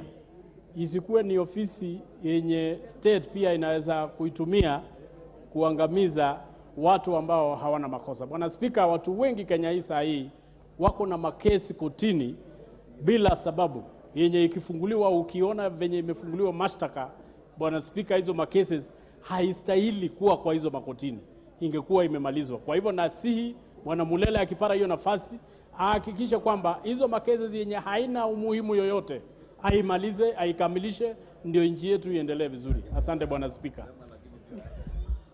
Last, before we call the mover, David Ocheng.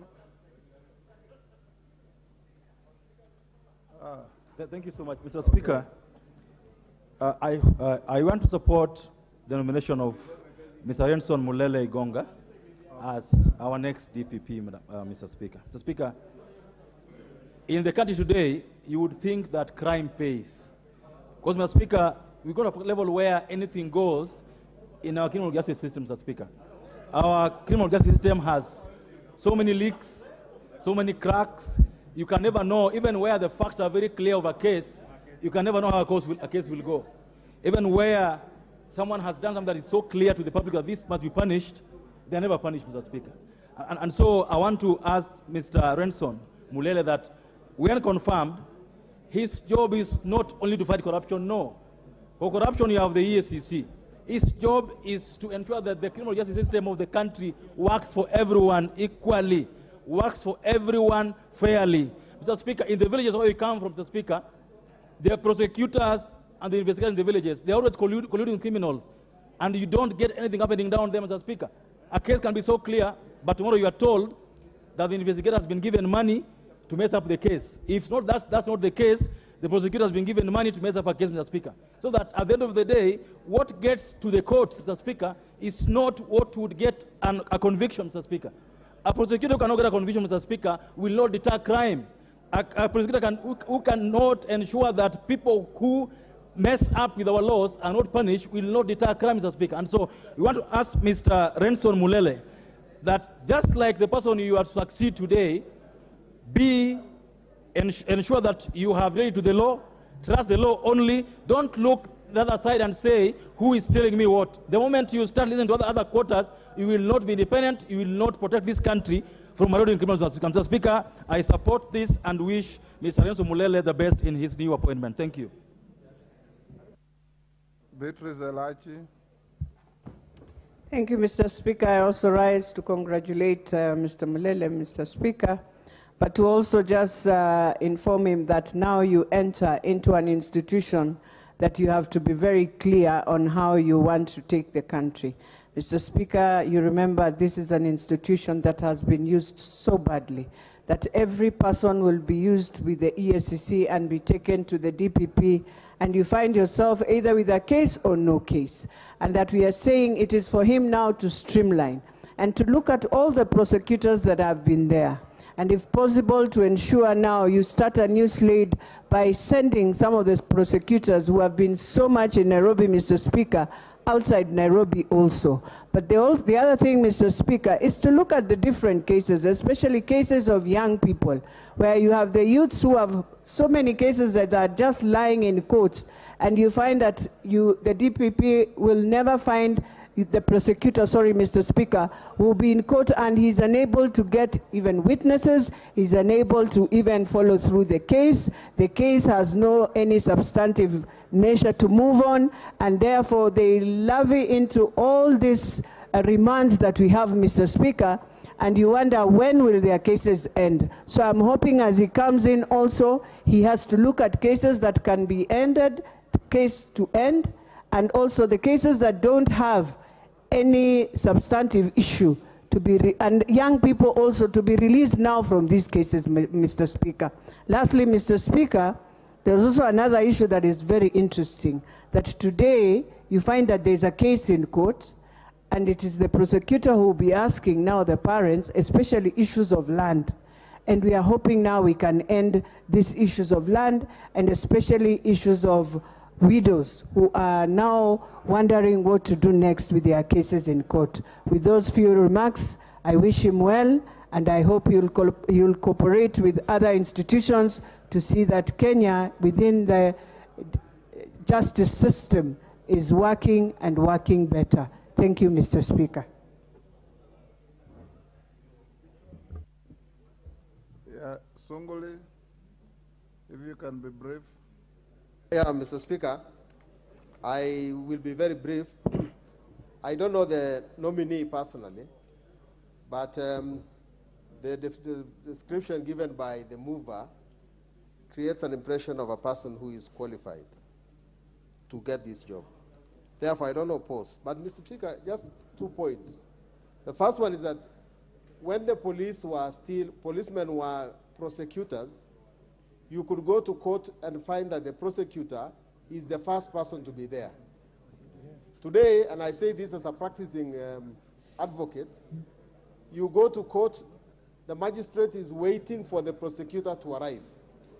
That is because most of these people consider themselves so qualified that the magistrate has even to wait for them. I hope Mr. Renson will take note of this and make sure that at least he instills punctuality for the prosecutors, so that advocates and other and litigants do not go to court and wait for them. The second point is that Mr. Renson should realize that as a prosecutor, it is his responsibility to collect the evidence and table the evidence before the court. It is unfair sometimes when I hear many people blaming the court and saying they have released a criminal. The fodder for prosecuting, the fodder for convicting a person must be provided by the prosecutor. If the prosecutor decides to withhold evidence, that person will have to go home, because our criminal justice system depends on nothing other than evidence. So he has his job cut, and I support.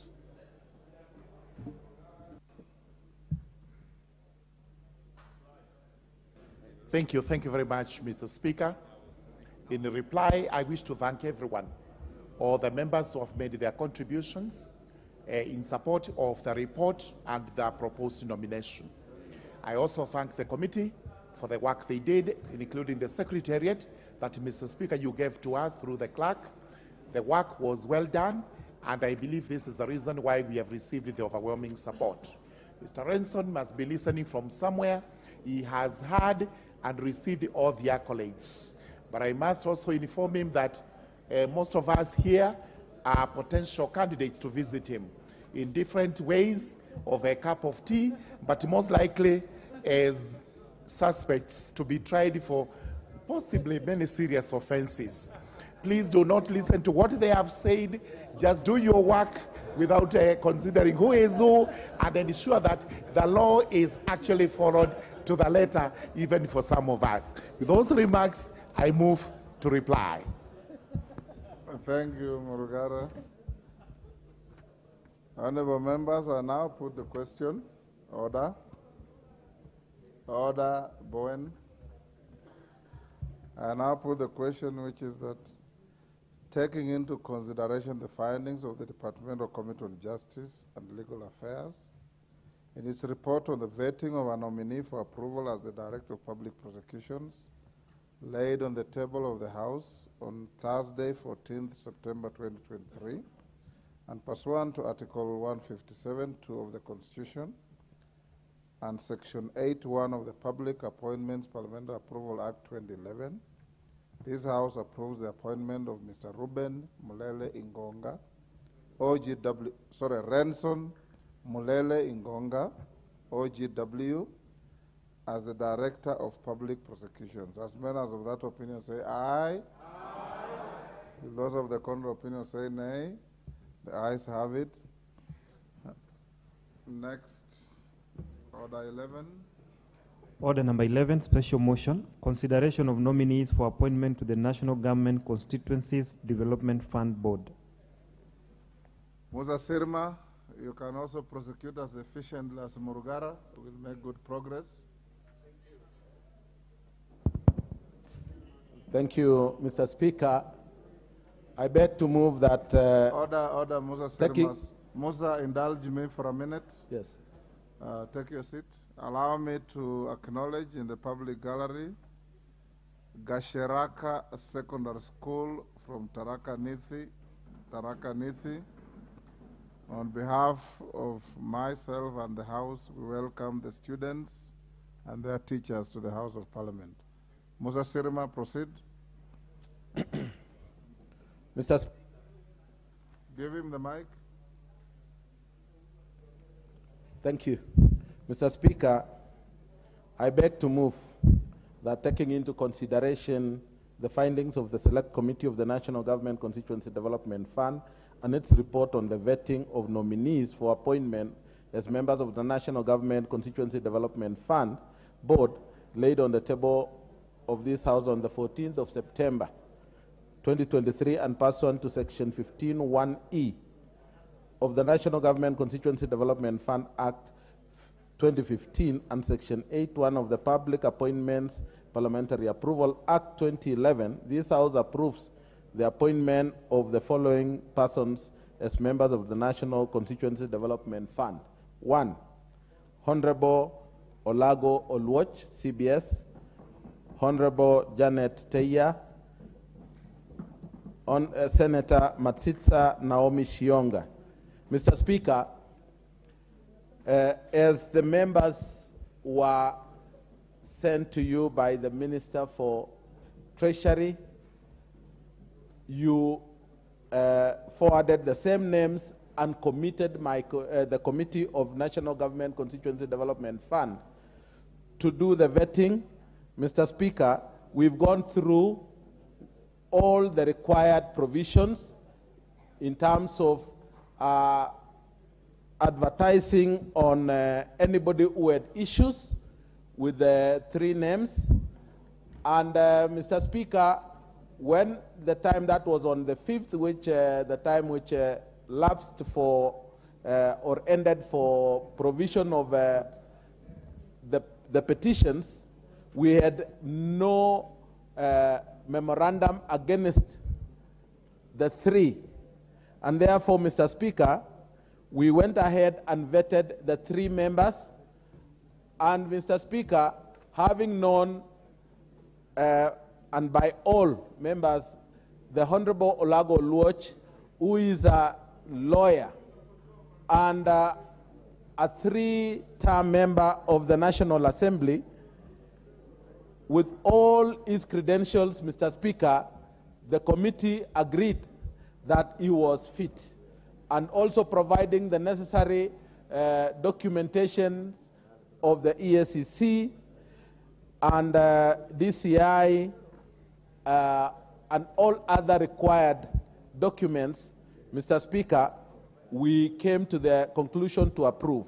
Honorable Janet Marania Teya has served this House for 2 terms, one as a nominated women representative of Kajiado, and again nominated to this House. Mr. Speaker, Teya has been in the community circles and has worked for the community in various areas, and she has all the knowledge and expertise to be able to deal with the work of NG-CDF. Mr. Speaker, we saw her qualified to take up the position. The third one, Mr. Speaker, is Senator Matsicha Naomi Shionga, who was a nominated senator in Parliament. Mr. Speaker, Naomi has a master's degree in health informatics and is qualified and is able to be a member of the board, having known or worked in the grassroots in terms of the health sector and also in many developmental community work. The candidate, Honorable Matsisa Naomi, was approved by the members of the committee. Mr. Speaker, I beg to move, and I ask Honorable Kasim Tandaza to second. Mheshimiwa Tandaza. Give him the mic. Thank you, Honorable Speaker. The NG-CDF board, Honorable Speaker, is such an important board for all of us here in this house. It is so important given that our existence out there definitely depends on the board in terms of facilitating our funds to our constituencies and to our people. It is over a year that this board has not been properly constituted since the other 3 members whose terms had lapsed and one who resigned. We were left with only the civil servants seconded from the different line ministries. It is high time that we approve these 3 members who are qualified for the job so that the NG-CDF board can be properly constituted. We all know that the NG-CDF is facing a myriad of problems, especially in the legal battles before it. We also know that we have quite a number of legislative proposals that will be before the House, some undergoing public participation, just to align it to the 2010 Constitution and other acts of Parliament. It is through this board that we hope we shall be able to achieve all this so that we can have NG-CDF functioning for eternity. For those few remarks, Honorable Speaker, I support. You second? I second. I second. Thank you, Honorable Tandaza. Honorable members, I now propose the question, which is that taking into consideration the findings of the Select Committee on the National Government Constituencies Development Fund in its report on the vetting of nominees for appointment as members of the National Government Constituencies Development Fund Board, laid on the table of the House on Thursday, 14 September 2023, and pursuant to Section 15(1)(e) of the National Government Constituencies Development Fund Act 2015 and Section 8(1) of the Public Appointments Parliamentary Approval Act 2011, this House approves the appointment of the following persons as members of the National Government Constituencies Development Fund Board. 1. Honorable Olago Alwoch, CBS. 2. Honorable Janet Teia. And 3. Ms. Masisa Naomi Shionga. You put the question?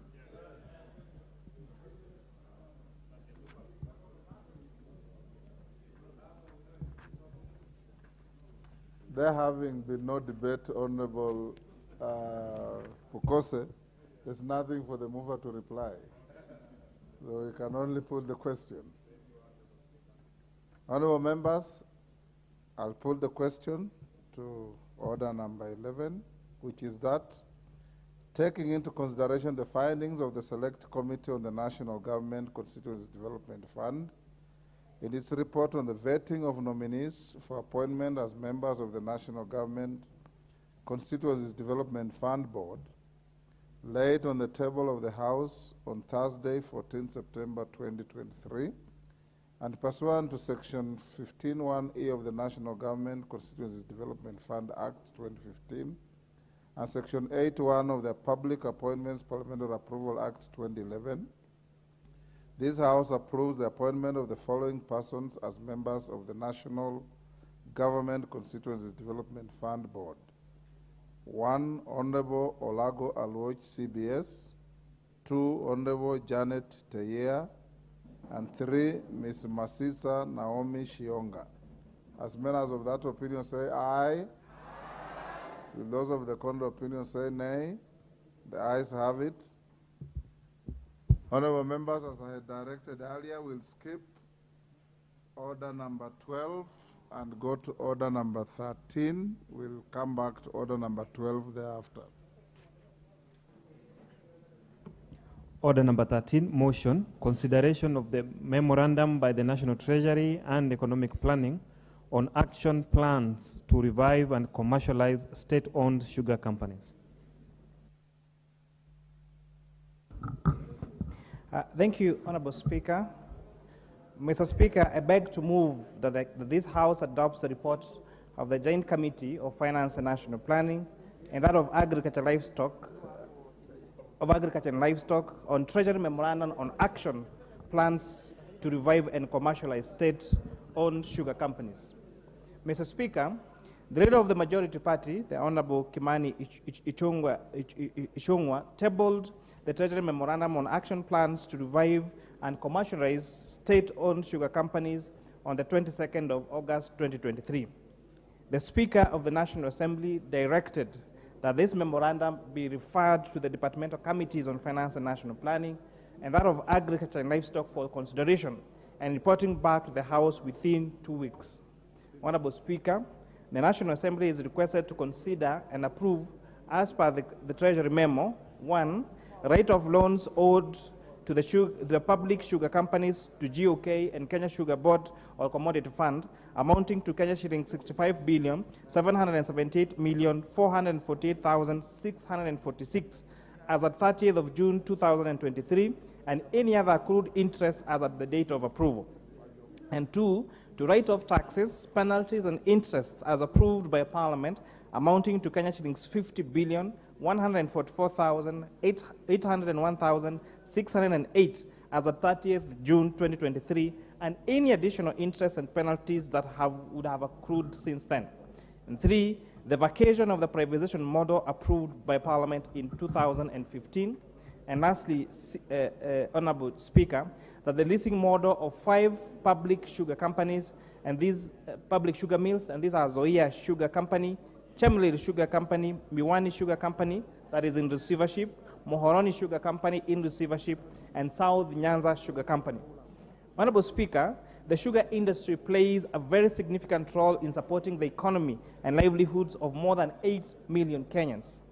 Mr. Speaker, it is sad to note that Kenya has been a net importer of sugar since the mid-1980s, and the gap between production and demand has been widening over time.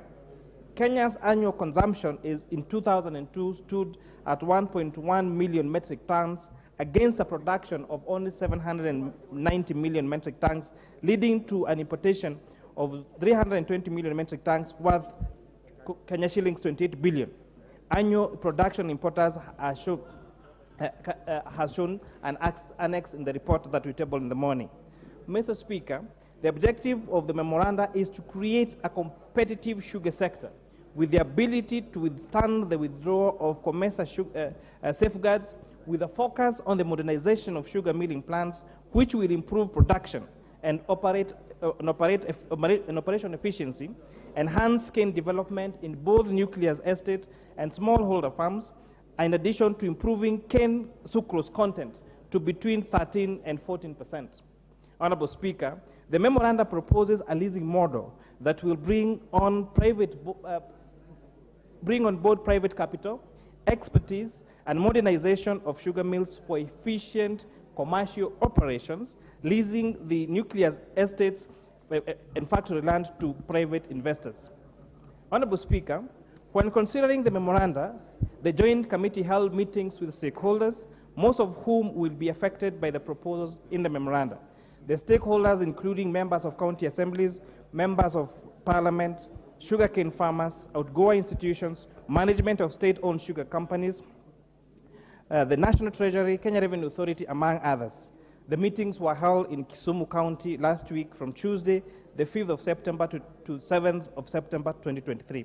Honorable Speaker, at this juncture, I would like to extend a sincere gratitude to yourself because you convened a very successful sugar conference that weekend, in whose we have also borrowed heavily from the recommendations that you made from that sector.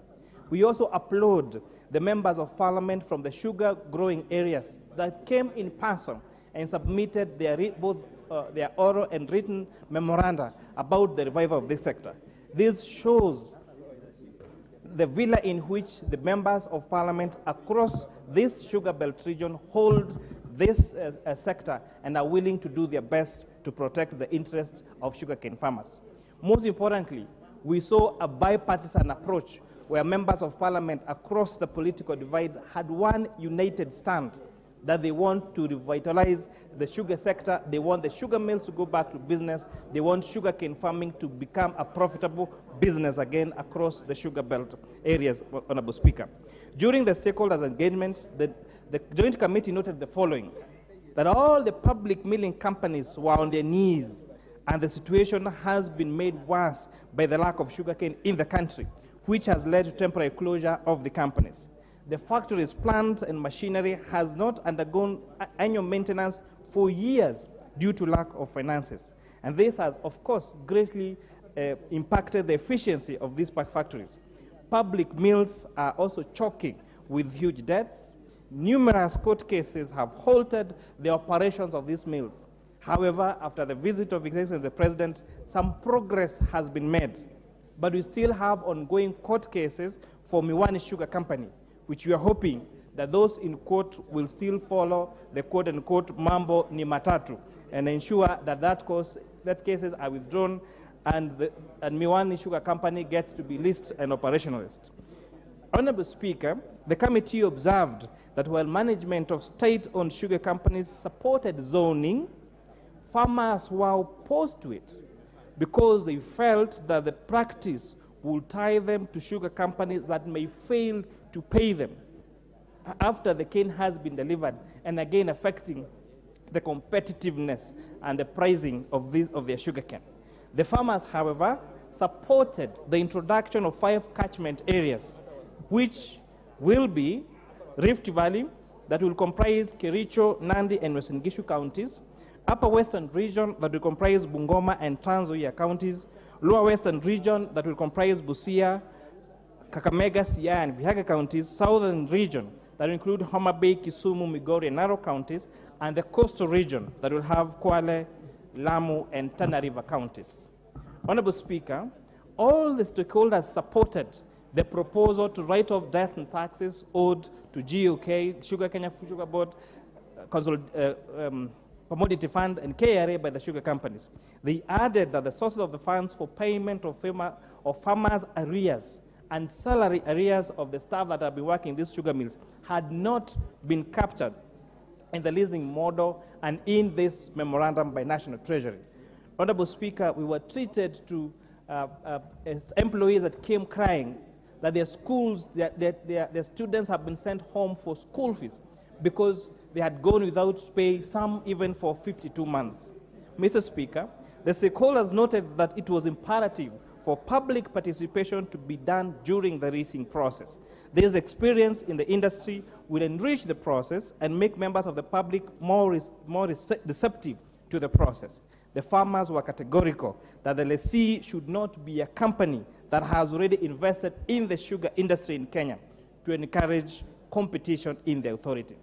Honorable Speaker, the proposal to merge Chemilil Sugar Company and Muhoroni Sugar Company were vehemently opposed by the stakeholders because it would impact negatively on competition of the industry and also would lead to job losses.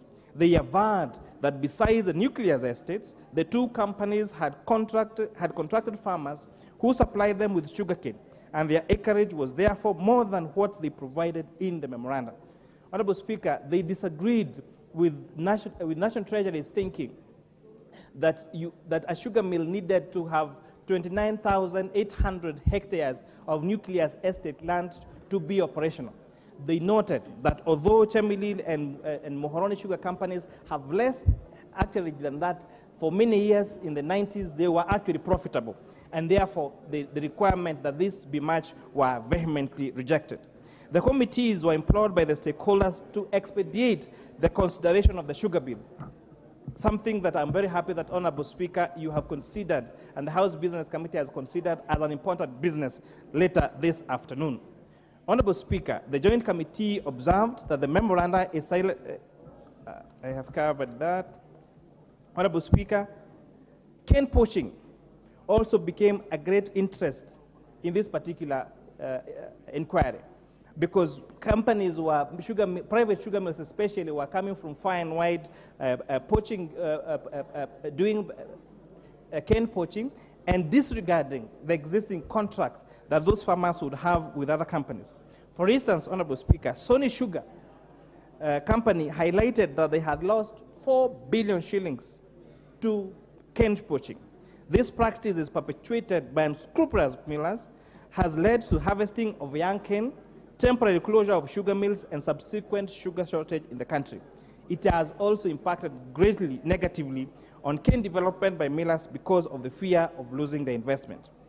There is no funding, Honorable Speaker, to the Kenya Sugar Research Foundation.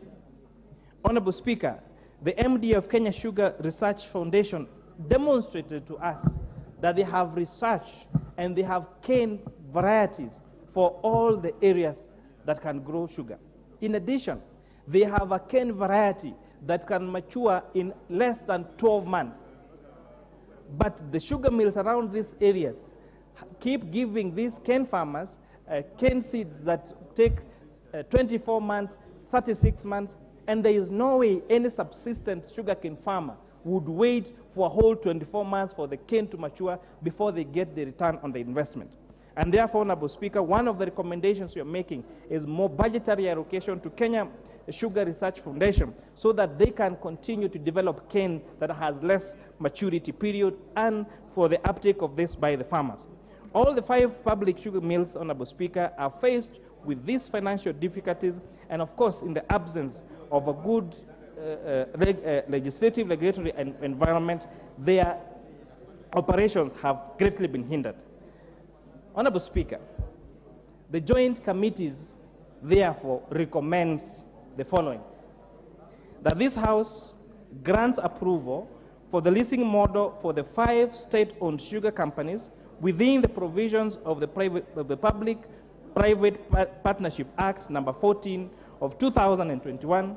The provisions of the leasing model should include and must include the following. 1, that the lease shall be for a period not exceeding 30 years, pursuant to Section 21(2) of the Public-Private Partnerships Act number 14 of 2021 for the sugar mills and the nucleus estates presently owned by the state-owned sugar companies, whereby the nucleus land shall only be used for cane development and cannot be used for collateral by the lessees.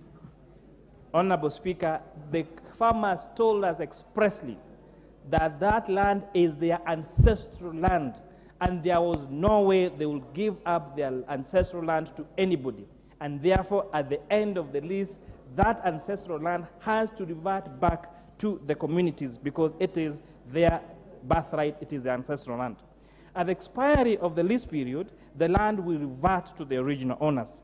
And then the National Treasury will cost the assessment of the lease and shall be done after every 5 years to ensure that the lessees have adhered to the terms of the lease and so that it can be removed, so that it can be renewed. Honorable Speaker, they were concerned that the lessor could, or the lessee could lease the farm and not agree to this particular propositions, and considering the large period of lease for 30 years, they recommended that there be a review of this lease agreement for every 5 years.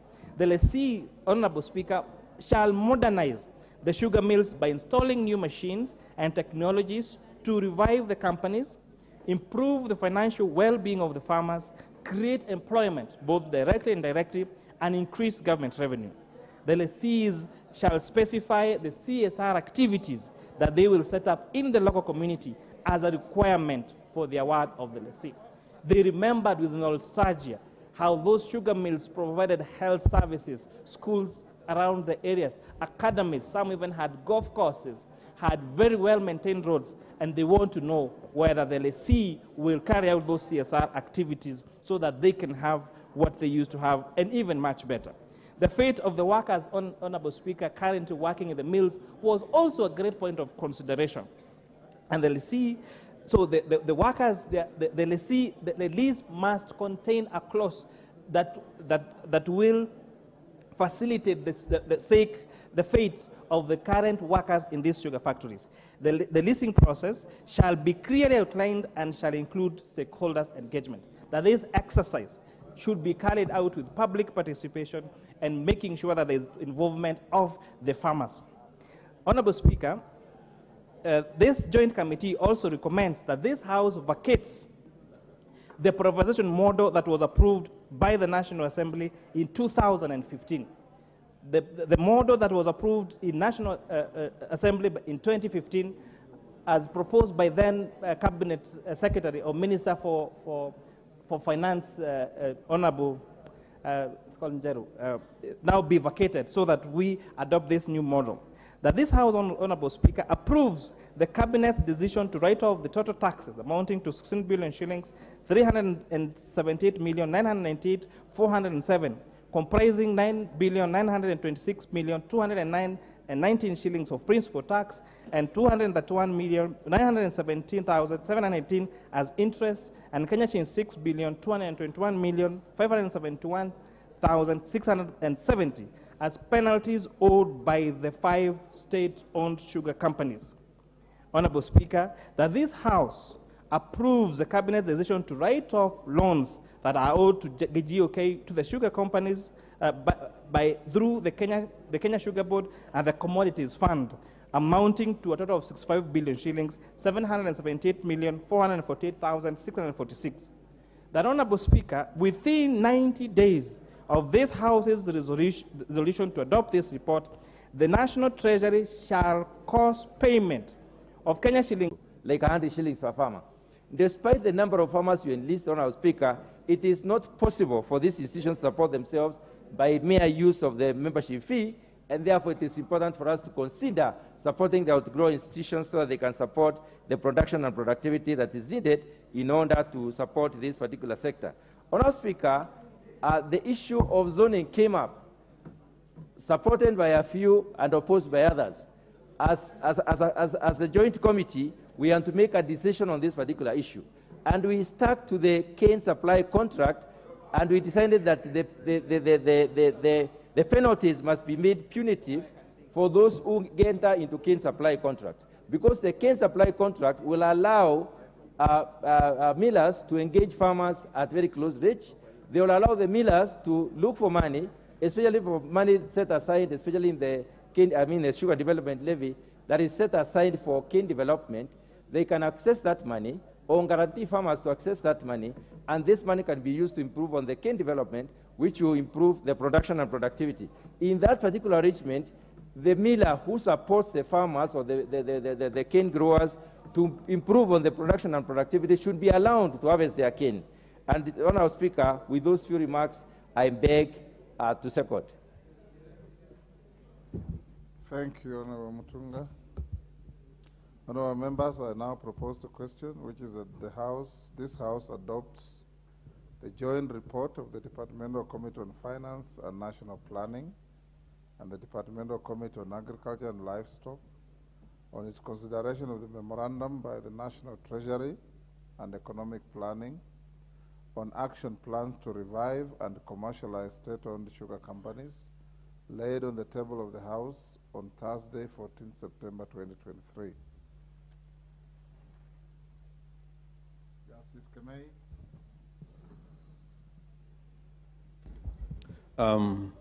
Thank you, Mr. Speaker, for the opportunity you've given me so that I can also add my voice on the memorandum from the Treasury. From the onset, Mr. Speaker, I must mention that I've been in the sugar industry for a fairly long time. And when we made visits to the sugar factories in Western Kenya and parts of Coast Province, Mr. Speaker, the mills that we used to consider as economic hubs are a pale shadow of themselves, Mr. Speaker. From the onset, Mr. Speaker, I must mention that cane growing is one of the richest economic activities in the whole world. When you consider all crops, Mr. Speaker, it is macadamia which leads in terms of earnings, followed by avocado, and the third one is sugarcane. However, Mr. Speaker, these riches have not gone to our farmers in this country, basically because of a number of reasons.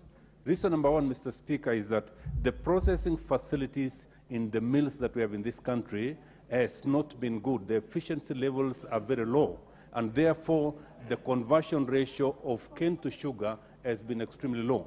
While countries, Mr. Speaker, like Brazil, convert 9 tons of cane to 1 ton of sugar, in this country we are doing as much as 20 tons of cane for 1 ton of sugar. That, Mr. Speaker, cannot be an economic activity. Secondly, Mr. Speaker, the efficiency in the field is equally very poor.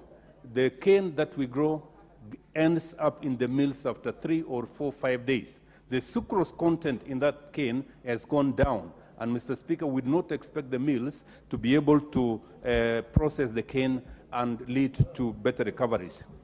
Mr. Speaker, when we look at the sugar industry in this country, we are one of the highest cost producers in the whole world. Sugar is produced at about $700 per metric ton in Kenya, while in countries like Brazil, the cost of production is in the range of $300 per metric ton. When you come to the Comesa region, Mr. Speaker, there are countries like Zambia, countries like Swaziland, which produce sugar at about $400 per metric ton. We must strive, Mr. Speaker, to be an efficient producer of sugar as a nation. Mr. Speaker, we consume 1 million metric tons of sugar, and what we produce is about 700,000 metric tons. Mr. Speaker, that deficit of 300 metric tons has been making this country to spend its meager dollar resources in terms of importation of sugar. Mr. Speaker, we spoke to the farmers, and we must be true to them. And they had said, Mr. Speaker, they would follow us until when we are discussing this issue in Parliament. One of the most emotive issues, Mr. Speaker, has been the land issue. And they said, Mr. Speaker, when the lease model is implemented by the government, land that initially belonged to our people must revert back to their original owners. Mr. Speaker, I believe that the committee, the joint committee, has given due regard to this, so that at the end of the expiry period of 20 years or so, Mr. Speaker, the land should be able to revert back to the original owners. Mr. Speaker, we want as a country to be able to give the private sector the ability to run the cane industry such that it is meaningful to our people. But as we do that, Mr. Speaker, we need to prepare our farmers so that at the end of the day, they should be able to carry on as actual owners of the mills that we have in this country. Mr. Speaker, they gave us the model of Kenya Tea Development as agency, which they say over time, Mr. Speaker, they should be able to man the mills themselves.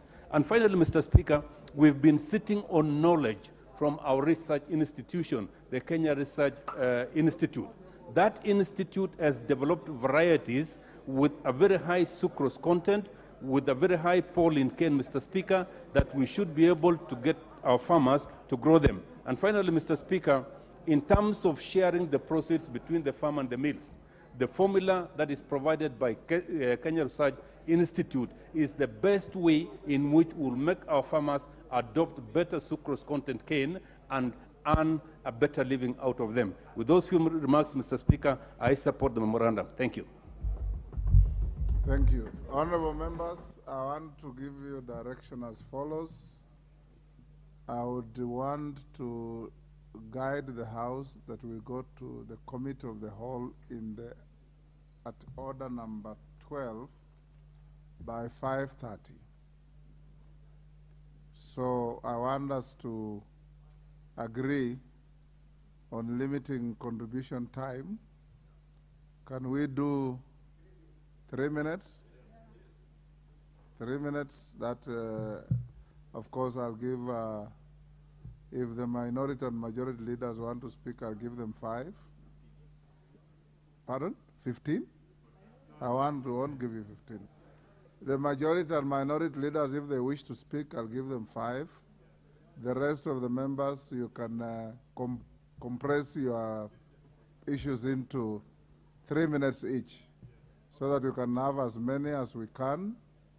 By 5:20, I'll call the mover to reply. Is that agreed? Yes. Carolo Mondi?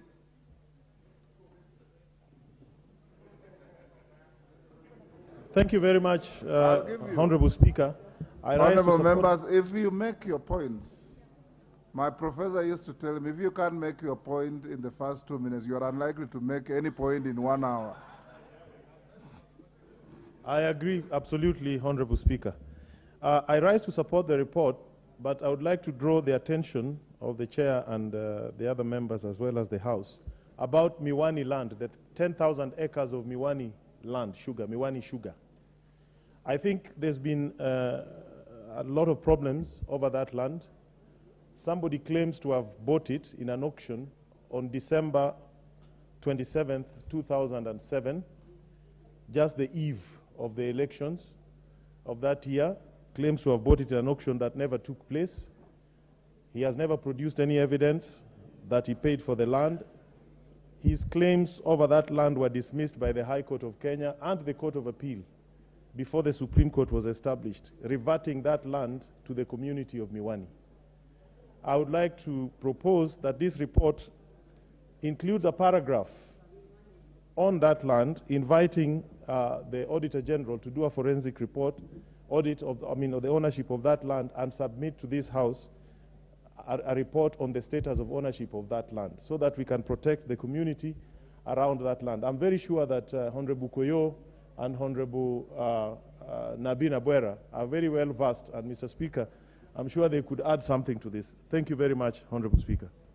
Thank you. Honorable DK. Thank you very much. Example of Carolo Mondi will have a very good contribution. Okay, thank you very much, Mr. Speaker.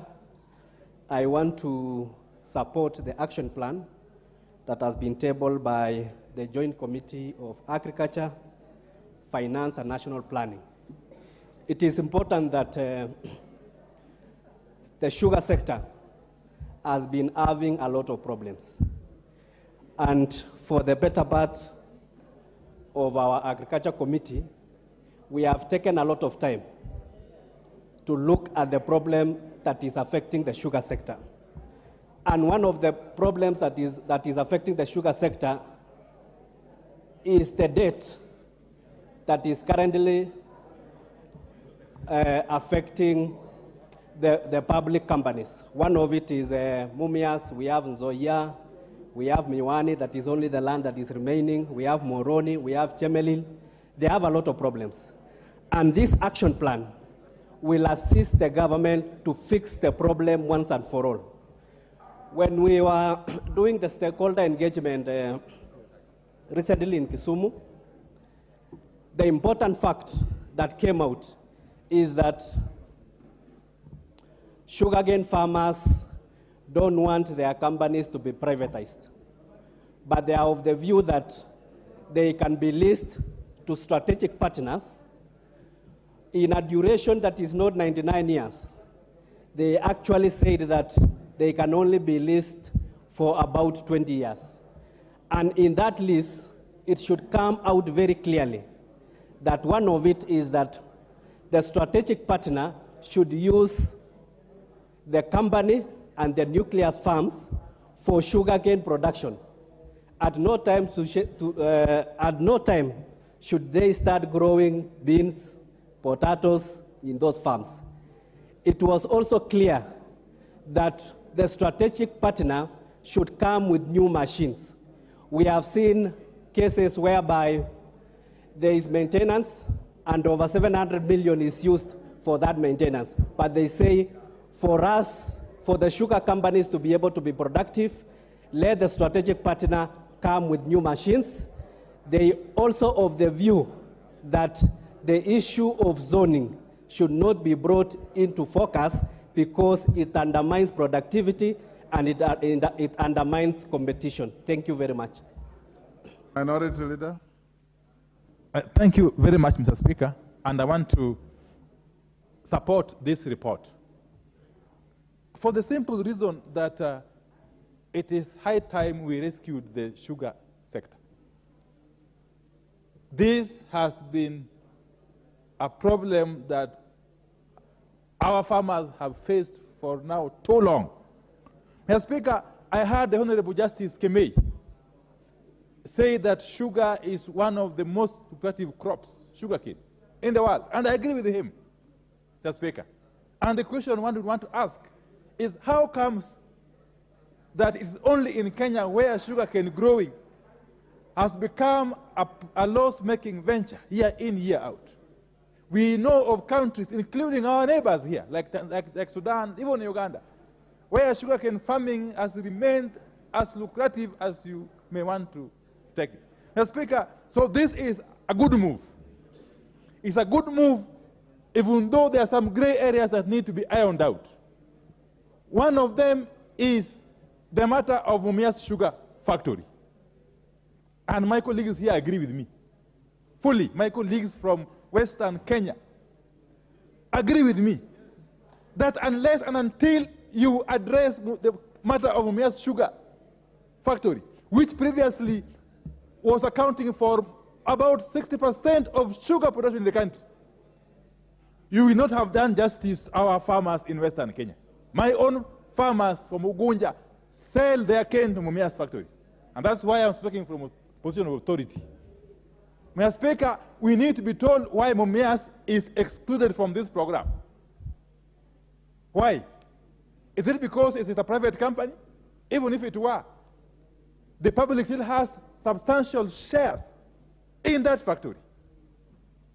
So I would suggest that even as we adopt this report, we go back and look into the matter of Mumias Sugar Factory. Secondly, I want to endorse what was said by Honorable Karoli Omondi. For the first time, I want to agree with him.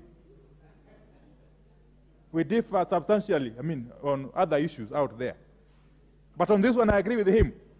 You cannot gloss over the matter of Miwani Sugar Factory land, over 10,000 acres, that has been grabbed by well-known persons as you talk about writing off debts. What are you talking about? How do you rescue Miwani without taking back the land that has been grabbed by well-known persons? We want to see heads rolling, Mr. Speaker. They were told that people must withdraw court cases to allow the sector to move. Mambo masiu mangapi? I don't know. What I know is that the same force that was used to force those litigants to withdraw their cases should have been used to force these masqueraders in Miwani to withdraw those cases so that the land can revert back to the public. Yes. Yes, what is good for the goose, Mr. Speaker, I heard you say is good for the gander. Yes. What is good for Mumias is good for Miwani, Mr. Speaker. Mr. Speaker. Finally, as we go out looking for these strategic investors, let us ensure that we apply transparency. Transparency and accountability. We don't want this program to be a conduit for bringing in people who are already being identified, even as we debate here. I'm aware that there are people already angling around the country. Some are in the airport, some are all over here, waiting for this motion to go through so that they can lay claim on Mumias, Miwani, Muhoroni, Soni. Mr. Speaker, we shall be very vigilant. And if you dare If you dare step on our factories with a view to grabbing them, we shall deal with you. Thank you. I support. Yeah. Maklap. Thank you, Mr. Speaker. I like the fashion of the people of the sugar growing area. Mr. Speaker, I am a pastoralist and I witnessed presentations from Kenyans who are growing sugar. Mr. Speaker, it is so disparate that I believed that there was now what has been going on in the sugar industry, Mr. Speaker, has been actually banditry of the sugar industry.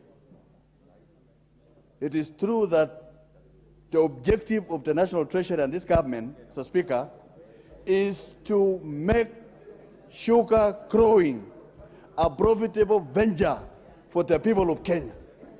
It is meant, this report, Mr. Speaker, is meant to bring people from out of poverty. And Mr. Speaker, the 5 sugar factories owned by government, Mr. Speaker, has continued to make a lot of losses for quite a lot of time. And I want members to listen on the background of this because it was a presentation. We asked why is it that there are arrears of people who supplied sugar to the factories, and yet the sugar has been milled and sold, and the farmers are not getting the money.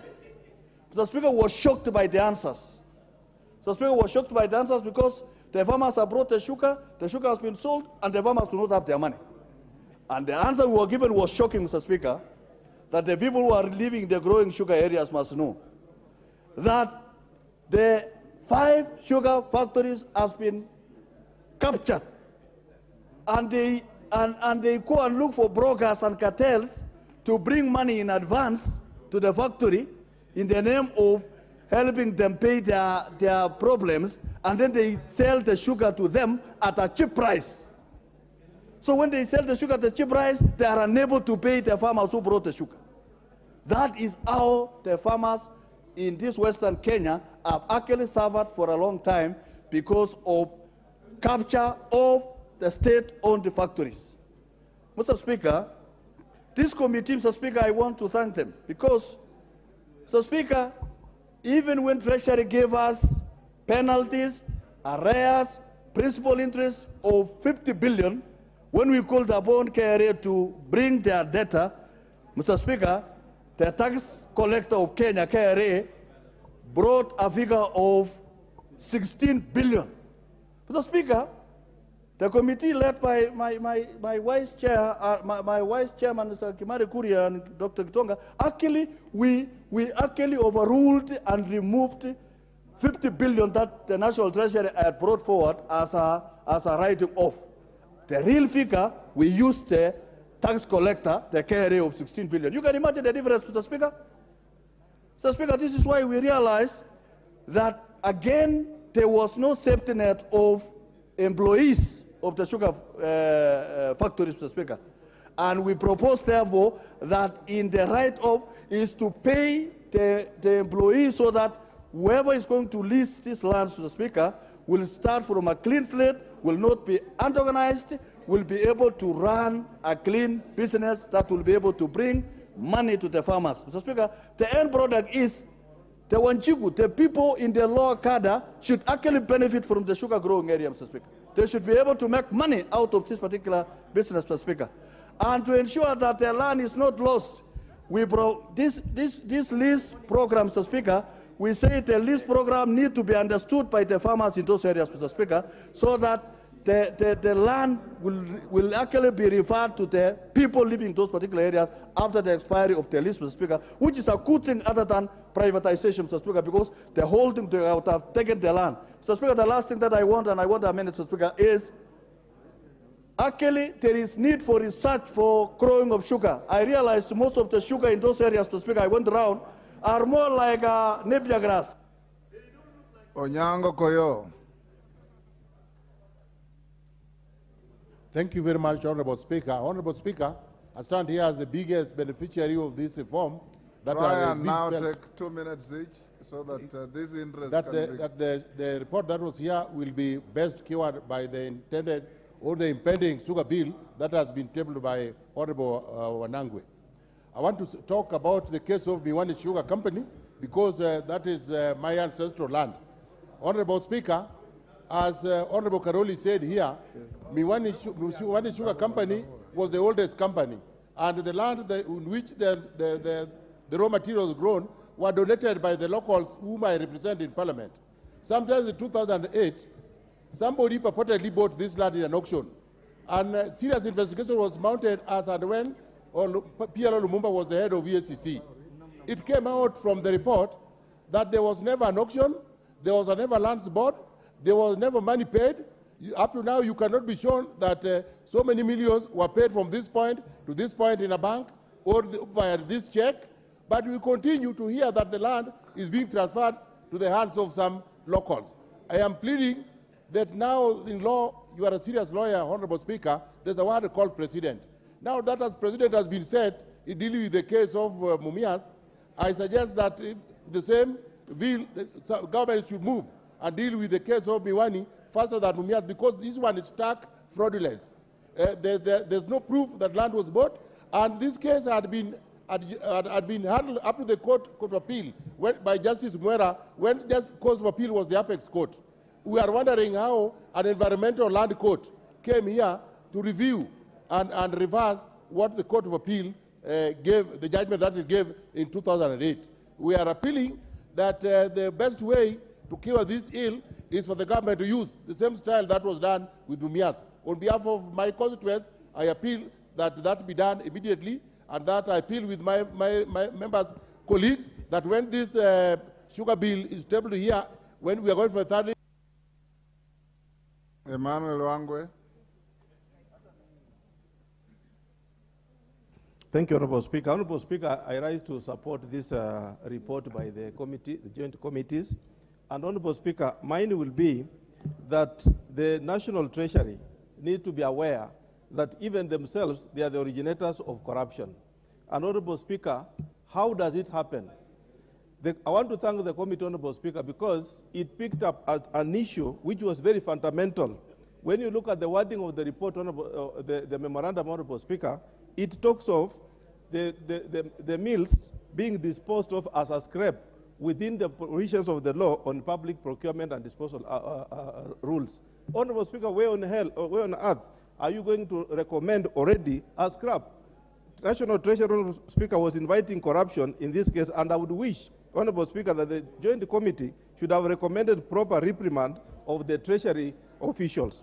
Honorable Speaker, I wish to thank the committee very vehemently that they have now made it available that we have resources, funds for the farmers, and also money is made available through this report to employees. Employees have suffered, and I want to thank the honorable member, especially the chair of finance and the chair of agriculture, that you have now thought it good that these employees can finally be paid, and farmers who took their time to invest into this model can now be paid their dues. Final, Honorable Speaker, I wish to appreciate the committee that the model of leasing is appreciated.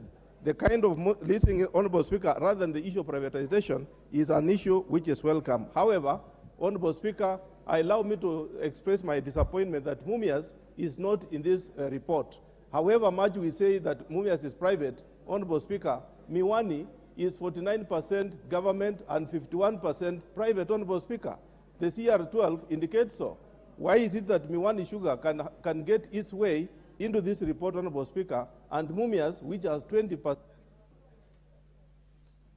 Ndindi Nyoro.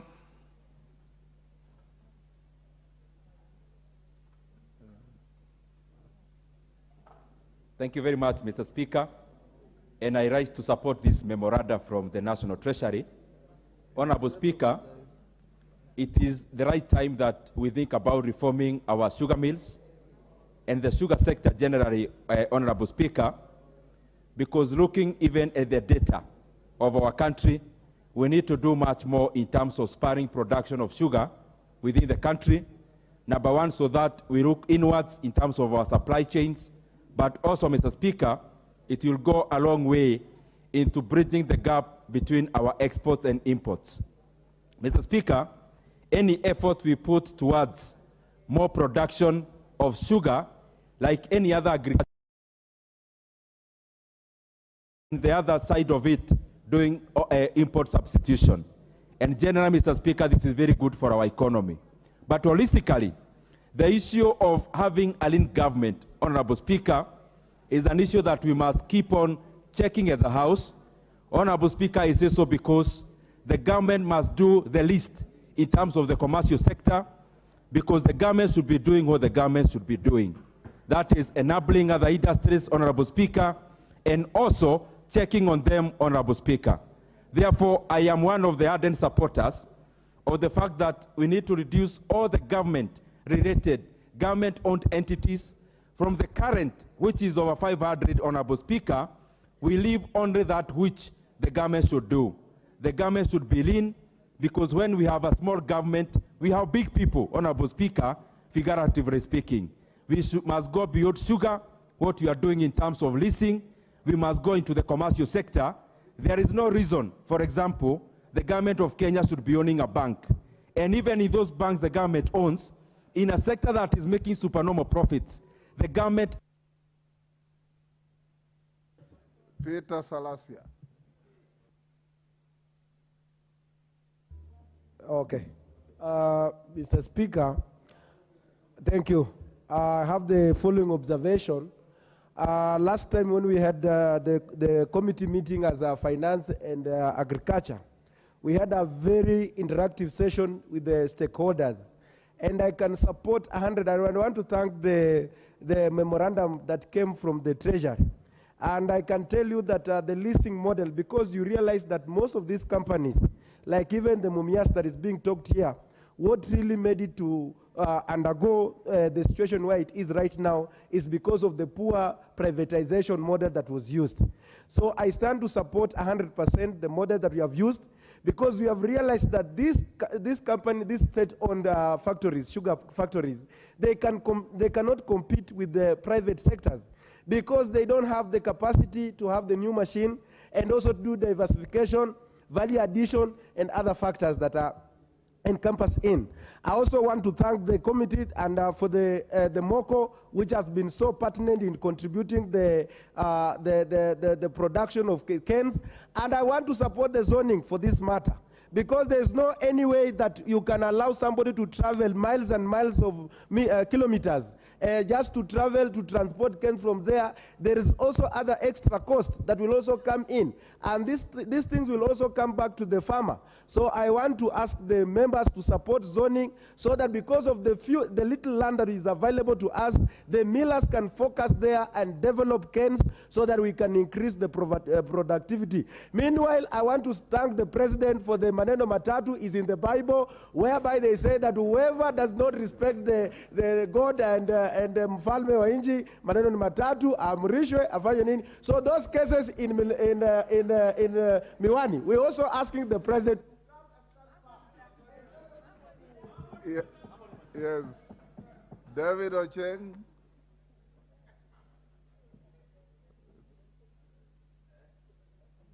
Mr. Speaker. Remember, I've curtailed your time to 2 minutes. Mr. Speaker, I'm a very happy person this evening, because, Mr. Speaker, I believe this is the beginning of the rejuvenation of the sugar sector in this country, Mr. Speaker. This is the beginning of returning the sugar sector to the farmers themselves, who should be benefiting from the sugar farming in the country, Mr. Speaker. Mr. Speaker, 3 things that are going to happen this evening that I applaud. One, Mr. Speaker, we are writing off debts worth more than 50 billion. Things that only happen to sugar, that only happen to tea and coffee. 50 billion of farmers' loans. Number 2, Mr. Speaker, we are paying farmers arrears worth almost 7 billion. And 3, we are paying salary arrears to the companies, Zoya Sugar, South Yada Sugar, Miwani, Chemelil, Mr. Speaker. I'm sure that at the end of this evening, Mr. Speaker, our farmers will now know how they'll own their industries. Number 2, how long, and I believe that we should change this to make sure that it's 20 years, not 30.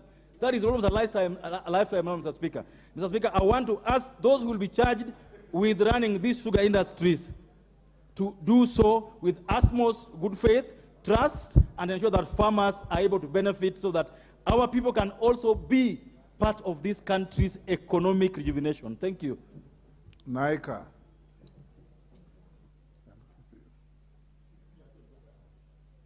Member for Mumias West. Thank you, Mr. Speaker. Mr. Speaker, I am one of the happiest people today because Mumias Sugar, a factory, stands in my constituency. We have really suffered. If you go to Mumias town, it is just a shell. Although the Treasury has not put a report of Mumias Sugar here, but we trust what the President said when he visited us, by removing the cartels who were in Mumias Sugar. And he promised us. And what I want to say, and I want my party leader one day to hear this, mambo ni matatu. That one you have to support us in the Western. Don't meander around things. Yes. We have been suffering. Mambo ni mangapi? Mambo ni mangapi? Either aende heaven, aende jela, ama rudi kwa, lakini Mumias iwe nini? Revived.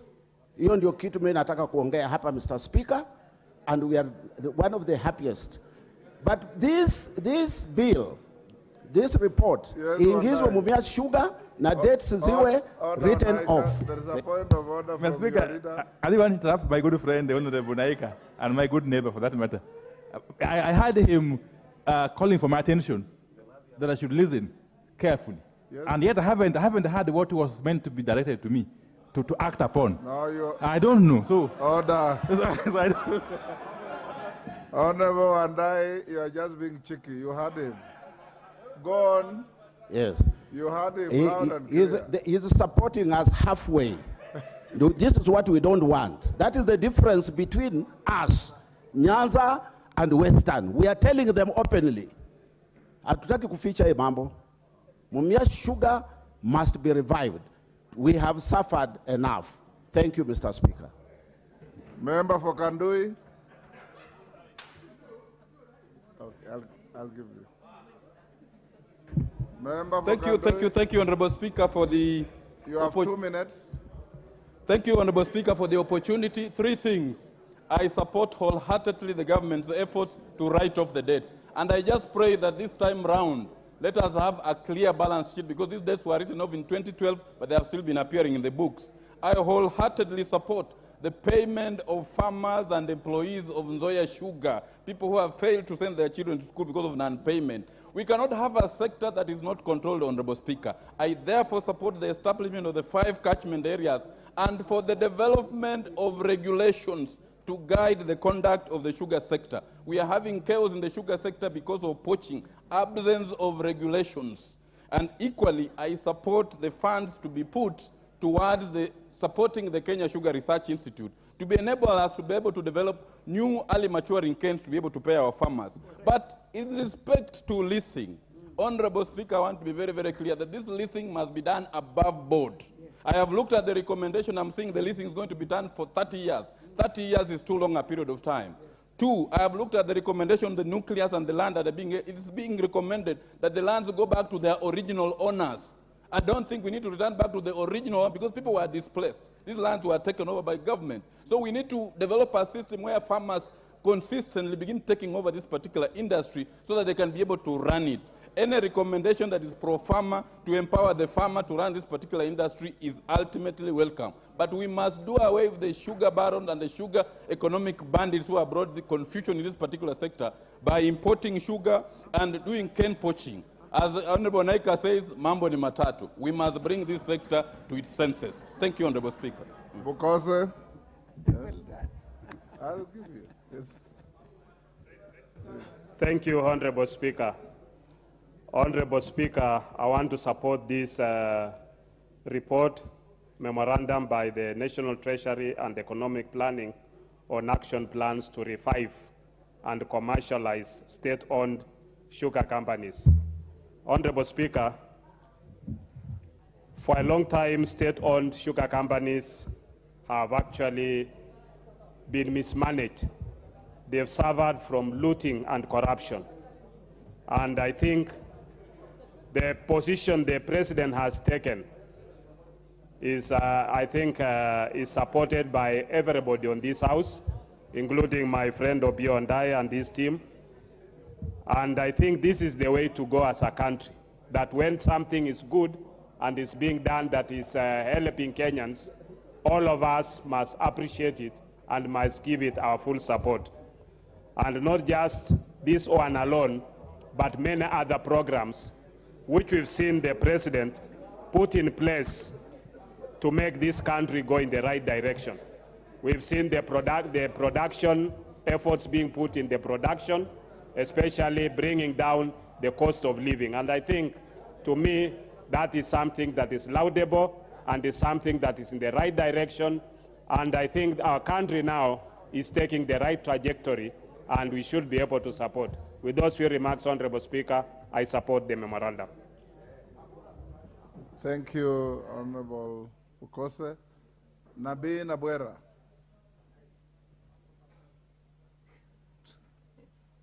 Give Honorable Nabii the mic.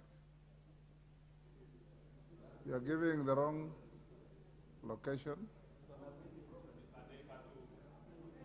There's one next to you there. Thank you, Mr. Speaker. You have 2 minutes. Mr. Speaker, I rise to support the report. Mr. Speaker, this report goes a long way in reviving the sugar industry. However, Mr. Speaker, the issue about Miwani must be captured in its right context. I was the Joint Secretary of the Sugar Task Force, and we clearly found out that the land is government land. Secondly, Mr. Speaker, I want to support this report with a recommendation that the debt of Mumias, that 3,654,593 be included in this report. And my reasoning, Mr. Speaker, is that Mumias is a national interest, is a public interest. Just like the government bailed out KQ when it was a private company, we should use the same principle to bail out Mumias. Secondly, the government has a shareholding of 20%. It is an interest that the government can come on board and therefore save Mumias. Thank you, Mr. Speaker. Wamboka, have 2 minutes. Give him the mic. Honorable Speaker, from the onset, I want to support the report, particularly that farmers who are owed money, farmers of Zoya Sugar Company, workers of Zoya Sugar Company who are owed money for the longest time are going to be paid. I also support the Mambo ni Matatu. It pains me, Honorable Speaker, when foreigners, thieves, barons take our companies as a battleground, Honorable Speaker. When people want to fight on the land, on the field of Mumias Sugar Company, Honorable Speaker, and it's as if the government cannot do anything, we cannot do anything, that's unacceptable. And on that note, the Rai, in fact, he should have faced one of the three, this Rai, so that for the survival of sugar industry, Akwe, let him be a lesson to anybody who will want to dare to joke with the sweat of the people, who will want to steal the money of the people, Honorable Speaker. They will stop it. So for that, I support this report. I support, Honorable Wangwe is interfering with me. I support this report, Honorable Speaker, so that the farmers of Zoya Sugar Company, for once again, they can smile. They can take their children to school. They can even have weddings. Their wives can deliver in a decent way, Honorable Speaker. I support this report. They have done a good thing. Thank you so much, Honorable Speaker. Omongina.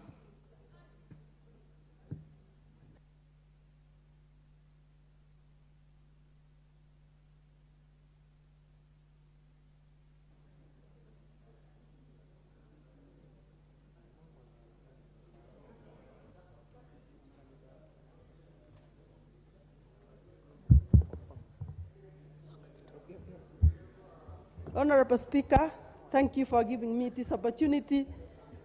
I'm Cherusha Mongina, not your Mongina.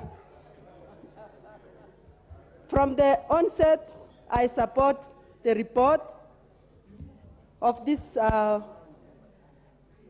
Treasury report simply because as we were growing as young people, we understood that Kenya was thriving on an economy which pegged on agriculture.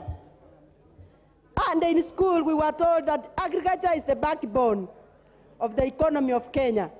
And indeed, the sugar industry was one of those economies which made Kenya, even where people were coming from outside the world to come and benchmark.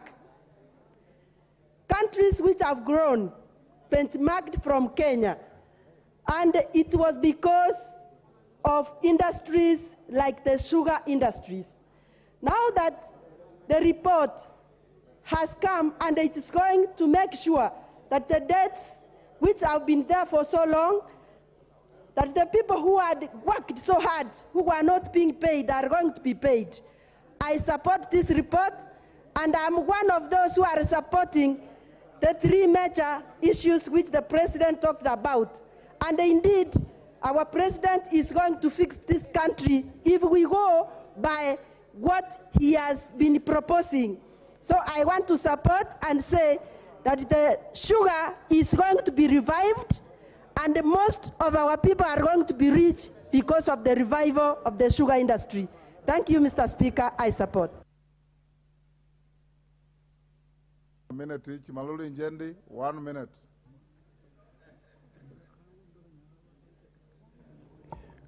Thank you, Mr. Speaker. First of all, I want to thank the President of this country for his goodwill towards cane farming.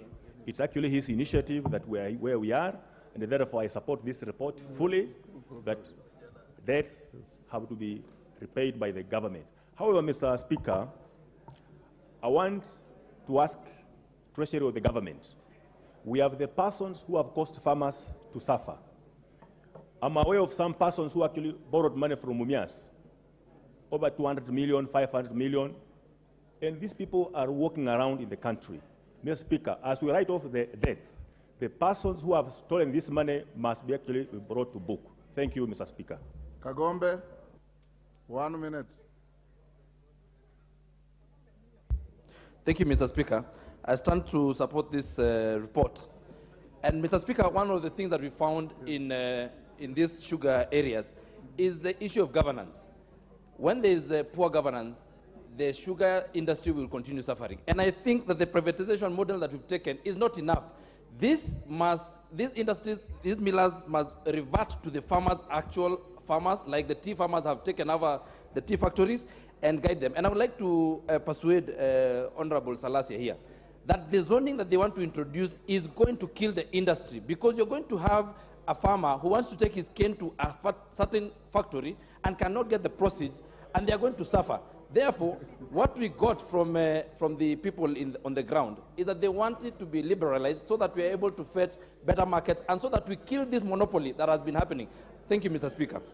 Member for Rangwe, Ndiwa, 1 minute. Mr. Speaker, thank you, Mr. Speaker. As they say in medicine, you have to stabilize a patient. Let's pay our farmers, pay our workers, so children can go to school. As we speak here, there's so many children who are not going to school. That's point number one. Number two, this leasing model, let us have a good legal framework. Otherwise, it can be abused and also can evoke emotion, the same emotion land brings, and we cannot succeed in that. The issue which also came from farmers, and I think is very important, members, is about the extension workers, which is missing in all this, and that is depressing the yields, the good sucrose. We talked about sucrose content, and lastly, the poaching. It's not about the zoning. Let's stop the poaching. There's a provision here. Thank you, Mr. Speaker. Rachel Nyamai. Thank you, Mr. Speaker, for the opportunity to also put my word in this very important report. Mr. Speaker, first of all, I would like to congratulate the two chairs. They have done a wonderful job, and you can tell that they put their time in this. Now that it is 1 minute, Honorable Speaker, let me be sharp and just go to the rhetorical question which I want to ask. Mr. Speaker, for how long have we known that we can plant sugarcane that can last 6 months and we harvest? And why is it that, Honorable Speaker, we have had governments that have been putting farmers in the agony of spending 36 months waiting to harvest sugar? Honorable Speaker, I would like to thank Kenya Kwanza government. I want to thank the President and to say that he is going to take this country very far, and agree with the other members that mambo ni matatu in the sugar sector. This is a sector that must be handled very quickly, very fast, because the people who are there are terrible. Nabulindo, you have a minute. Give Nabulindo. Thank you, Mr. Speaker, sir. Mr. Speaker, first, I would like to take this opportunity to thank you for giving me this chance. And I would like to say that I oppose this report. I'm opposing this report because when I look at the list of the companies listed, Mumias Sugar is not there. And as long as Mumias Sugar is not there, and I represent 100% farmers, sugarcane farmers, I will not support this report. So therefore, if later on they can introduce an amendment to include Mumias Sugar in all this engagement, then I'll support the report. But for now, I oppose it. Member for Kitutu.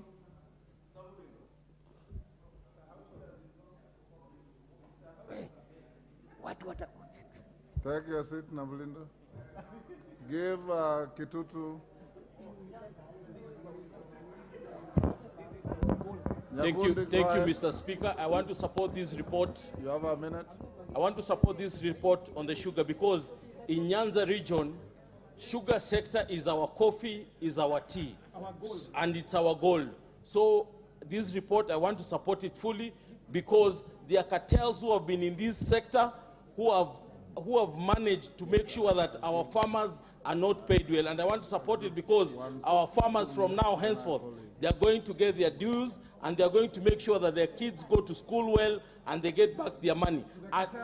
To the cartels, as they say, mambo ni matatu. Either you go to heaven or you go to jail or you go somewhere else. Thank you, Mr. Speaker. Thank you. Makoha Odanga. Thank you, Mr. Speaker.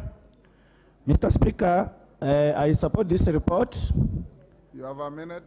And it is good that government pulls out of businesses because we know government to be a very poor businessman. Mr. Speaker, lease model is being recommended, and we heard it from stakeholders. Mr. Speaker, even as we agree to the lease model, proper due diligence must be done because lease is quickly becoming the new model of land grabbing. And Mr. Speaker, Mumias Sugar Company, which is under receivership, should be included in this report. Thank you, Mr. Speaker. Thank you. This is the time we agreed. So I'll indulge the majority leader. Kimani, how much time do you need for reply? If you have 1 minute, then I'll give majority leader 5 minutes like your counterpart. Thank you, Honorable Speaker. And I also join other members, except the Honorable Navulindo, who I had opposed this report in supporting this report. But maybe if I may begin by informing the Honorable Navulindo, and I am sure there are also other members from Mumias, the larger Mumias area in Western Kenya, who are asking the question of Mumias Sugar Company. And indeed, they have a very good point in that Mumias also needs to be rescued. But he knows that Mumias is 20% owned by the public or by government and 80% by private investors. But I want to assure him that there are also measures to ensure that Mumias is also rescued from the abyss that has bedeviled the sugar sector. And that, Honorable Navulindo, will ensure that even the people of the Greater Mumias area benefit from the sugar sector reforms to ensure that money gets back to the people's pockets in Mumias and other areas in the sugar belt. Honorable Speaker, part of the proposals in this memorandum by the National Treasury is the write-off of debts and taxes owed to GOK or to the government of Kenya, and penalties also owed to KRA by the sugar companies. And indeed, I want to support this measure that even as we seek to commercialize and privatize them, there is no private investor who will want to put their money in a company or a state entity that is bedeviled with a lot of liabilities, including tax liabilities, Honorable Speaker. And indeed, I support that measure to write off the debts that were owed to the government of Kenya, to make them more attractive to investors who will bring in their private capital, private expertise, and make these sugar companies more efficient, and therefore end up guaranteeing farmers more money getting into their pockets. Honorable Speaker, I've also had concerns on the period of time, and I think it's the Honorable Makali who raised the issue of the period of 30 years. But Honorable Speaker, it's also good to appreciate that if you are to lease land and assets for a private investor to be able to have a bankable proposal, then the period of time of the lease, of time when the investor will be able to recoup their investment, their capital investment, be able also to make a profit out of the investment. And therefore, I want to encourage even those who have that concern to appreciate that we are bringing in private capital. And even you as a private investor, you will not want to get into a lease agreement where you have 5 years. Even people who are leasing land today to develop petrol stations and all that, nobody is going for a lease for 5 years. You are looking for 20, 25 years. And therefore, I want to encourage those members who have that concern that indeed all those issues are issues that the National Treasury has looked into. Finally, Honorable Speaker, Mumias, Honorable Speaker, and I've heard even the Honorable Selassie has now considered that truly mambo ni matatu. That even the cartels that had taken over Mumias Sugar, Honorable Speaker, because they enjoyed the protection of state protection because of state capture, Honorable Speaker, we must today tell them loudly enough that that protection is gone and it shall never come back. And therefore, they must now socialize themselves to the mambo ni matatu gospel. And that they must get used to it. And that includes also their sponsors, Honorable Speaker. Because if they were facilitated through state capture, they had people who had access to political power who protected them, Honorable Speaker. And Honorable Speaker, even as the Honorable Navulindo speaks about Mumias, and I know the Wanga people are very keen on Mumias because they surround that area of Mumias. And I know his party leader, because he's a member of the ODM, also owes Mumias Sugar Company close to above 300 million shillings. I want to ask the Honorable Navulindo to ask the party leader of ODM to now pay up the money he owes to Mumias Sugar Company, so that Mumias Sugar Company also benefits from this commercialization, Honorable Speaker. Yes, because we cannot have a situation where majority. There's a point of order from Wandai. Mr. Speaker, I think we are doing so well up to the point where Honorable Chungwa has started to digress in a very, very fundamental way. Mr. Speaker, it is not right within our standing orders for Honorable Chungwa to allege or to claim that the leader of ODM, and there's only one leader of ODM, there is only one leader of ODM, that the leader of ODM owes Mumias Sugar Company 300 billion shillings. Why would that be an allegation allowed to happen in this, on the floor of this House? You all know. So can he table evidence that the leader of ODM owes Mumias Company that kind of money, or withdraw and apologize? Because otherwise that would be scandalizing in the name of somebody who cannot defend themselves on the floor of this House. Mr. Speaker, I plead with you. To the leader. Honorable Speaker, your time is up. Honorable Speaker, you know, Honorable Speaker, I was saying, it is only right that if you are writing off debts owed to the public, owed by these sugar companies to KRA, and that is public money, even individuals and private companies that all the sugar companies should and must pay up. Honorable Speaker, on the question of the leader of ODM, it is in public domain, including documents tabled in this House previously, including audit reports that the leader of ODM owes Mumias. Na mambo ni matatu, he has to pay. And either pay or pay. Order.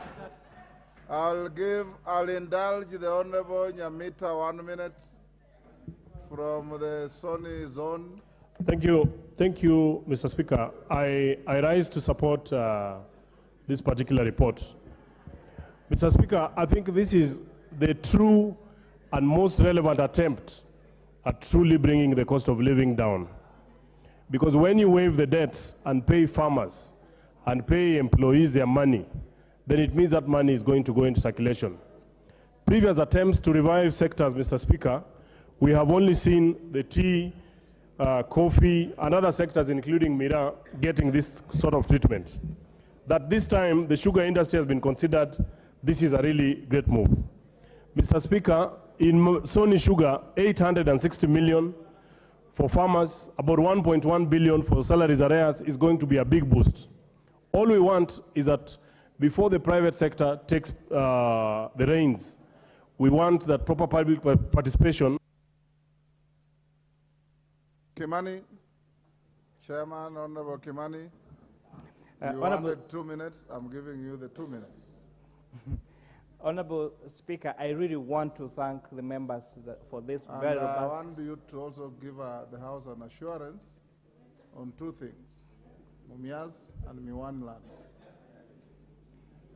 Thank you very much, Honorable Speaker.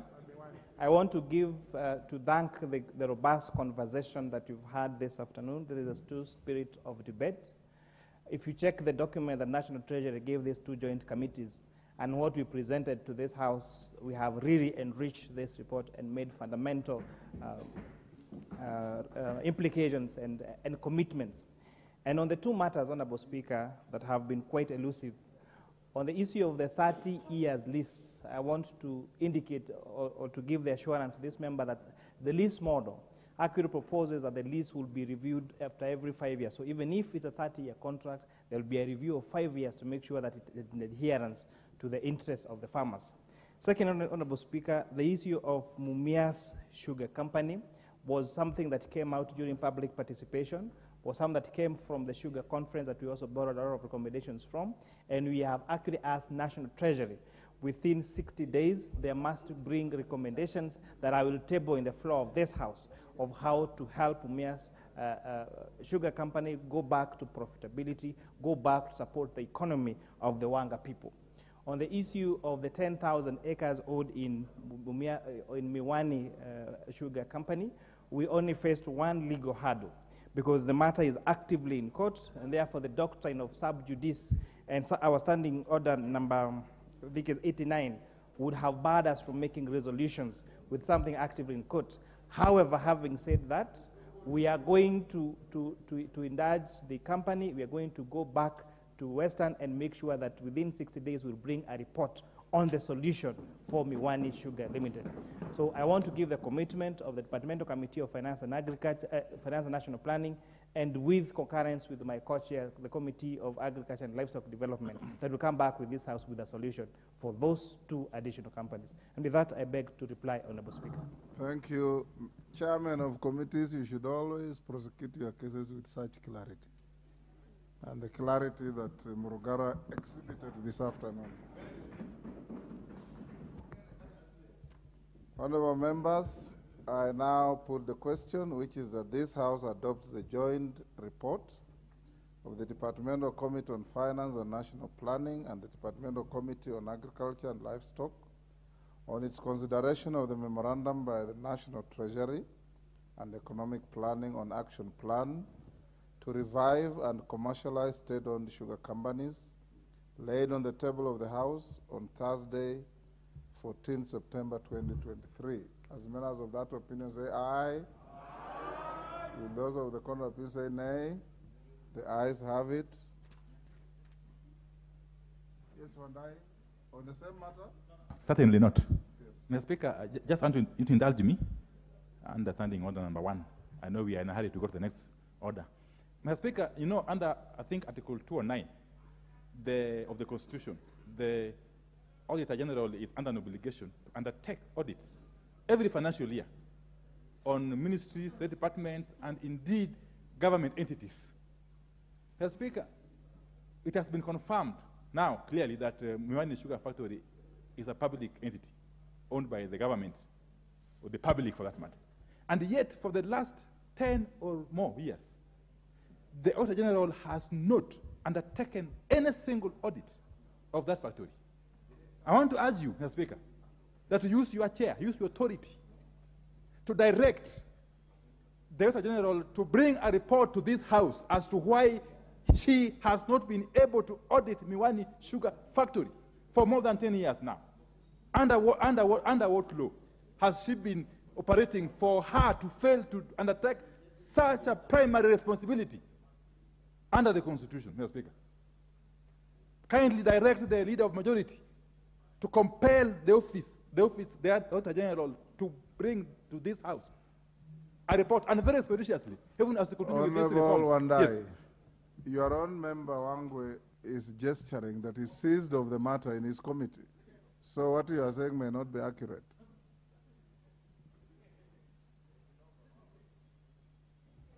Thank you, Honorable Speaker. Honorable Speaker, what my minority leader is saying is correct.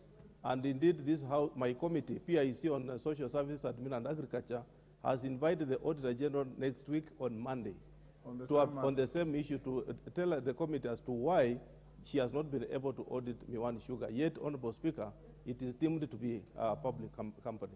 Sorry, Wandai, I had misunderstood his figurative language. Honorable members, we now end there. Majority Leader, you may have, when we resume, check on the veracity of the allegation by the Honorable Wandai as Leader of Government Business in the House. Your duty to the country that all state entities are properly managed, properly audited, and properly run in the interest of the people of Kenya.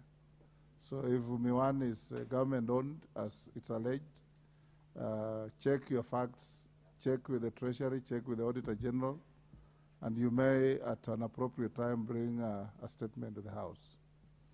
Thank you. Honorable members, you may be upstanding. Sorry, we have to call the next order first.